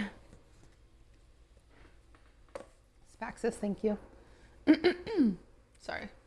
Okay, mock apple pie is what one? Okay. Let's do it. What's the difference between French vanilla and regular vanilla? One fucks their sister. Nice, Jesus. Okay. 1940s. We've made it to the 1940s. This is such a fun cookbook. He did such a good job with this. I'm so impressed. So cool. Okay. Sorry, I have to cough. Okay. 1940s. Like many recreations during the worldwide turbulence of the 1940s, the hobby of baking took its position on the back burner. It was difficult to justify spreads of towering cakes, plentiful sweets, and desserts during the time of ingredient scarcity. Sugar and the baker's most trusted confidant was heavily rationed in the United States from 1942 to 1946, during which times Americans had to wrestle with the only half of the sugar they were previously accustomed to per week. Of course, this was a major setback in the field of dentistry as a whole, whose practitioners must have suddenly and frustratingly found themselves without work. But it did not spell the end of bakery, for where there is a will, there is a way. The baked goods of the 1940s reflected the make-do attitudes of wartime rationing, national pride through patriotism, and eventual return of the usual home baker's antics once the war was over. Victory celebrations across the UK and United States saw jubilant block parties and gatherings aplenty where abundant cakes, cookies, and desserts marked the end of the stalwart adherence to conserving foodstuffs. With new cavities to fill, even our friends the dentists were once again swinging from the rafters with joy. The Sacredies had reignited the appreciation for all things sweet, and dessert became a symbol of overcoming, and people had more reason than ever to bake with heart and soul. The recipes in this section highlight good old-fashioned baking, clever adaptations to ingredient shortage, and different perspectives. Okay. Avedi, thank you for the 14 months. I appreciate that. Okay, peanut butter styrofoams. So this is just a peanut butter meringue cookie, essentially. That's kind of fun. Okay. Dream bars. Okay, dream bars include coconut and pecans. I wonder if my dad would like these. I bet he would. This looks like these look great. Oatmeal honey bread. Okay, so it's a quick bread, honey, dark brown sugar, rolled oats, cinnamon. Nice. Okay. Okay, just a little selfie moment. Just him in a car. We love that. Would prefer pictures of this stuff, but that's fine. Leftover bread pancakes. 7 to 8. I don't know about this one. 7 to 8 slices of sandwich bread, 1 cup of whole milk, sugar, baking powder, 1 egg. You're supposed to tear the bread into small pieces. You add the milk. You beat it aggressively until a paste is formed. Okay. Sour cream cookies. These were nutmeg, sour cream and flour, brown sugar, and butter. Okay, that sounds interesting. Chocolate sauerkraut cake. Okay. Yeah, it has sauerkraut in it. Huh. Okay. Applesauce graham cracker tort. This has graham crackers, nutmeg, cinnamon, applesauce, and then brandied cream. Okay, that seems nice. Queen of puddings. That looks nice. Breadcrumbs. Whole milk, 1 egg, yolks, raspberry preserves. Interesting. Peppermint patties. Oh, that's kind of a fun one to make. These are just like York mints. That's fun. And that's it. Okay. So let's vote between, I don't know, there's some fun ones in here, huh? Leftover bread pancakes, sour cream cookies, sauerkraut cake, and pudding. Or wait, no. Peppermint patties. Yeah, that's fun.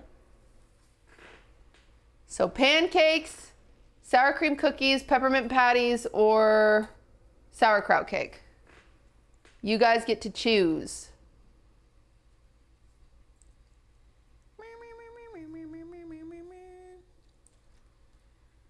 I fucked my sister because I am French. Bro, if World War III happens and nukes are flying across, Cinderella will still be making cake in the middle of it all, for real. What do you want me to do? I can't stop the nuke. That shit will take me out. What do you want me to do? You want me to blow it away? I see it coming, I'm like, what do you...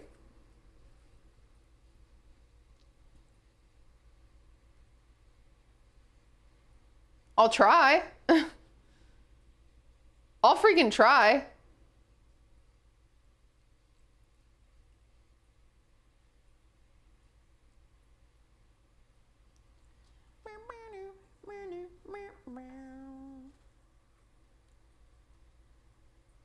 Let's see what his favorite thing in this was. We didn't check the 1940s. His favorite was the applesauce graham cracker tort. We didn't even choose that one. Oh, you guys said the sauerkraut cake? That's what won? Okay. Sauerkraut cake.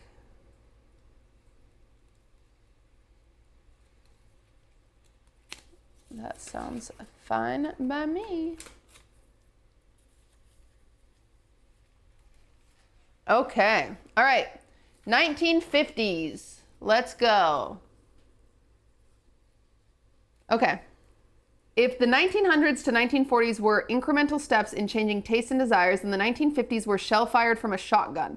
The elderly couldn't clutch their pearls firmly enough to hold back the maelstrom of rock and roll and infectious teen angst, and the outrageous reports of girls across the country now having their thighs visible for the general public. Furthermore, citizens of the 1950s suddenly woke up in the morning to a world of now in color after centuries of only knowing life in black and white. This was surprising to a great number of people.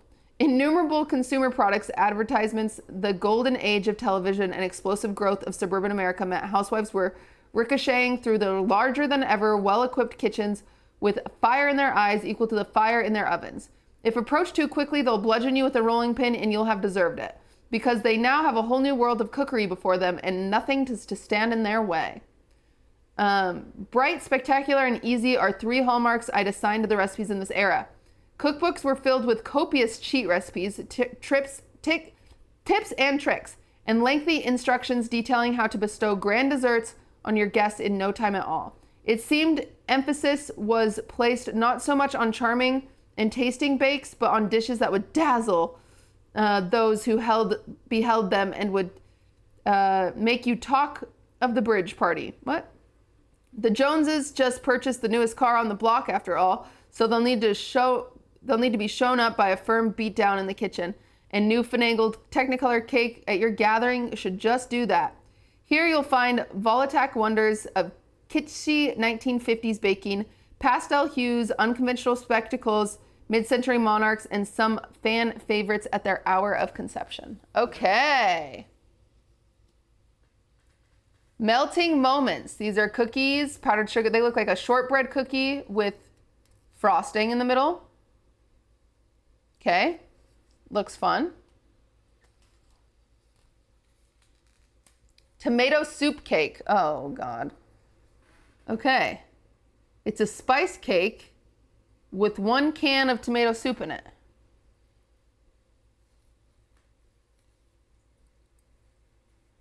Okay. You won't be able to taste the tomato at all. It'll just taste like spice. This is a cherry cake.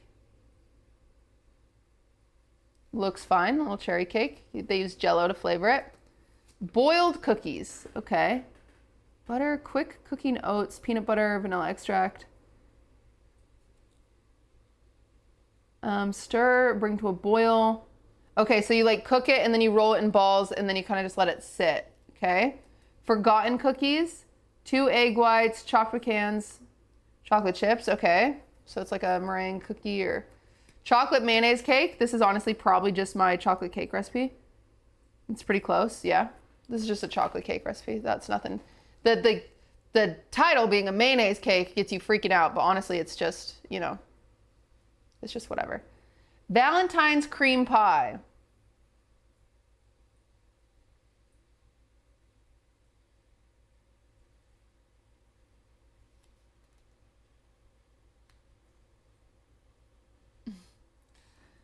Cornstarch, eggs, maraschino cherry juice, chopped cherries. So it's like a cherry cream pie. All right. Me losing my virginity. Thank you for the 4 months, Homeless Ghost. I appreciate that. Okay. Kiskady fantasy pie. This is so interesting. Okay.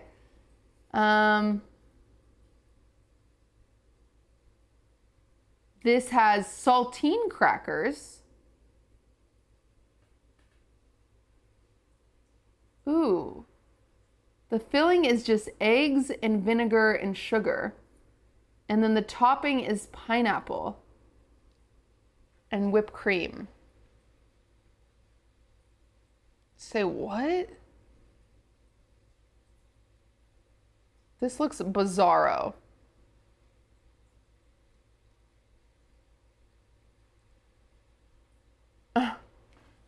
Okay, Kiskady fantasy. I've never heard of that in my life. Cocoa malt cheesecake. Okay, so this is malt, which malt has a very specific flavor. This is a cheesecake with cream cheese. It has cottage cheese in it as well. Sour cream in it as well. Malt powder. Okay, so it's, okay, yeah, all right. Okay. Cereal Crunch nougat bars. This is marshmallows, Cheerios, pecans, and shredded coconut. Interesting. And then cathedral cookies. These ones looked awesome. They look like a stained glass window, right? Look at that. These are multicolored marshmallows, pecans, vegetable shortening, chocolate. Seems fun. Seems interesting. Okay. So I'm going to have you guys vote between the tomato soup can cake, Valentine's cream pie, the Kiskadee Fantasy, and cathedral cookies. Wow, there's so many cool ones, huh?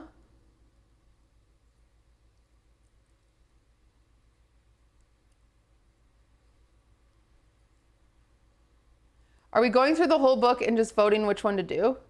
Yeah, are you bored, Jello? I'm insecure. I was confused. We're voting for one from each decade.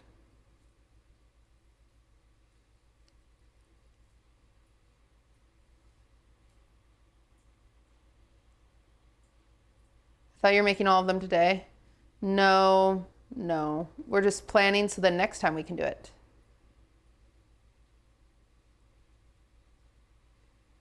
Is this the Dylan Hollis book? It is. Such a cool book. I actually am like, it's really cool. It's fun. He did a really good job.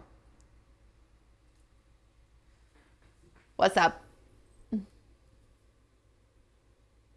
Cathedral cookies? Okay. You're my Kitten Oatmeal's favorite streamer. Whenever I turn on your stream, he comes running. That's so sweet. Okay, you guys chose an interesting one. I mean, they were all interesting. We'll do this one. Cathedral cookies. Okay. The no bake, we're not gonna, that's not a decade, so we don't have to worry about this one. This is just some no bake items. Liquor balls. Oh,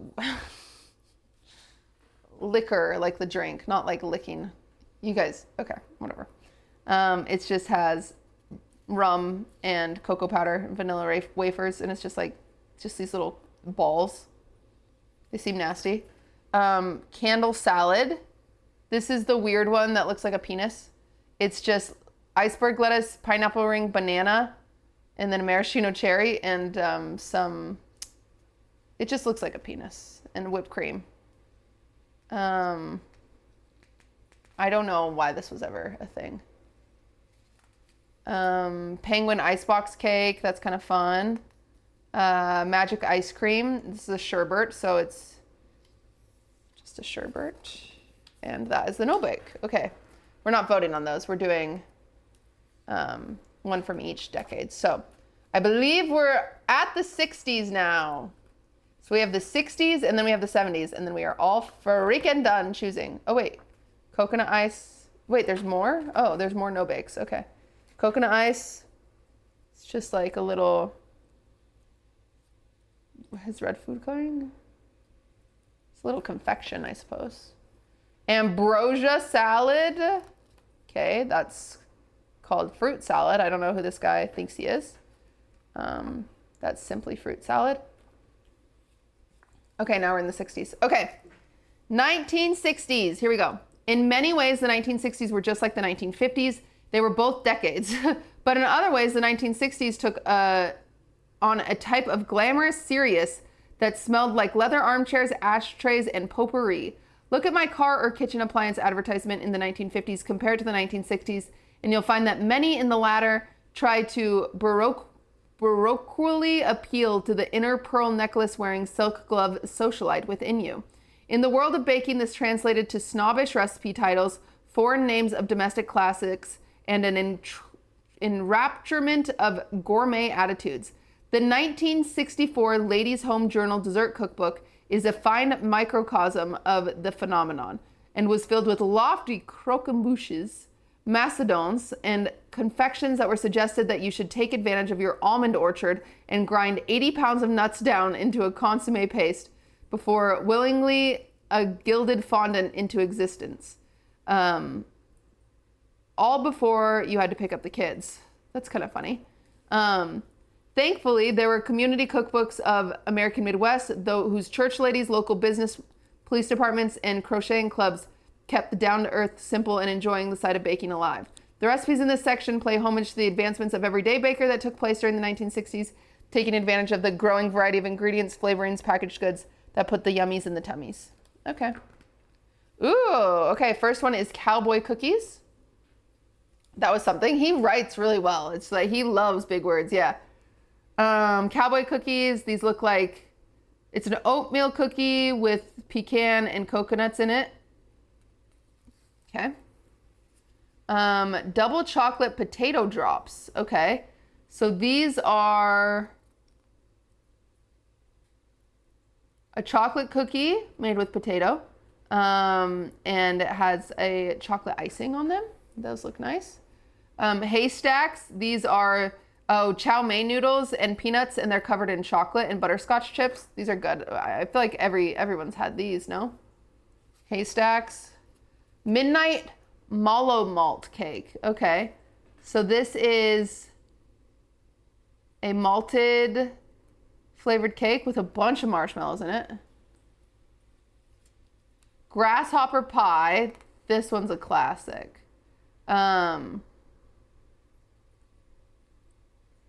Marshmallow cream, cream cheese, creme de menthe, cacao, and then food coloring, heavy cream.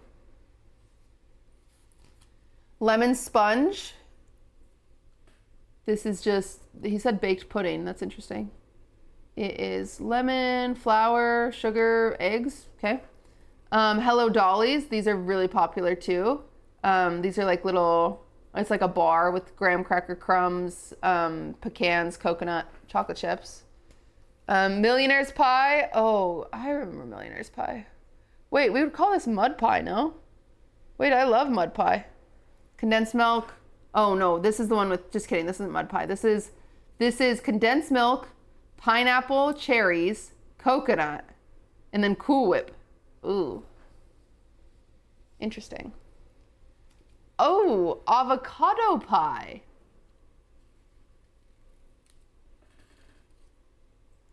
Pretzel crust, avocado, sour cream, and lime.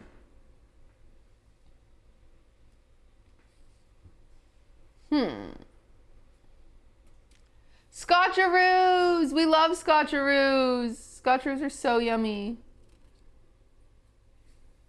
I didn't know they came from the 60s. That's awesome. Okay. All right. Let's go with potato drops as option number 1.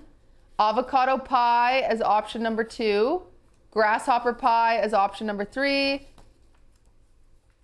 And millionaire pie is option number 4. Lots of freaking pie options. Avocado pie sounds like an Erewhon thing. That's true. No midnight cake. It just feels like a very basic cake. I'm not gonna lie.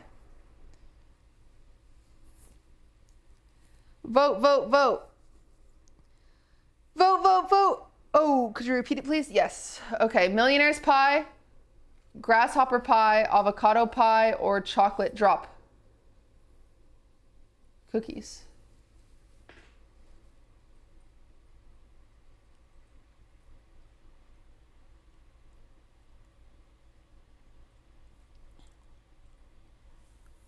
Swift needs to go to the bathroom soon, everybody. Okay, vote away, chat. While you vote, I'll read the 1970s, okay? But vote, vote, vote, okay? 1970s, it says, I've come to call many of the 1970s home baker's recipe assembly baking, as in this decade, the idea of using ready-made, particularly partially prepared or cheat ingredients came to be common in cookbooks in full force. I'm unsure if everyone was too busy donning their leisure suits or cruising to discos, or if it was just a clever use of traumatizing advertisement jingles, but suddenly homemade was no longer such an important feature in baking. Boxed cake mixes, canned pie fillings, Cool Whip, and items from the snack aisle were made into many casual dessert recipes. You didn't tend to make many of the dishes so much as you assembled them. Now, in my opinion, there's no sense populating the section with recipes like boxed cake mix plus canned fruit.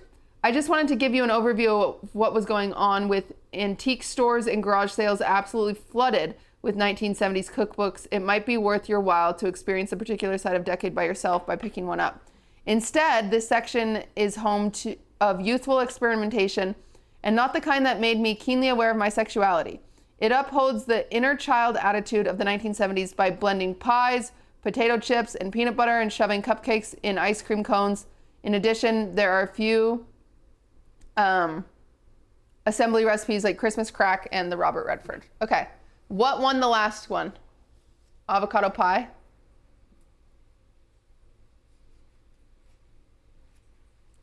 Avocado pie winning. This is just different fat, but chocolate will cover up the avocado. There's no chocolate in the recipe that they have. Avocado one. Okay, cool.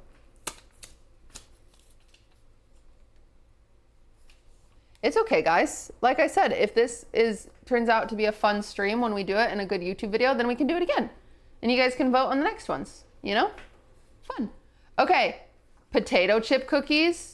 That's pretty straightforward. It just says potato chips. It's just chocolate chip cookies with potato chips in them. Great, sounds awesome. Ice cream cone cupcakes. These are just cupcakes baked in ice cream cones. Classic. Cold oven cake. This is just a pound cake when you start with a cold oven. Yeah. Okay. Oh, photo shoot moment. Jello poke cake. Okay, I remember these. These are just, this is like tres leches, but bad. It's just a cake and you put Jello in your pokes instead of tres leche. PB King. PB King. This is a peanut butter cake with chocolate frosting. That sounds nice.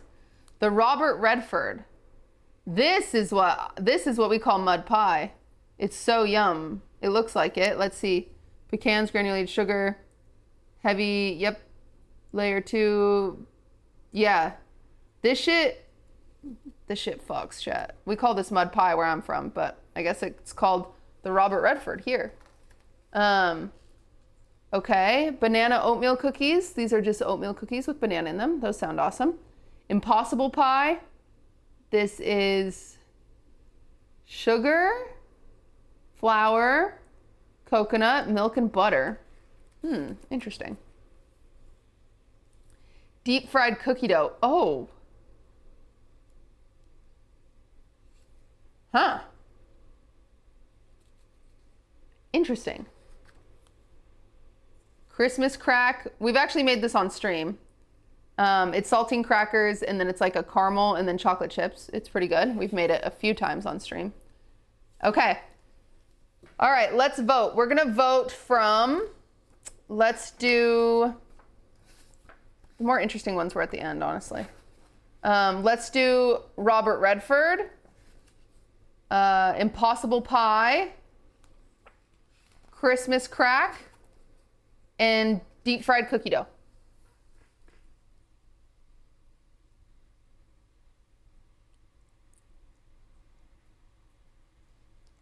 Thank you, Cara. Everyone say thank you to Cara for the polls. But first, vote. While you guys vote, I'm gonna read the 1980s. This is our last one. And then he has like a section of like bad recipes, which we'll just look at and maybe we'll save that for a different stream where we do all the bad ones, okay? Okay, 1980s. Imagine for a moment that you were in a mall arcade on a December night in 1985. The dark blue carpet beneath you is punctuated by neon green and pink shapes, and through the plinking, beeping, and plonking, a cohort of white knee socks lifts your gaze to reveal the rows of glinting machines, breathing their warm glow into the otherwise dimly lit room. There is a sweet smell in the air, and though it is likely a combination of discarded bubblegum, pizza crust from the food court, it could also be an ethereal signal to head back home because after meatloaf and homework, Mom promised she'd make cookies. Indeed, the home-baked goods of the 1980s were about as loud as its arcades and shouting television advertisements, breaking from convections and not giving a damn about why a particular thing tastes good, but just knowing that it does. The recipes were not self-conscious about their common and lowly natures. They were instead proud of them. If Aunt Lynn's fudge won the county fair with the weight of a cow in sugar, then Aunt Lynn is a girl boss, and both her and her fudge should be praised. It didn't matter if it wasn't the proper way. She has a bloody ribbon. This is a section is fun side of community baking in the 1980s. This recipe that members of the local PTA bake because they're popular with most of the kids at birthday parties. This also has a few of 1980s retro takes on baker's classics and treats whipped up in the time it takes to load a video game. Okay. So what won prior? What won from the 1970s?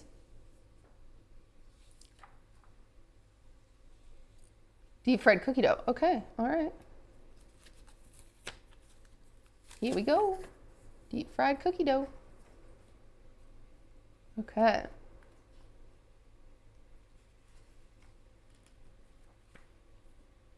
Okay. So this is the 1980s. These are monster cookies. So this stuff is more familiar. These are just the M&M cookies, you know, cookies with M&Ms in them. Magic peanut butter cookies. These are just peanut butter cookies. Banana split bars. Okay, this is a banana bar, has pineapple. It's topped with cherries and frosting. Okay, there's cherries in it, I mean. Millionaire shortbread. Okay, we used to call these Twix bars, but looks good. Watergate cake. Oh boy. This is a pistachio flavored cake with frosting, with a pistachio frosting. Cream banana cake. This is a banana cake with frosting, pretty simple. The Buster. This is an ice cream cake with an Oreo crust. Okay. PB&J cheesecake. This is a peanut butter cheesecake topped with grape jelly and peanuts. Interesting. Velveeta fudge. Okay, that sounds nasty. This is Velveeta cheese and cocoa powder. Okay. Okay. All right. Okay. So let's do, to vote, let's do the Watergate cake. Banana split bars, Velveeta fudge, and PB&J cheesecake.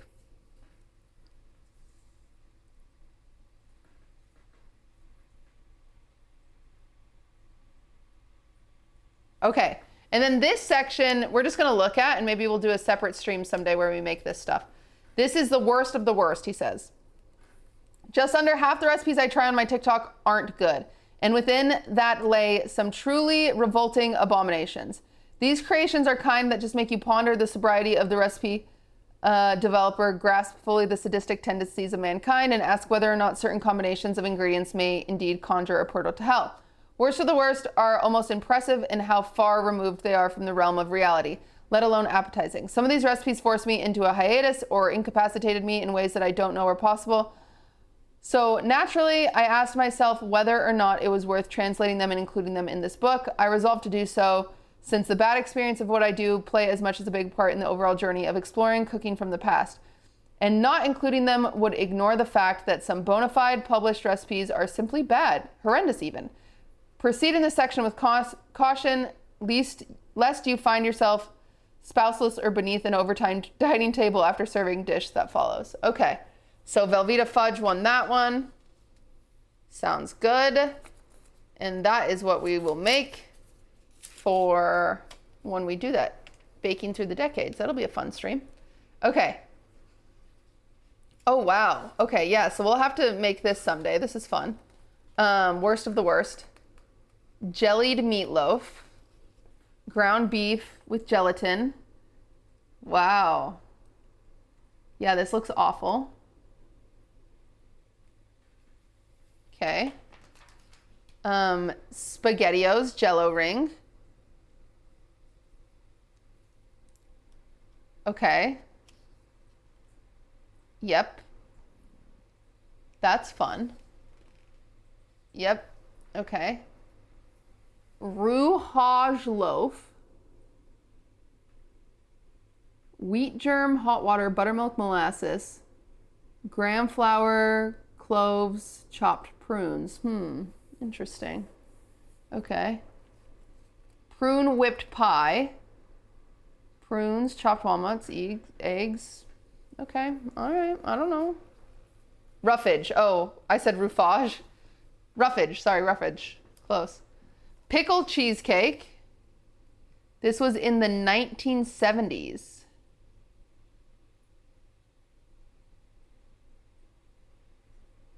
Okay, it has cream cheese, goat cheese, sour cream, dill pickle, an egg, Parmesan cheese.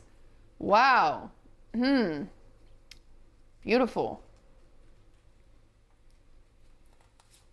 And is that it? He just included 5 of them. He should have given us more. Wow, okay. Well, that'll be fun. We have them all picked out. We will do a baking through the decades stream and rate them and then choose the best decade. And then if it goes well and we like the stream and we like the YouTube video, we'll do it again with other ones. Does that sound fun?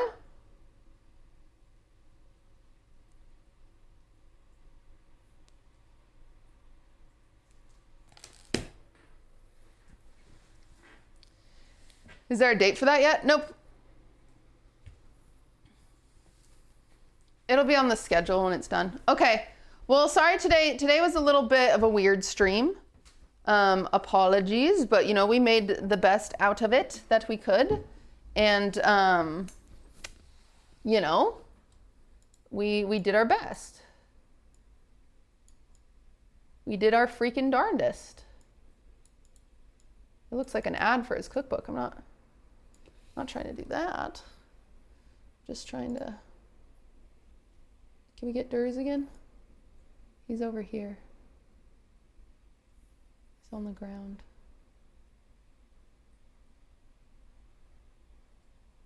Durs? That's me. He's over here.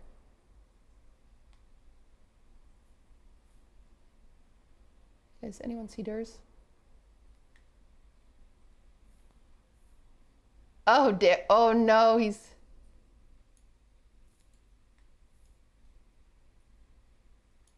hiding. He's hiding. No. Okay.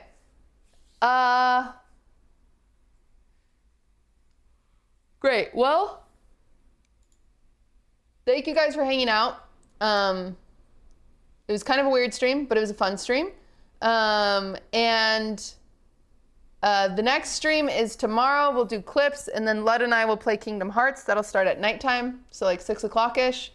And then meal prep Monday is on Monday at 6. We'll cook a ton of stuff for the week, so then we're ready. And then I'm off on Tuesday, and on Tuesdays or on Wednesday mornings is when the new schedule is posted. So the schedule for the following week will be on the next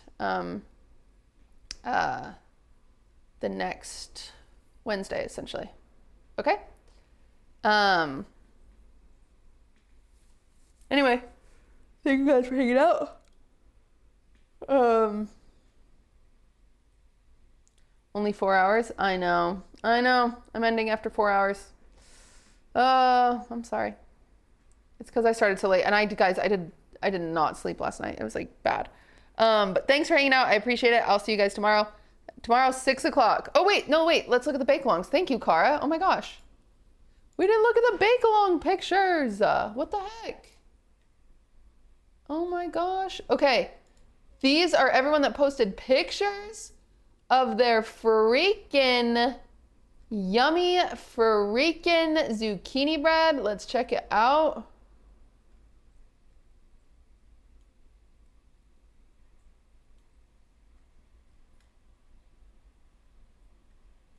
Okay, some of you did not post zucchini bread. Some of you are posting other shit.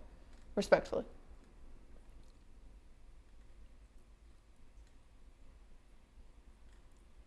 Okay. All right, here's the zucchini bread.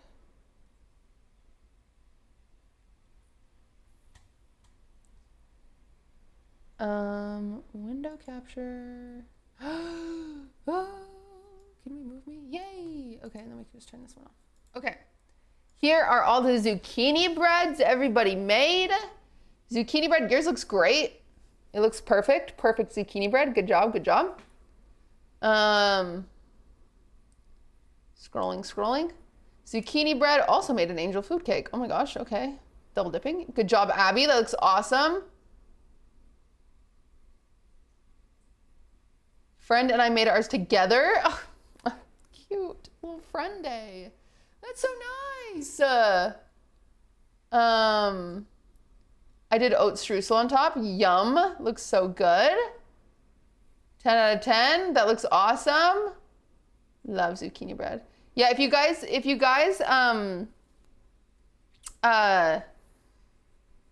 kick it up a notch, a really good thing on zucchini bread people don't give credit for is like an orange marmalade. Yum. Or like any jams are pretty good on it, but also just like butter and some salt. So good on zucchini bread. So yummy. Dominique. Okay. Sorry, I thought it was underdone for a second, but I think it's good. Good job, Dominique. I may have put too many chocolate chips in mine, but it's delicious nonetheless. Okay, I did fuck you guys over with the chocolate chips because I'm sorry, this is my bad. I didn't tell you this. You're supposed to mix them into your batter. You don't just have to put them on top. But that's okay. But it's because it still tastes the same. But next time, feel free to mix them into your batter. Okay, nice. You did yours in a square pan. Ooh, wow. That looks perfect. That looks like spot on freaking zucchini bread. And they have the fuck eye sticker. Oh, wow. Look at that. That looks great. Also looks great. Look at you guys go. No regrets. Yeah, the crunchy sugar, it just makes it so good. Yours looks so great. Yes, good job. Beans, that looks good. You did a little streusel on top. Let's go. Uploading again to show it cut into. Yes. I love when you guys come bake. Okay, so you didn't even bake zucchini bread. Oh, Anonymous! Anonymous, is yours done? Anonymous, be honest. Is yours done? Anonymous.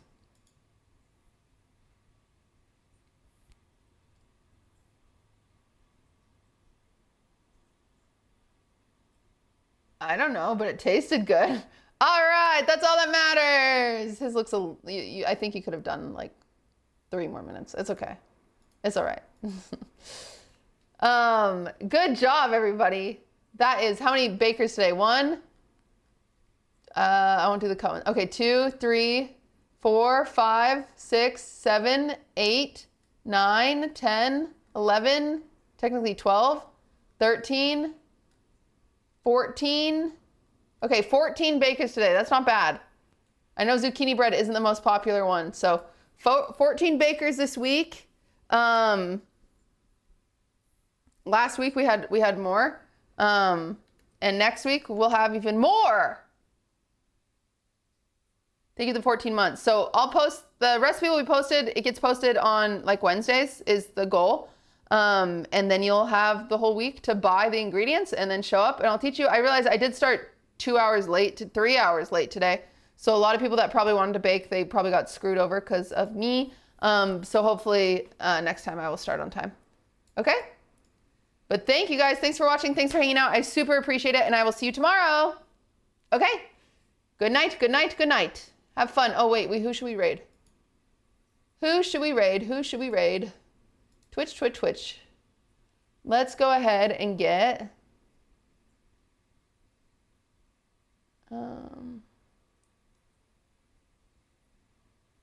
Oh, let's go over to Christian. We stress him out so much. You guys need to go hang out with him. Okay?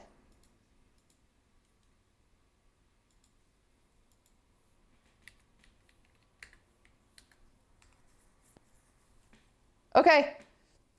Have fun with Christian.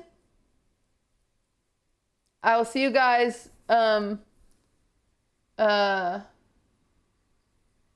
I'll see you guys tomorrow.